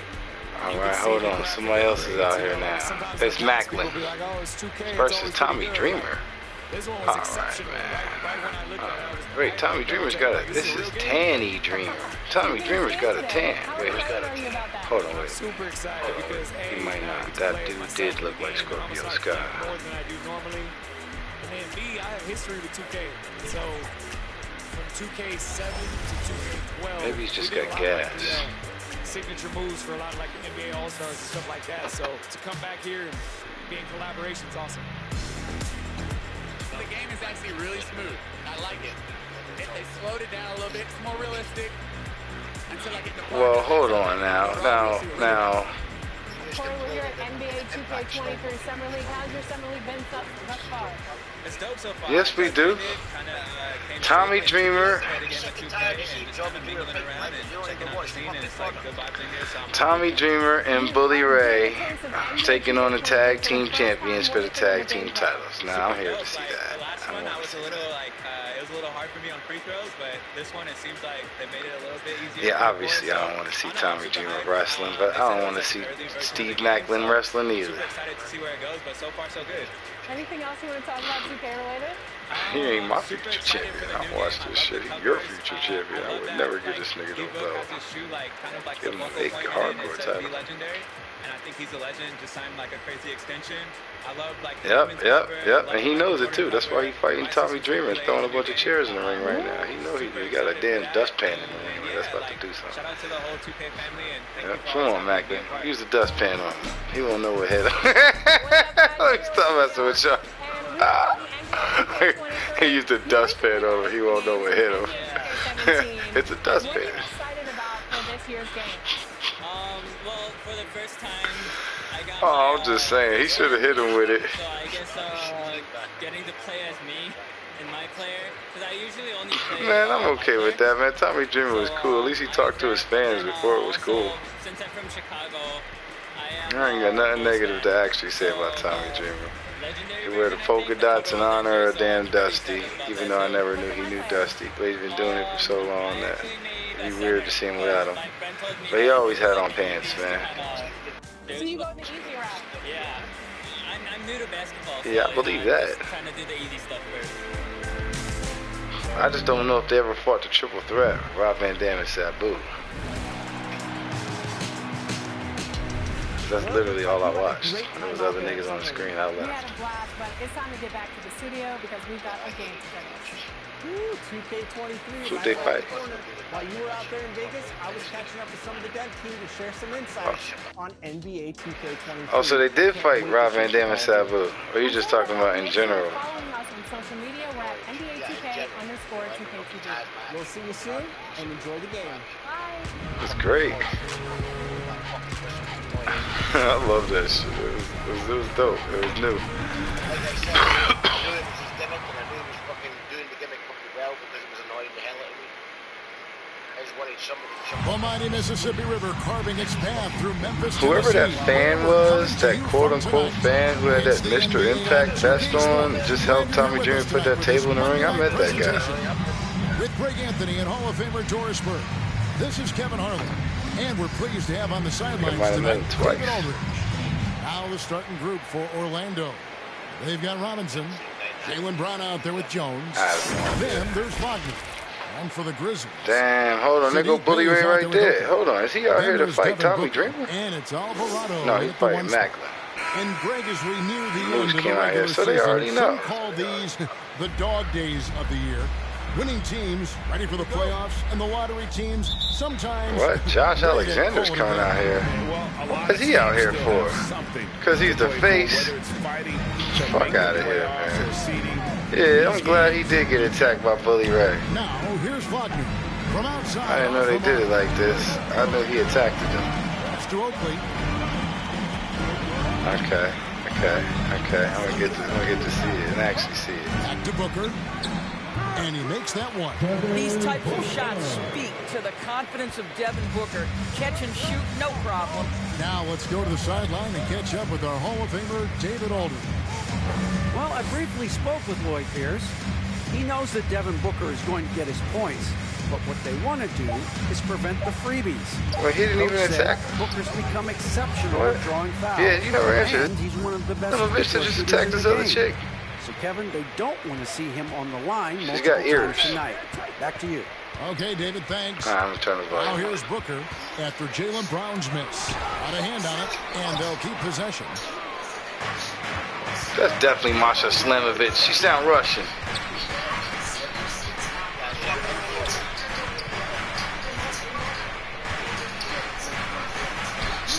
I don't need you to answer anymore, Kingslayer. That's answer enough. He's got a great understanding of the game. He keeps his head moving, his eyes open, so he can spot the open man.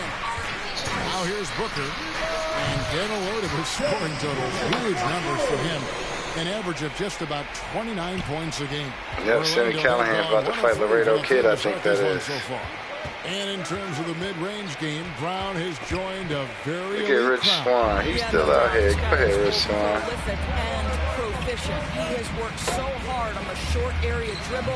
The shot How's Rich Swan about to fight? consistent, as Laredo is his Kid. focus. Now here's Brown. He had 25 points last game. He kicks Hey, it I to seen Jones. that. I seen that. Six I on the seen shot that. clock. A few days after it happened. Boy, just 1 for 4. A Oh, little I see the risky stuff. right now. Here's Alvarado. Off the mark there with the three-point shot. Orlando's Why gone is 1 Mickey or 2 J from so long fine? range in the first quarter. Why is she so fine? And stolen by Bay. Wait, Eric Young still here? Outside Oakley. Robinson with the block. Passes it to Wagner. Wait a minute. Hold on. Hold on a second. Pass to Robinson. Oh. So, wait. Yet another miss, Wait. just 1 for 5. So, Not you exactly still an ideal don't start. believe that this is a skinhead faction? Jones looking for an opening. I mean, when they had Rhino, maybe they wasn't, but I mean, you know, that was 3 weeks. Like, And there's the pass to Robinson. what? Like, you kidding me? All right, so hold on. So Eric Young has led this faction this whole time. I thought that what happened was that they took out Eric Young. Yeah, that's what I thought. Hooker the pass to Alvarado. Nah, I thought that's what this was. I thought this was they took out Eric Young. Out of bounds, Orlando takes possession. And that was the new faction led by that. What's that guy? Jake something's other last name? And 2 assists. And what an impact he makes for them. Diener. Yeah, that is Dempsey. Yeah, I thought Cody Diener was taking over the faction. Brought in some new guys and shit. Eric Young was just the old guy. So this whole time, so has Eric Young won the Impact Championship since he's been back in Impact? Well, give him some credit for taking advantage of Yeah, okay. But he ain't had it since then? on every mistake. Okay.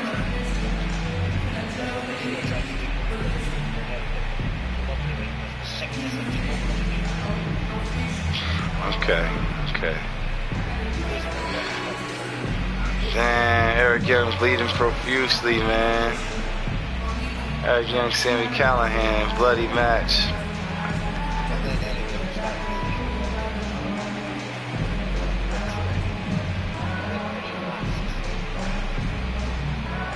Wait, so who are the old guys that used to be in the faction? Sawyer Fulton?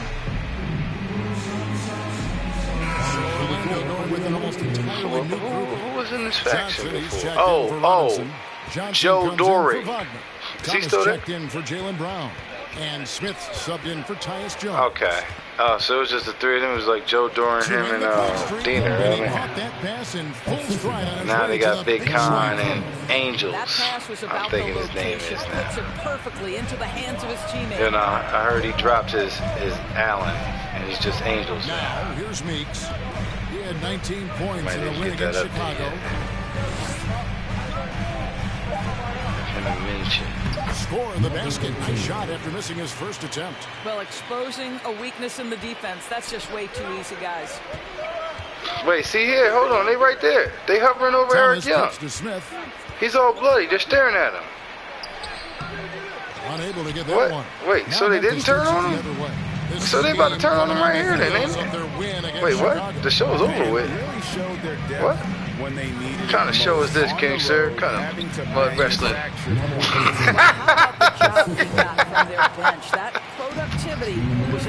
Can't believe they left him on a cliffhanger. What kind of wrestling show leaves on a cliffhanger?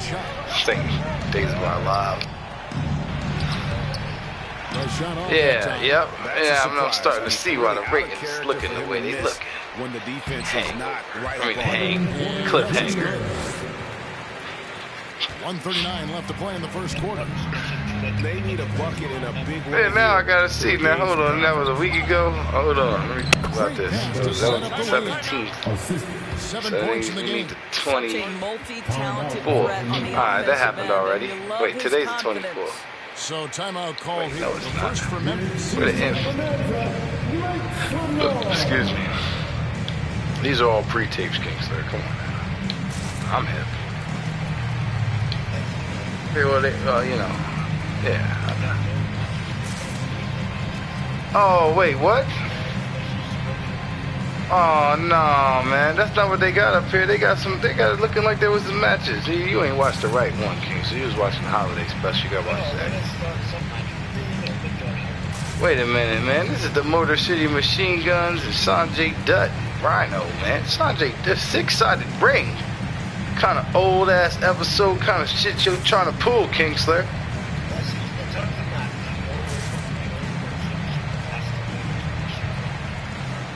Black Machismo.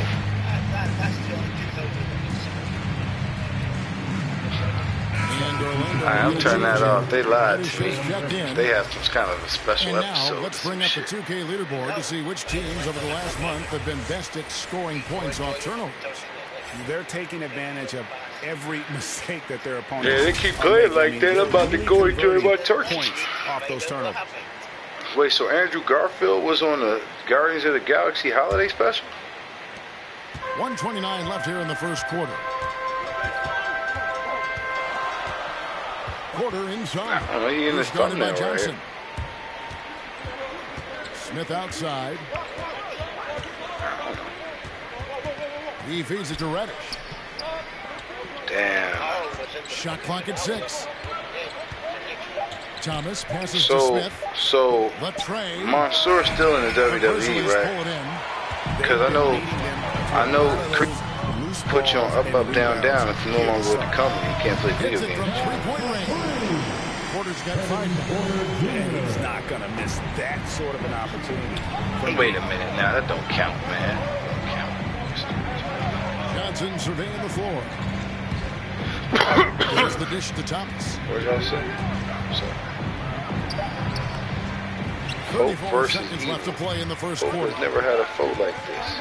Junior heavyweight. I'm so glad they letting the Pope wrestle again. I'm putting this on. Still looking for his first bucket in this one. Over Junior heavyweight and title. The first shot of the night for him, no good. Look at that. Look at that. Look at that. Look at this commentary team. They got that weird dweeb, but they got Velvet Sky, and they got the greatest used car salesman turned heavyweight champion. Your friend is mine. The only goddamn wrestler you should trust with your mama, your daughter, and your wife. And your car, Tim Storm. God, I love his ass. Why ain't he in Retromania? Let's talk about it. Let's talk about it. Ain't retro enough for the Maniacs. Hold on. The Pope's with J. The Pope's with JTG. Man. You know, everybody who's seen this and hasn't told me. Yeah. All you NWA fans who watch this and then tell me y'all racist. We all know this is T'Challa and Killmonger, alright? Making plays on the ball.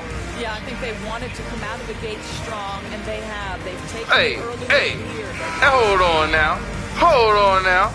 Let's be honest about this, Kingston. You trying to tell me if Tim Storm had a 2015 Nissan for you for a low price of $1,500, you ain't gonna trust him to buy it? Or you think something wrong with the car?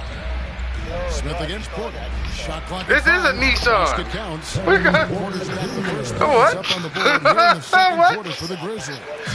Maybe over here in the UK it's called a Nissan. Alright, but they ain't never.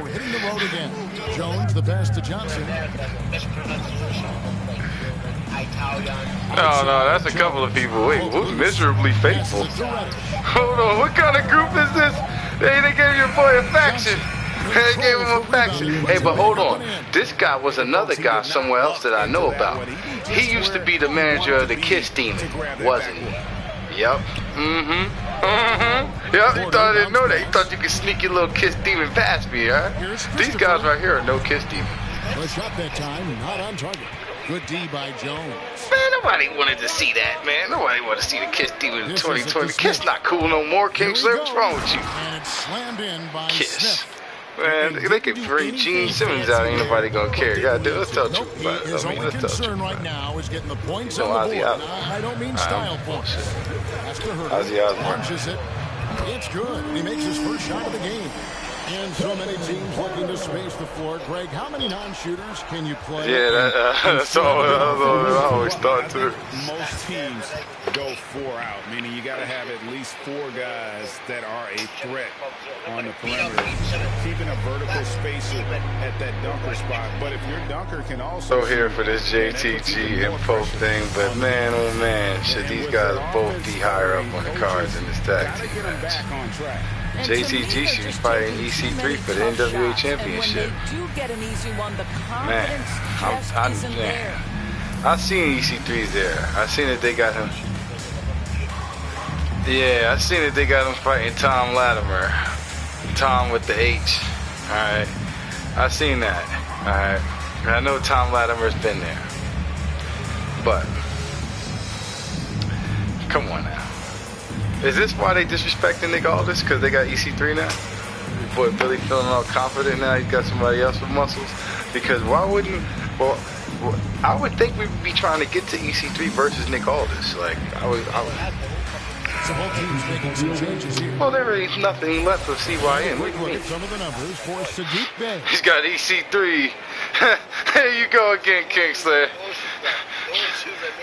Billy brought another 3-letter company and the championships and the rights to the names and no buildings, no nothing, no outfits. There's nothing, you didn't buy nothing. You got 5-yard pitch to Jones.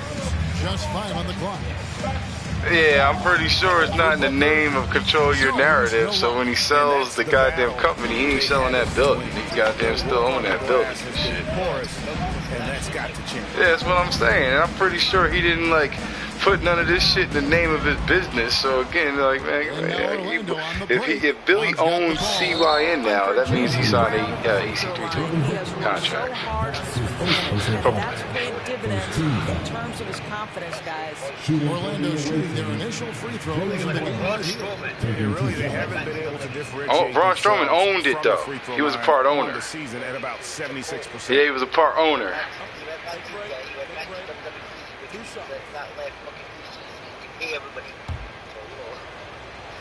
No, it doesn't.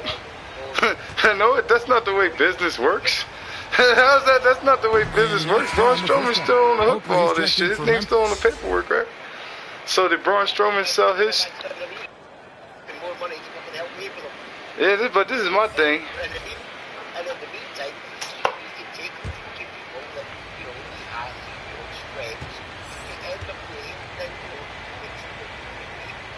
Alright. And Brown drops them both.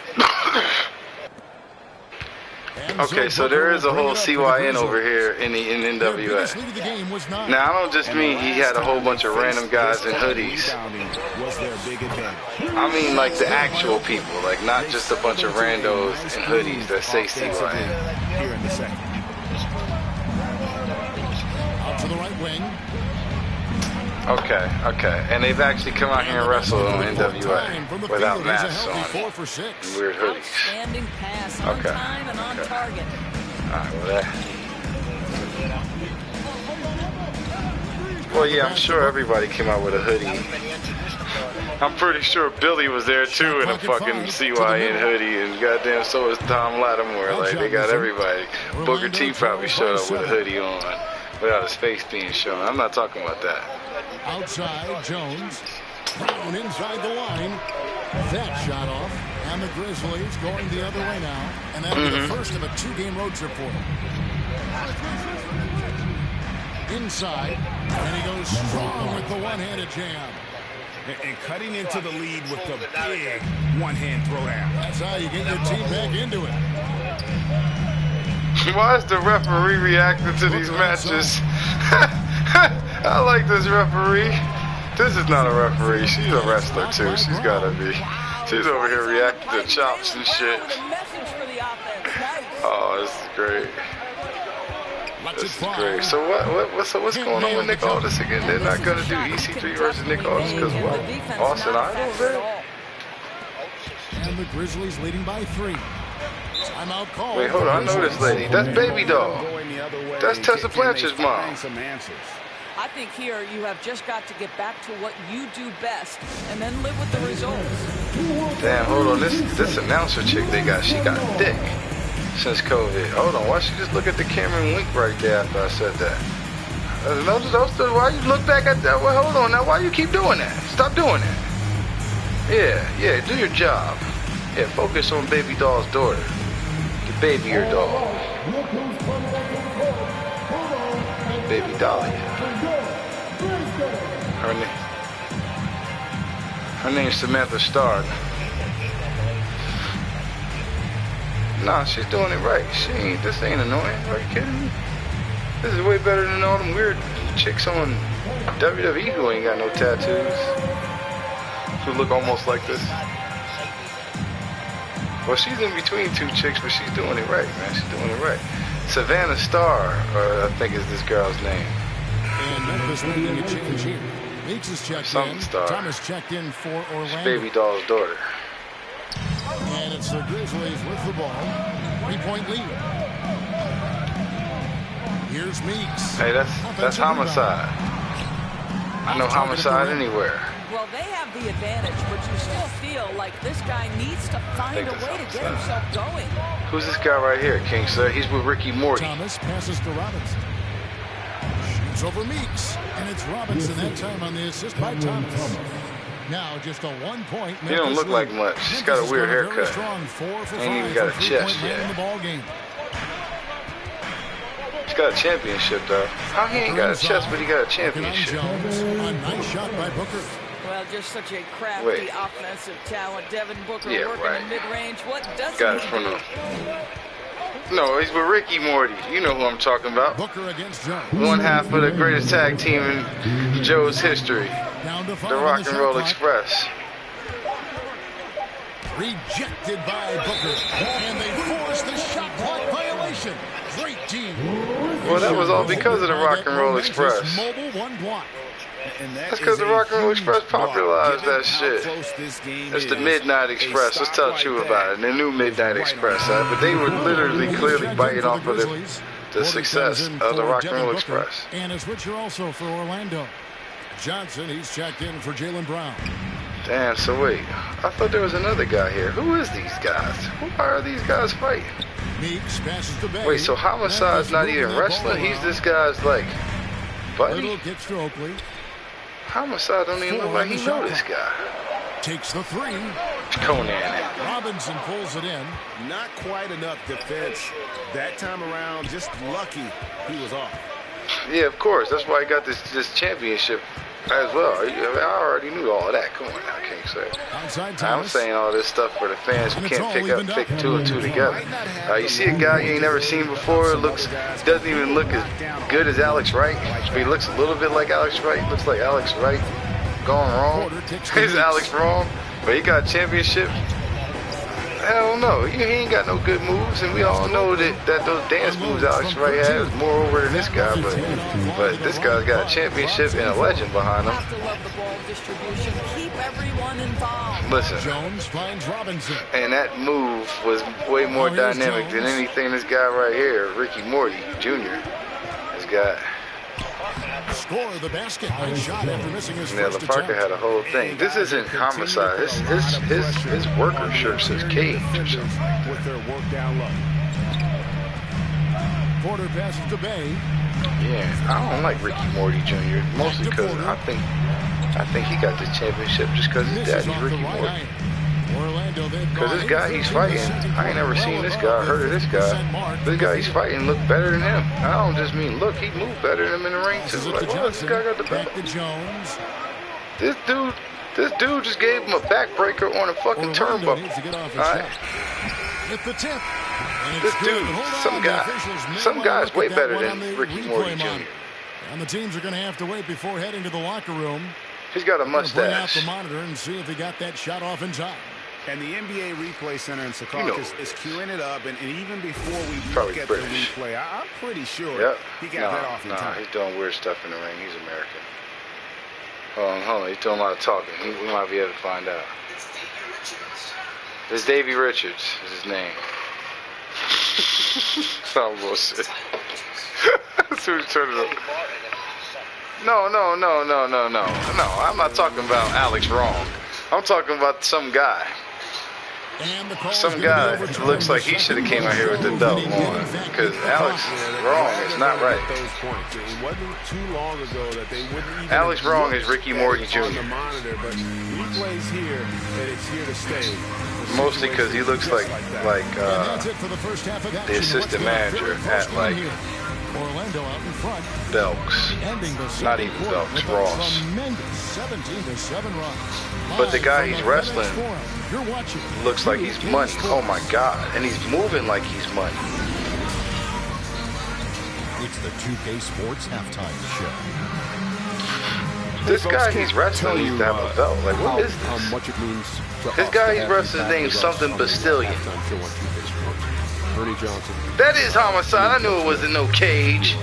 I know Homicide anywhere. So let's get back to the topic at hand. Where's Conan at, alright? This guy right here, wait, Bastion.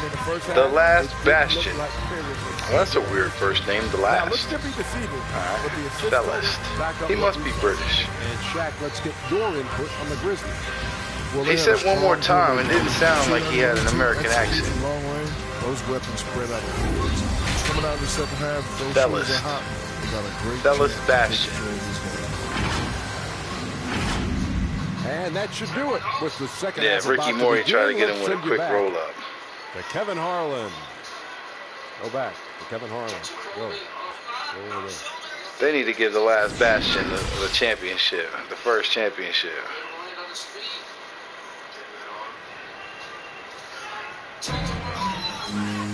And after a fairly even first couple of quarters, the second half could turn out to be a great one as both teams try to gain an edge. Man. Memphis trailing here. All fueled up and ready to go. Let's reset the lineups courtesy of... Yeah, well, this is like Homicide the Apprentice. I'm just tripping because he's not like a Latin ancestry that it appears, but he could be from Spain. That would explain the accent, the mustache, and the homicide. The homicide connection! It's Kobe Carino! Oh, come on, man. Come on, man. You mean to tell me that this is Kobe Carino? I thought Kobe Carino had hair. Booker kicks to Bay. Back to Booker. Wow, this is disrespectful. So they're trying to say that in the NWA, the Carino name don't hold as much weight as the Morton name. And that's right. That's right. If it wouldn't happen like this in Ring of Honor, though. Yep, I said it. Bruh, how is this Kobe Carino? I watched Kobe Carino wrestle in like NXT. He did not look nothing like this. He was way taller than this. Too soft. I was waiting in NXT. Don't he still work for NXT? And the first one drops. No, he wasn't the guy, because they've been sending niggas shit in trash for 10 years. The 13th pick in 2016, He only been there for like one. Devin Booker, one of the brightest young guards in the NBA today. All right. Are you sure Triple H didn't bring him back? Well, Brian Kendrick, if that shit real quiet, you know he can't teach you pretty much right? automatic when he's at the line. He said it wasn't that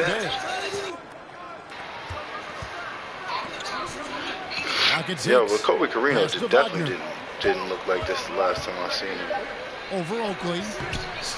That one rolling around and rims out. Memphis is what is happening so hot? Homicide's not even with Kobe Carino. He just gave him a middle finger. He gave him a fist bump and then a middle finger. Oh my God. And that led to this whack ass. I swear to God, if this dude wins this match off of that whack ass DDT, bro. On 2 for 2 in the game at the line. And on the season, you know, they're hitting about 76%, which is a decent rate. Man, I wish my last name was Morton. Shooting two. How? Bro, I could be... Nah, maybe if he was in a tag team with his dad, maybe. Maybe if he was in a tag team with this Carino guy, maybe. But how? Is he the champion?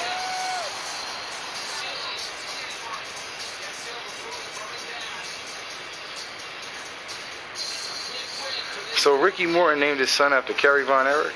That's admirable, man. That's admirable. They should put him in the Von Erichs. So he gets them both. Here's Jones. Looking at his point production, he averages almost 11 points a game.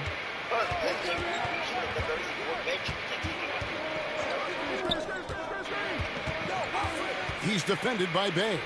5 on the clock. I like Texas Tornado. Here's Brown. He was one of the Ultimate Warriors. Brown's got it all tied up now for Orlando. I'm not kidding, he was. Killing is his touchdown low. Skilled at getting high percentage shots in the paint. Booker the pass to Bay. I wasn't one of those people. I was one of the few people who. And stolen by Wagner. Yeah. They don't condone. They don't. 6 to shoot. Oh, hold on. For 3. Wait, so Wanda and Shayna Baszler's a tag team now? Now it's a 3-point Orlando lead. Well, if you offer no resistance defensively, he's going to knock down the 3. It's really that simple. Or Booker finds Bay. maybe we could send him to Ray. That'll be his second foul of the game. Kevin Herter is checked in for Oakland. Johnson is checked in for Orlando. Smith comes in for Tyus Jones.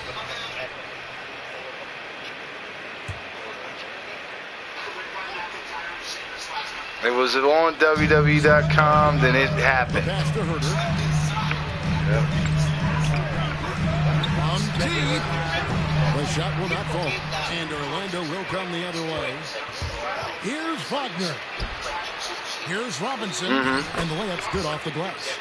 Robinson's got 6 points. There's real synergy in play right now on the offensive end. The pass was right where it needed to be. Booker outside. Nah. It was Bianca Belair because Luke said they should use Twitch with these storylines and have people show up on each other's Twitch stream. And Bianca came to her house and beat her up. Yeah.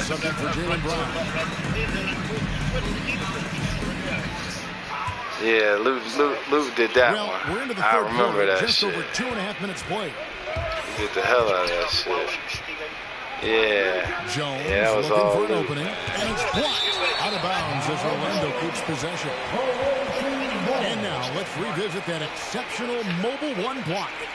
And that block might serve as a spark for this team. We'll see if it can ignite them. Wait, but hold on. I'm also noticing something else. That's the problem with WWE. $1 billion company.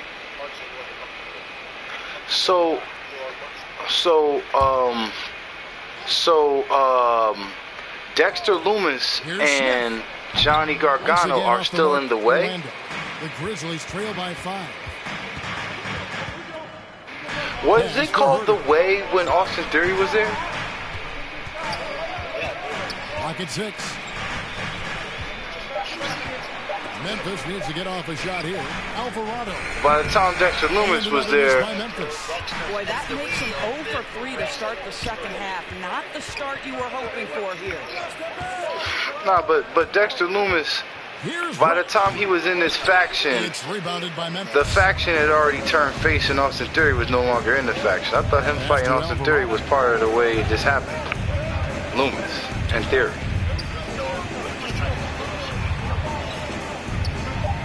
The run, rebound by Johnson, and still he's scoreless. Boy, Andy Hartwell. Just a little bit of help. But so when Loomis first started stalking her, Theory was in the faction. Jones. Smith on the wing. But then by the time here's Robinson, and he gets it to go. Robinson's got 4 points in the quarter. And of the last 6 baskets, 5 have come on the interior. This is just smash mouth physical basketball, guys.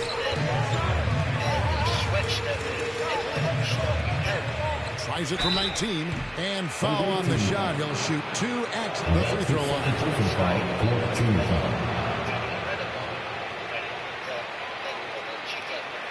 And some stats here, guys. The scoring breakdown for Orlando.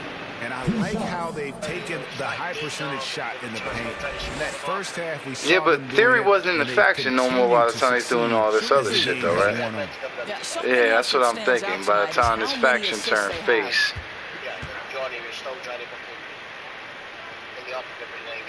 And the first one at the line is good. Johnson, he's checked in for Orlando. Thomas comes in for Smith.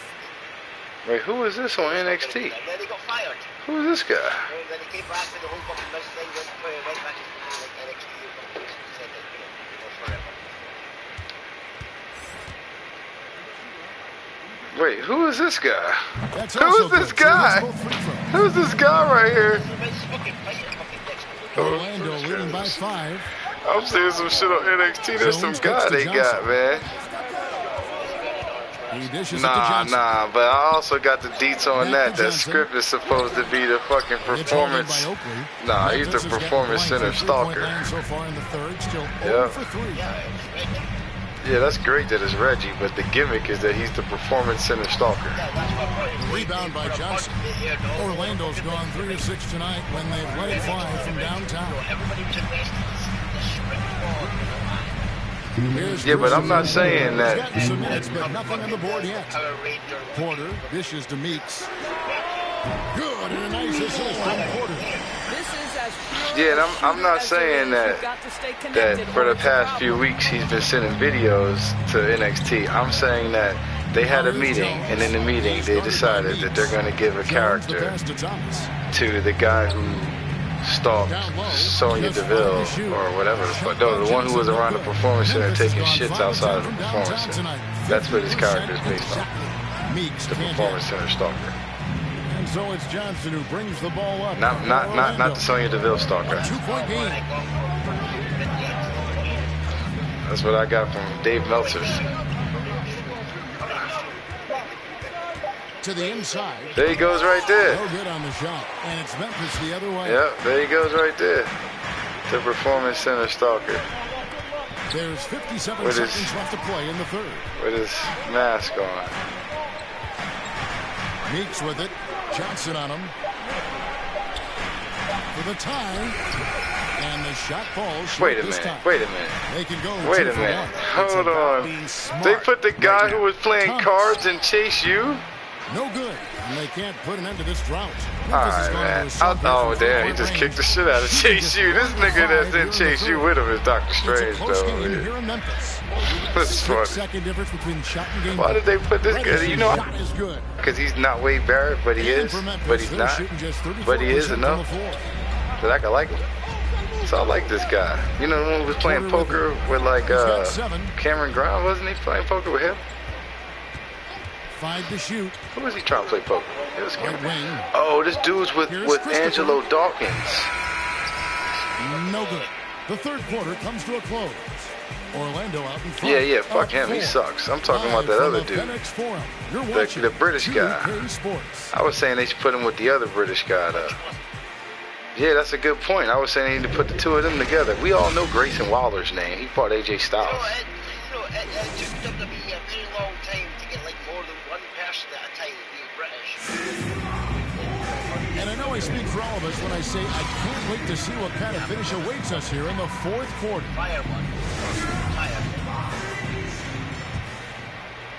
So it's Orlando now. They lead by 4. We've got Devin Booker, and it's Bay in at the 4 spot. That's the lineup in the game for Memphis. Here's Jones, and it's Devin Booker with the rebound. That is some tough defense there against one of the better finishers in our game. Here's Man, Nikita Lyons is going to be huge, man. Meeks got the She's going to be huge. I've seen that back kick she did. As long as she don't steal Jim's finisher, then she's going to be huge. And here's Jones. It's tipped. They recover it. And he's able to get it back. You know that finisher that rhymes with slam cam, but she can't say it. Now, here's Meeks. Tight defense on him. Well, 6 on the shot clock. She definitely wanted to. They get the rebound. The score now all even. Christopher's got his first points of the game. And that was the right call. When you need a basket, go to the guys you trust the most.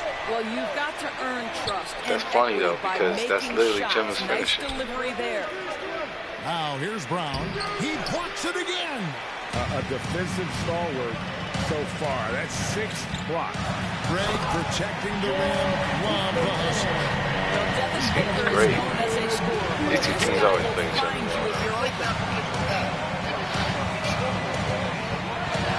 Just over a minute and a half played here in the fourth. Here's Jones. Kicks it out to Johnson. Pass to Brown.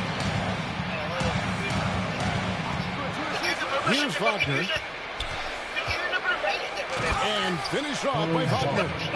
Oh, just solid on the one-handed slam. Hold on, man. Casey Canzaro's got a microphone. It's been 4 years. They want with the ball.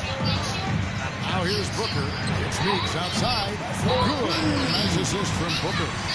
Meeks got 5 points in the quarter. And those are the types of shots down the stretch that win you ball games. The pass to Brown. Another shot.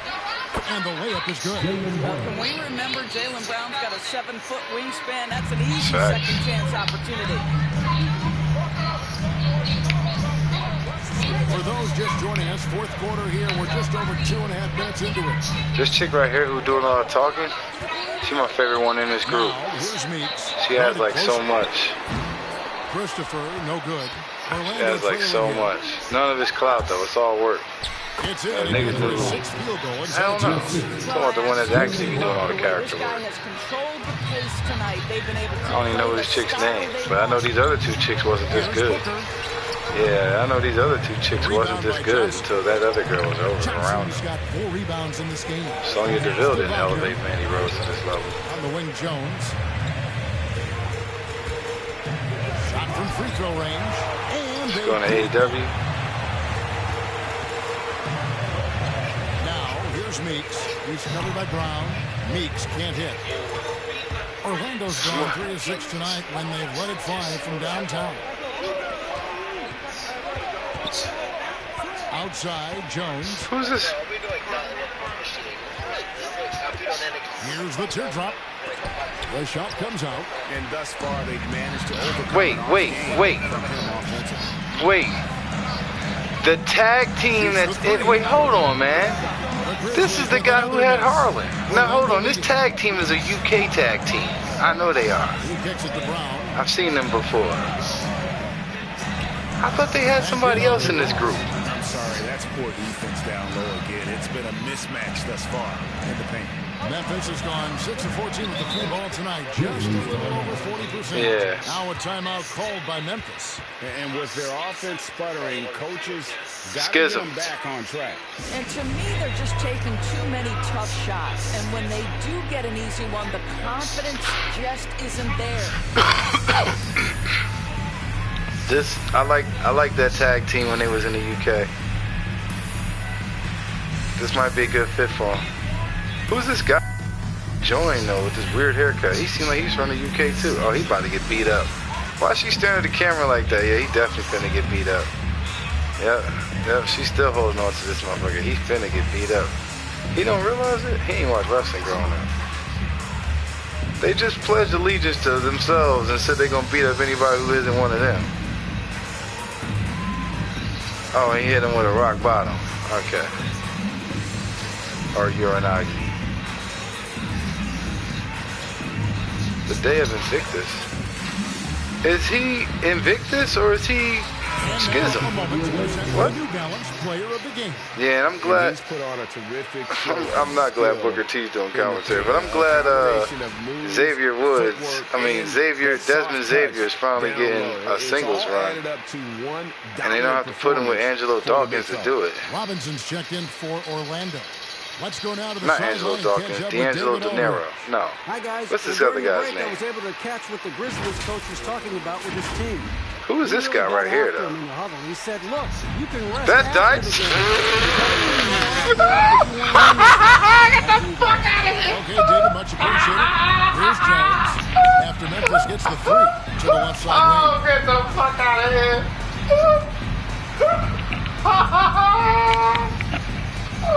Oh my God! Oh my God! They get it back. Brown outside. I didn't know Don Jack had Hispanic heritage. On the second chance points. And Orlando leads by 2. It's the Macho Man Donovan Dijak. Oh my God. I swear to God. I did not think that was going to be Donovan. I just watched that whole shit for 20 minutes. Who didn't tell me that was Donovan Dijak? They showed me in the beginning. I did not know that was Donovan Dijak. Oh my God. All right, King Slayer. You took Dijak to your Tanner. All right, come on now. What's happening over here? Oh my God. What? Oh my God. To take the lead. Meeks can't hit. What? I swear to God. I thought that was that dude. Up top, Brown. I thought that was that dude that they was trying to get to join El Delgado that wouldn't join. His name's like Zion or Xavion or... Outside Oakley. Yeah. You didn't tell me he was the Punisher. You didn't tell me he was the fucking Punisher. You didn't tell me he was Thomas Jane, the Punisher. Dolph Lundgren, the Punisher. What the fuck? Oh my god. I thought, what's the guy I'm thinking? His name's Zion Quinn or something. Where's this nigga's name? They should have on screen though, man. I know it's XY Xylon or something like that. Quinn or some shit like that. He's Spanish. Oh, that is his name. Yeah, I'm over here trying to type this shit up. Yeah, Zion. Yeah, I thought that was him. Oh, I thought this was him. Oh, this is definitely not him. Who are these other people they got? Okay, Hank Walker, Oro Mensah, Quincy Elliott defeated Zion Quinn. There's 21 seconds left to play in the final quarter. Guys, your thoughts? So Electra Lopez is still down there, but he not. I mean, but her faction not. So she with him? I swear to God, I thought this was him, man. It's not him at all. That was Dijak. Oh my God, I can't believe that was Dijak. Oh. Yeah, I think so. I think so.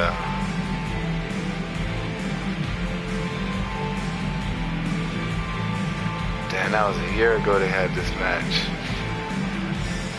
Yeah, Zion Quinn, man, he doesn't look bad, man. He looks great. Boa. Hold on, they letting Boa wrestle?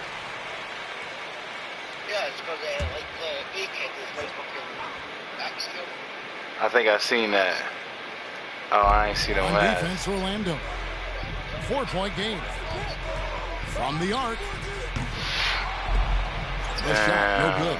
And they commit an intentional foul. We'll see another one of those so they can get into the penalty. Yeah, you can't let them hold the ball and just milk those last seconds away.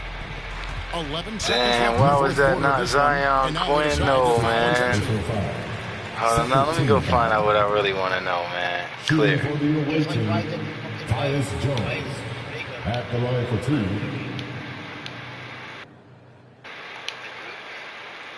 Yeah. Well, she wasn't ready yet. I don't think she is. But what do I know? Oh, So Odyssey Jones, October 25th, he was there. November 1st, he had a match. All right, Odyssey Jones. This is 2022 still, right? Yeah. And he hits both free throws here. So now it's a 6-point ball game. Those free throws are the nail in the coffin, guys. Here's Oakley. The Grizzlies with another miss. And so it's Orlando winning this one. A truly gutsy performance away from home. You know, it really was. And Kevin, when this one was hanging in the balance late, they showed just what a tough-minded group they can be. And that about wraps it up for Dorisburg. David Aldridge. Yeah, but I'm gonna be honest with you, man. This is my whole thing about that shit. And we were talking about something earlier. It was something similar. It wasn't the same situation at all, but it was something similar. But she agreed to do that shit. I mean, you're Scottish, and you know that's racist.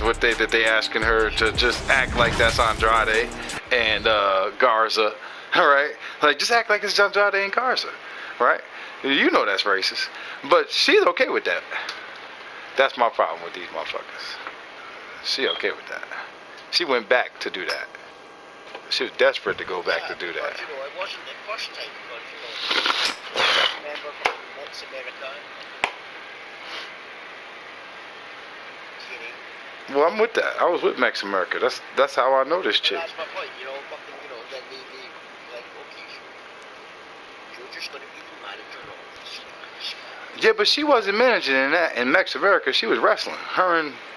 I know, that's the difference. Yeah, that's what I... It just seems like, you know, we don't want you to wrestle. We don't want you yeah. to let people see that you can wrestle. Yeah. You're the manager of this Pakistan. All the time. No matter. So if Del Rio come back, man, she gonna be his manager too. I already know. Now I know part of this is Rey Mysterio's vision. I get that part. I do. I know. Rey Mysterio's vision was to have a dominant Hispanic faction, and ever since Rey Mysterio signed back, and ever since Rey Mysterio has signed back with WWE, they have made sure to put a Hispanic faction on television. Ever since he signed, there ain't been a month that go by without one. No, Zelina's group counts, and Hijo Delgado counts, and ever since Rey Mysterio signed with WWE, they have made an emphasis to put a Hispanic faction on television. Now, he hasn't been in them. And he hasn't let them. But, I mean, who gets to do what they want to do in WWE the way they want to do it?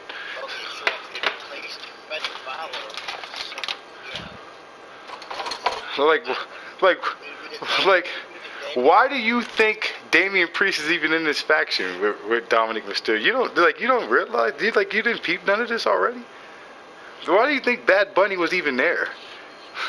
Alright. No, that's why fucking Damian Priest was there. They needed somebody to talk to Bad Bunny. No. All of this is because Rey Mysterio came there. Coincidence that, he gets called up and he's never really used, and then all of a sudden he's backstage constantly, and backstage scenes, never in the ring, bear in mind, and backstage scenes, and then fucking he shows up and speaking with fucking Bad Bunny, once, a lot of people spoke to Bad Bunny on that first thing you've seen him, then all of a sudden every time you see fucking Bad Bunny, Damian Priest there. Again, Rey Mysterio. He's in the fucking match with him. Then gave Damian Priest something to do, other than just smile and talk to everybody backstage. That's all he was doing until Bad Bunny showed up.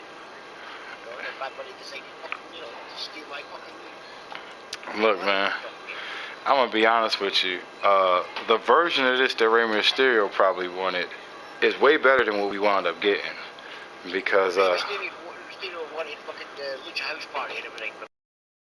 He wanted every Mexican wrestler on his roster in his faction with LWO. LWO, but done properly. Yeah, well, they did it.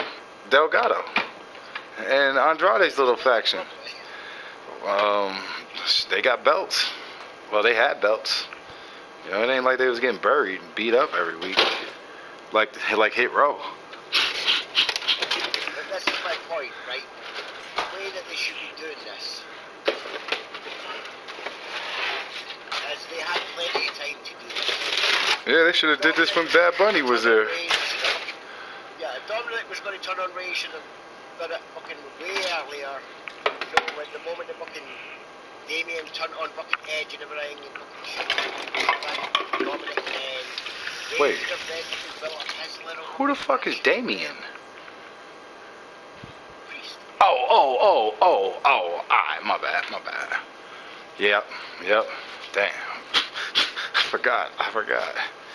That's Punishment Martinez now. Alright, my bad. Man, I really was like, I'm over here like, who the fuck is he talking about? I'm over here thinking like, Kingslayer really tripping. He think these niggas fought Jake the Snake. I'm like, what the fuck are you? I'm like, what do you mean, Damien? These niggas fought Jake the Snake? Like, well, I'm trying to really figure out, like what? Who the hell are you talking about? I'm trying to figure out what other Damiens This is Jake the Snake. I'm over here like, who are you trying to say? like anybody knows that. I'm over here thinking like, who are you trying to call Jake the Snake? Like, who are you saying was Jake the Snake? Like, you think somebody looks like Jake the Snake's a snake? That's fucked up. Like, Damian Priest, like, oh, I forgot.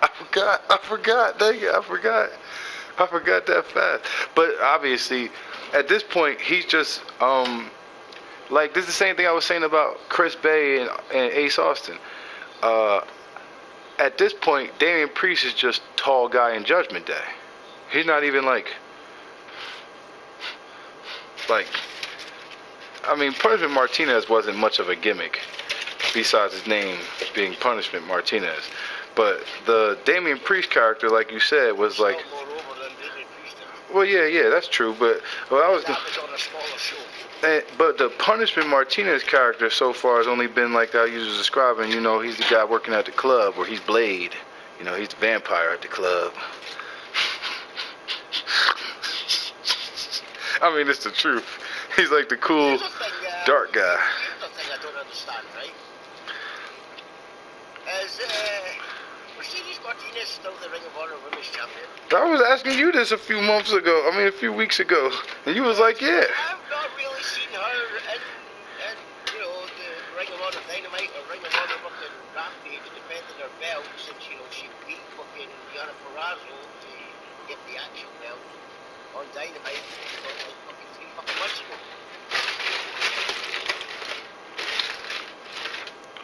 And I do recall seeing her. All those women on that roster, and they're, you know, they're struggling to have fucking female fucking matches, like put the fucking females over, and they're like, where the fuck is Mercedes Martinez? No, they have 4 female matches at the pay-per-view, but she still didn't defend her belt.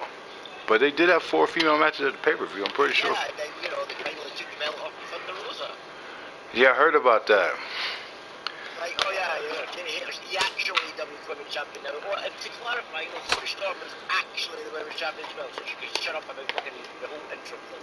Yeah, well, they're the ones who started this whole interim thing. Yeah, that's because Thunder Rosa's not coming back, because you suspended her and told her to fucking save some injury, when we all know there was fuck all wrong with her, but she finally got fucking karma. You know, I don't feel sorry for her, and she gets fucking forcing other people out. Yeah, but you know what I'm saying? Like, that's weird to say. Toni Storm's the real champion. They ain't gotta worry about interim no more. When they the ones, like, they created all of that. They made that. Yeah, and they're not gonna stop it.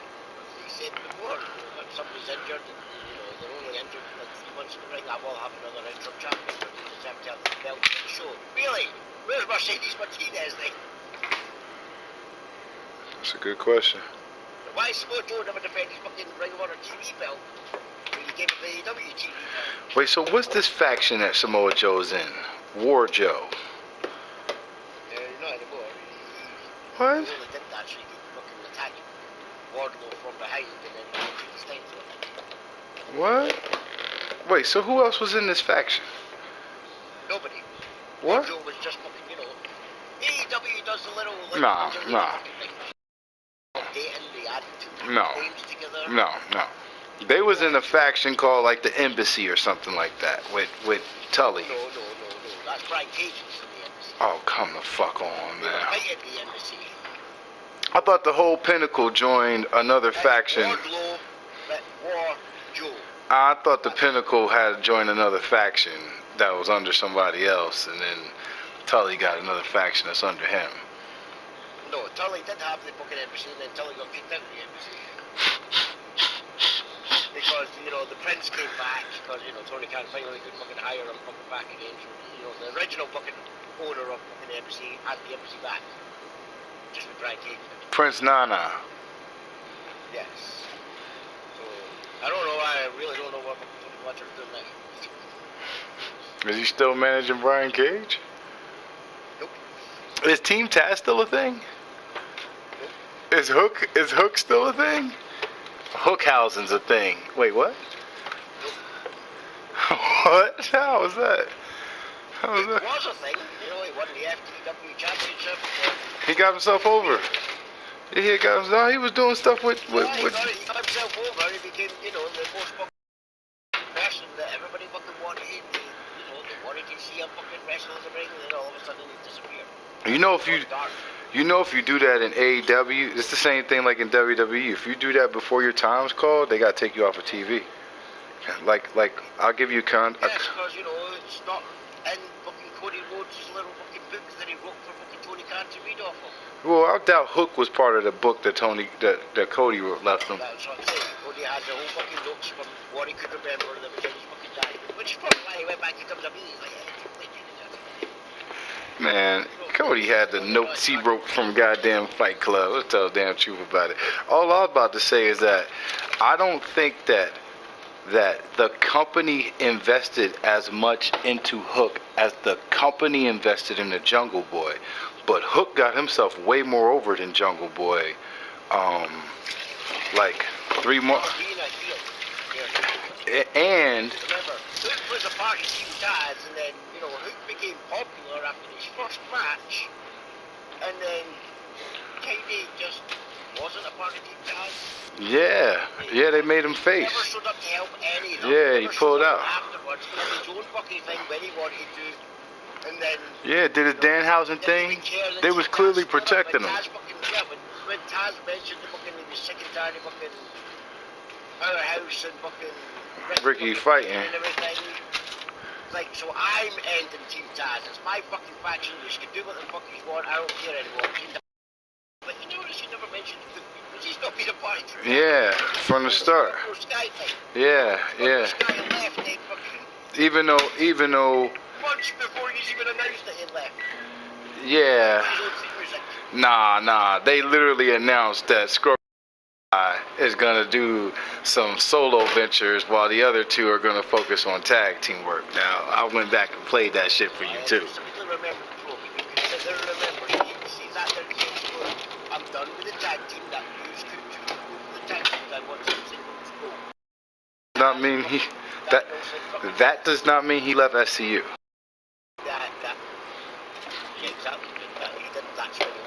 I know that's when he left, but that's. But he was supposed to do the Big E thing. Yeah, that's what I thought was gonna happen. Then we could get the singles push for the title, like saying. We won the tag team belts. I've done the tag team thing, but used to were supposed to be the ones that to go for the tag team belts. Used to fucking decorated tag team. I want a singles belt. That's what I'm going to focus on. The tag team. If we lose another match, we will no longer team. Yeah, you can still team with Scorpio Sky. Scorpio, Daniel, Scorpio, Kazarian. Yeah. Tag team just got team. Daniel and Kazarian. Yeah. There was a get out clause, but no, he's completely forgot Scorpio Sky was even in that faction when I was in the Atlantic.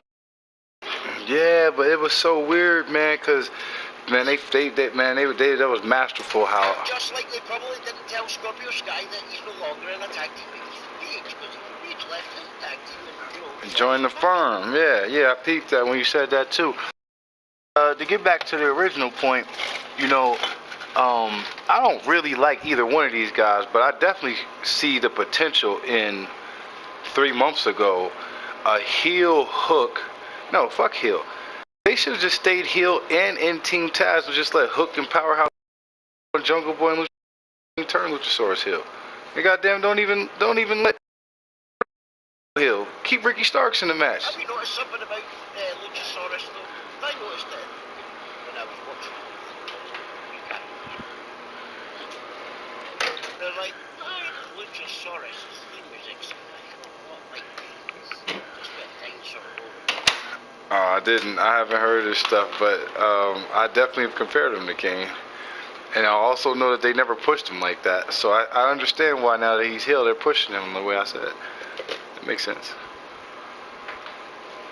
Yeah. Yeah, but I ain't stupid, though. I asked you, like, go. Like a WCW version of Cage. Slightly altered. But you can tell it's based on Cage music. Just with a dinosaur roaring. They're trying to have an AEW version of Cage.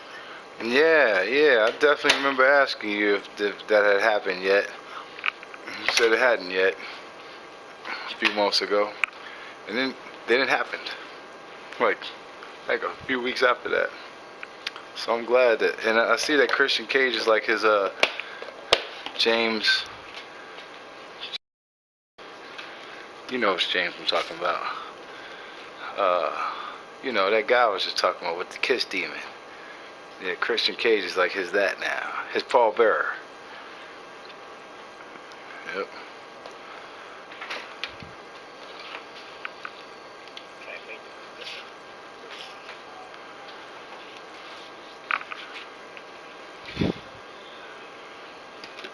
YouTube, the fucking sugar fucking Elon Musk fucking buys using fucking bears. You can tell you all these fucking double ads.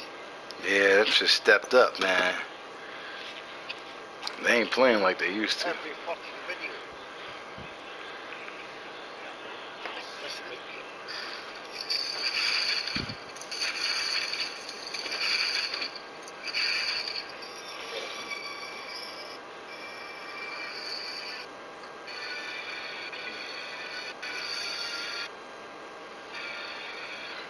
These niggas is corny, bro.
Alright. Fair enough.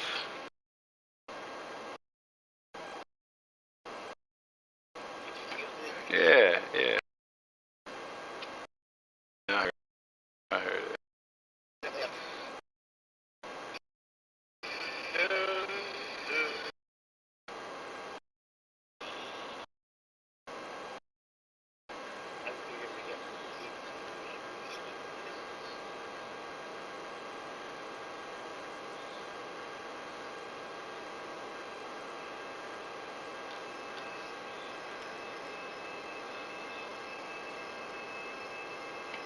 So weird. Alright, hold on, let me get this shit on here.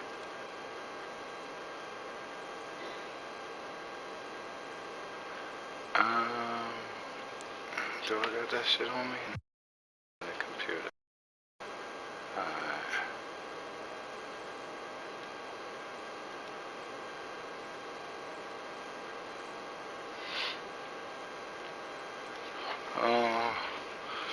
Hold on.